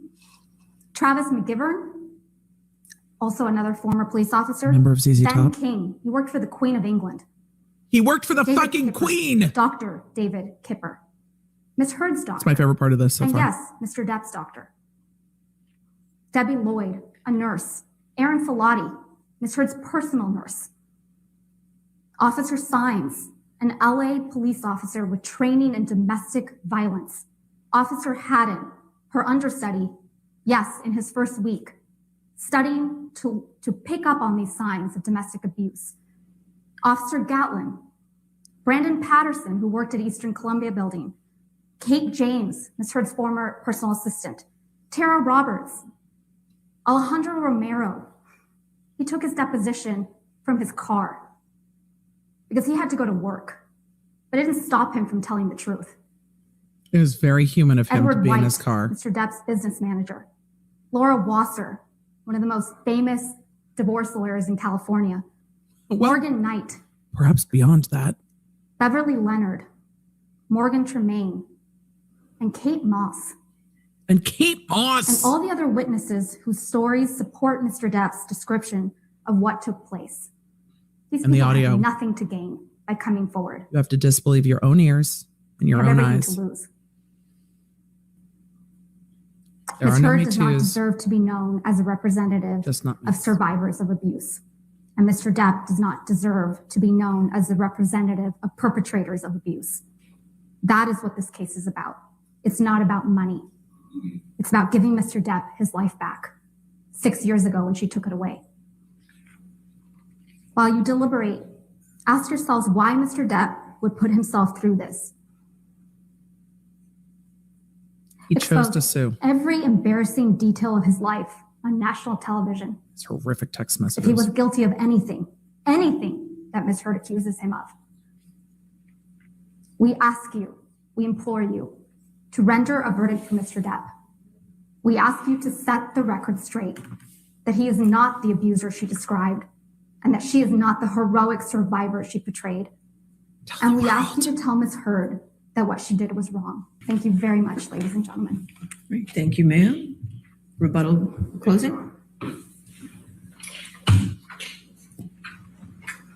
He's only got 6 minutes. All right. Rottenborn has been their strongest in arguing. Let's see. He's got to post it. Set your timer and go off to the races. Start the clock. Ladies and gentlemen, it's interesting that in both their opening and their rebuttal closing, that you heard Mr. Depp's attorneys address none of Ms. Heard's witnesses. None of Ms. Heard's witnesses. They listed their own, who didn't see, who are on his payroll, weren't there behind closed doors with him, but they didn't address any of the witnesses. For example, Josh Drew, They did. They said they were all lying. Liz Mars, who were all there on May 21st, Melanie Iglesias, who covered Ms. Heard's bruises. They say that no one showed up for her. No one showed up for her, but then they say that these people aren't friends anymore. If they're not friends anymore, Why would they show up? then why would they be doing what they would suggest are lying for her? Why would they be corroborating everything that she says? It's this simple. If you believe that Depp was abusive to Amber one time ever in any of the various forms of abuse, I think that misstates not the law. only physical, verbal, emotional, psychological, sexual, any of the ways of abuse, then your job is very easy. And you can not only deny Mr. Depp's claim, but you can fine for Amber on her counterclaim. And it's interesting that Ms. Vasquez headline. just changed their theory after 6 weeks. Okay. She said, oh, well, domestic abuse just means physical abuse. No, she didn't say Not that. what Mr. Depp said. That's not what she said. Not what Dr. Curry said. That's not what she said. It's not what Dr. Hughes said. That's not what she said. It's not what you know to be true. She said that's what the You know that op-ed the said, evidence that you've Rottenborn. seen constitutes all sorts of abuse. You're smarter than And there's a that. reason that they're running as fast as they can from those sorts of abuse. Who's because running? They know that he did it. Now, the suggestion that Amber's abuse allegations are a hoax is vicious and vile. Huh. Mr. Depp can say whatever he wants now, but he can't change the evidence that you've seen at the trial. The evidence shows that Ms. Heard did not commit abuse hoaxes. We ask, ladies and gentlemen, that you hold Mr. Depp accountable for his actions. Sit down. Stand up for victims of domestic abuse everywhere who suffer in silence. Stand up for the freedom of speech the freedom to speak about your life that the First Amendment protects. He's going back to Give all. Amber Heard her voice back. Give Amber Heard her life back. Thank you so much for your service on this jury. Thank you, Mr. Rottenborn. Members of the jury, this is an important case to both the plaintiff and the defendant. In order to reach a verdict, each of you must agree on that verdict. In other words, your verdict must be unanimous. The first thing you should do when you go back to the jury room is to select a presiding juror. The role of the presiding juror is to see to it that the deliberations are conducted in an orderly and businesslike manner, that they are conducted only in the jury room when all the members of the jury are present, and that each juror has the opportunity to fully and fairly express his or her views. It is rarely helpful for jurors upon first entering the jury room to take a straw vote, or for any juror to make an emphatic expression of his or her opinion in the case, or to announce a determination to stand for a certain verdict. To do so before all jurors have had an opportunity to consult with one another and exchange views and opinions might allow your sense of pride to prevent you from retreating from an announced position, even when shown that such position is unsound. You have a duty to consult with one another and to deliberate with the objective of reaching an agreement, if it can be done without offending your individual judgment. Each of you must decide this case for yourself, but only after an impartial consideration of the evidence with your fellow jurors. Now, for the tough part. You may remember at the beginning of this case. Oh, I got to yeet two of you. I told you we would randomly select 4 people to be the alternates. So much. We still have 2 alternates left. It would suck so much. And the numbers were placed in the envelope in the very beginning of the case. So let me just say before I release the alternates that I know that this trial has been a huge sacrifice for all of you. And I have taken, and you've taken away from your life for weeks on end here. And I know I speak for all of us associated with the case, and I want to thank you for your service in this matter. Not be able to I know how hard it is to come this far and not get a chance to deliberate, but that does not lessen the respect and admiration that we have for you. As an alternate, you will not deliberate, but you are still under order of this court not to do any outside research in this case or to talk to anyone about this case at this time. And you're still under your oath as a juror. That is because if something happens to a juror during deliberations, I will call you back for service and you will join the deliberations and they'll start again and you'll be part of the jury. You're not done yet. So you are under these restrictions and your oath until a verdict is reached. We will contact you once this has occurred and then you'll be free from your obligations. Okay. But again, thank you for your service. All right. So in this matter, the alternate jurors are juror number 3 and 14. All right. So at this time, I don't know where they're sitting. Those We'll have to jurors wait are for excused, Runkle. and also the remaining jurors can retire now to the jury room to begin their deliberations. Okay. So thank you all. Okay. That would suck, but at least they tell us how they came about it. It'll always be at the top of the hour. So for example, if I get the verdict at 10:20 in the morning, it wouldn't be read until noon. So it's always going to be at the top of the hour, at least 60 minutes later, if that makes sense. That gives you time. Okay. I would ask that at least one attorney is close enough within a 10-minute range for any questions. I'd appreciate that. Okay. And I know some of the attorneys are going to be leaving, so I just wanted to thank all of you for your professionalism and your hard work during this case. It's much easier being a judge when you have excellent trial attorneys in front of you.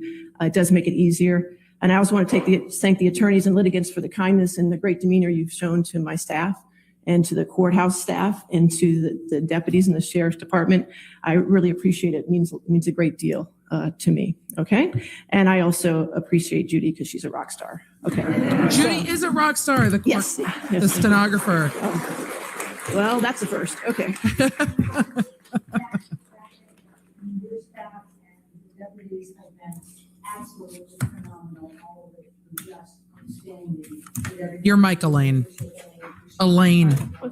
Your mic, Elaine. That is one thing on which Ms. Bredehoft and we respectfully agree. Completely agree. He couldn't even say agree. Well, good. I'm glad on the last day we finally have an agreement. Thank you, Arnie. We're very grateful. Thank you. Okay, you want to approach? Sure. All right, you guys, we have come to the very last sidebar. And as it happens to be the very last sidebar, and it also happens to be during closing arguments, we're going to finish this one with a very special sidebar song of its own that is appropriate for the final sidebar in closing arguments. Ms. Bredehoft, what matter if we can approach the court you want to approach? Sure, just for old time's sake. Aww. Sidebar time. Every new sidebar comes from some other sidebar's end. Miss Bredehoft, I might have misheard it, but I thought at the end of your explanation, of your Honor's explanation of the verdict form, that I thought your Honor said that if they find the court, no. Miss Bredehoft, no on any of that? But didn't we already go over this one? The court, any of the pages, if you put a no on a page, you don't get to damages on that particular page. Miss Bredehoft, as long as your Honor, it just was still confusing to me, but the important thing is if your Honor's on it. The court, we're on it, we're good. Mr. Chu, thank you very much. Miss Bredehoft, really, thank you. Yes, really, really, thank you. We do really, really thank you. It's a lot of reallys. The court, all right, if we hear anything, we'll let you know, okay? All right, thank you. So they're on verdict watch. Bailiff, all rise. Go to recess, and that's the last one, right? Is there one more? Nope, that's it. All right. Wow. They are done with 6 weeks of trial. I'm not surprised that we saw a moment with the attorneys thanking the judge, thanking the court staff. This has been a very, very long trial. This court staff will have worked very hard. The judicial assistants will have worked very hard. This judge was tremendously patient. I am not surprised that there are people lining up who want to see possibly the attorneys. And then we're going to have everyone exit the court. So all we have left after this is the verdict, which I plan to include for the sake of completeness sake. No one can object to completeness. Law nerds, we're called to order. Order in this court. There's a verdict in the Depp versus Heard case after 2.5 days of deliberation. Emily, is your screen shared? No. Why would your screen be shared? We are professionals here.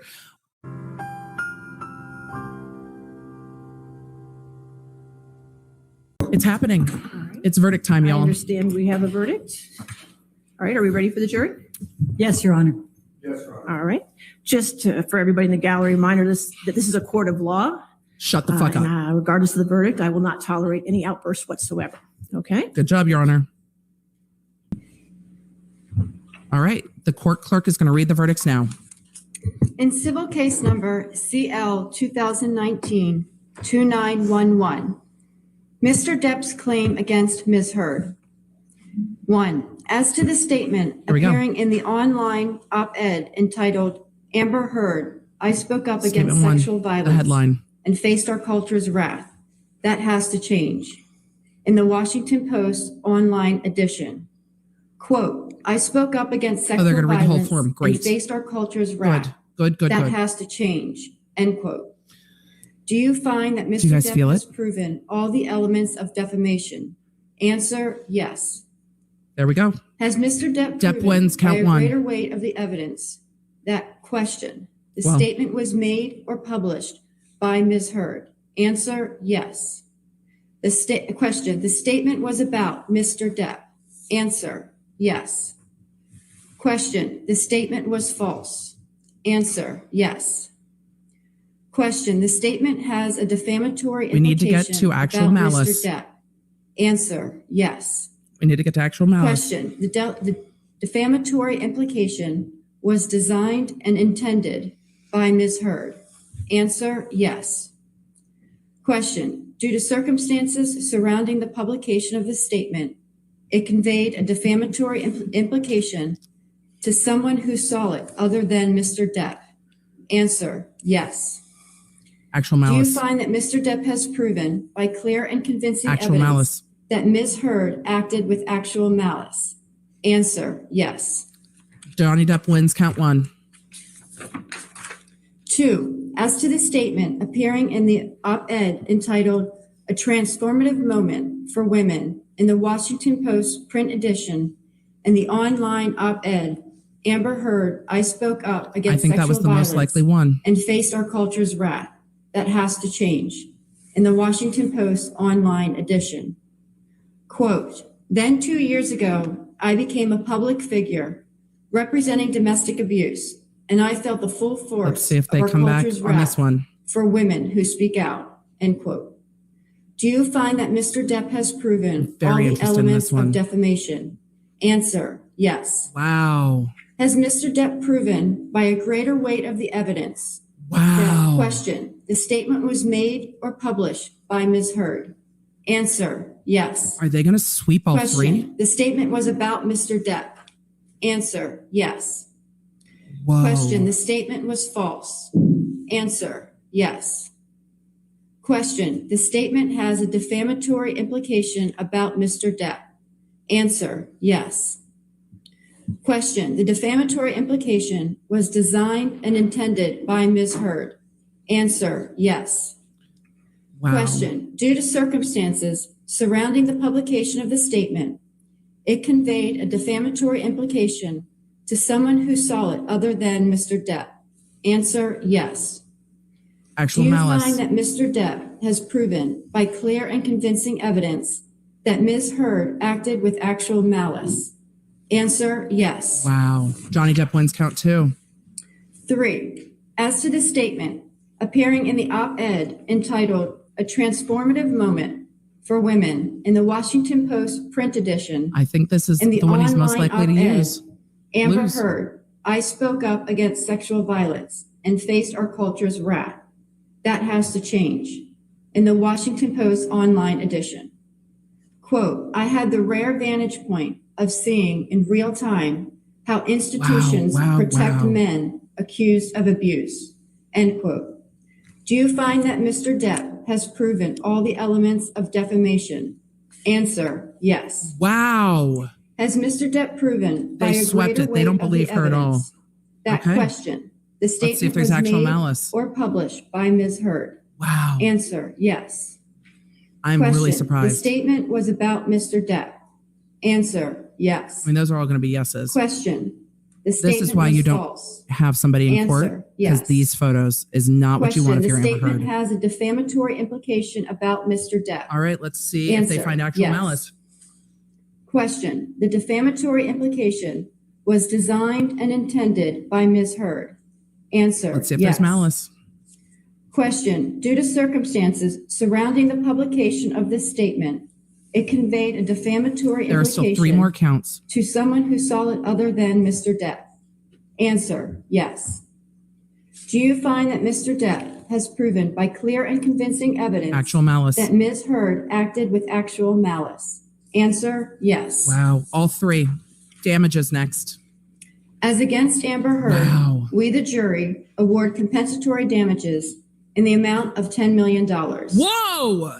As against Amber Heard, we, the jury, award punitive damages in $350. the amount of $5 million. In civil Whoa. case number CL 2019-2911. I broke my pen. Whoa. 2911. Okay, there's 3 more. Ms. We're not Heard's done. claim against Mr. Depp. Whoa! 1. As to this statement appearing in the April 8, 2020 I broke my pen. God damn online it. edition of the Daily Mail, quote, Amber Heard and her friends in the media use fake sexual Okay, violence they're not going to find any of allegations these. Oh my as God, both a 15 sword mil. and shield, depending on their needs.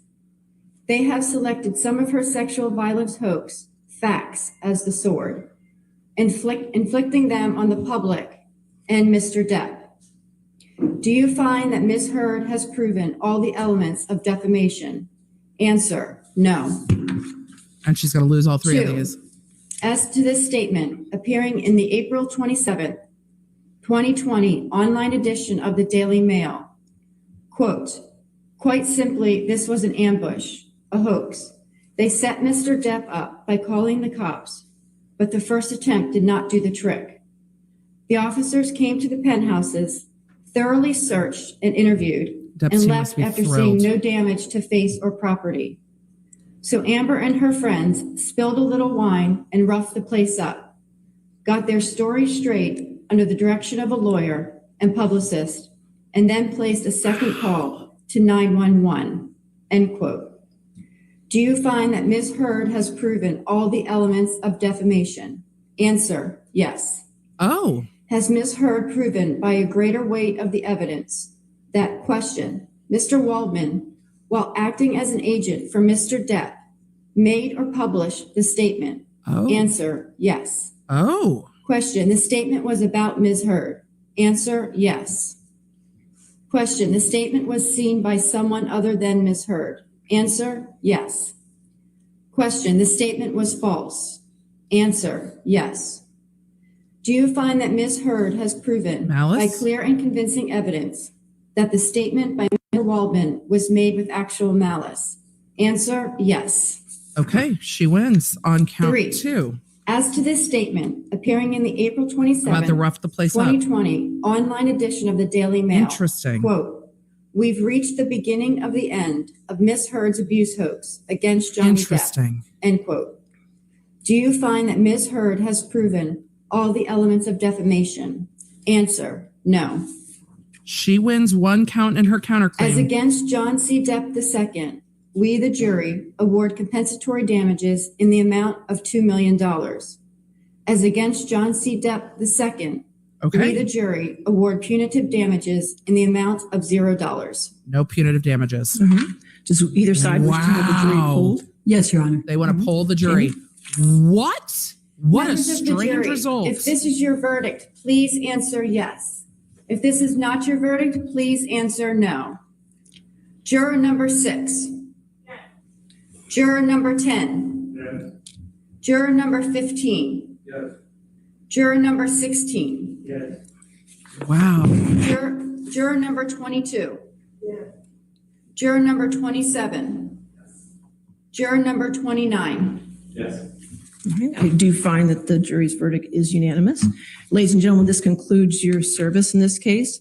I want to thank you again for your dedication and your hard work during this trial. And I know I speak for everybody here when I tell you that we appreciate your sacrifices and your time and your public service in this matter. Okay, so I'm going to have you go back to the jury deliberation room for one more time, and then we'll release you from there. Okay. All right. Thank you. Wow. Wow. Wow. Wow. We're going to go through those. Amber Heard wins one cause of action in her counterclaim, compensatory damages of $2 million, 0 punitive damages.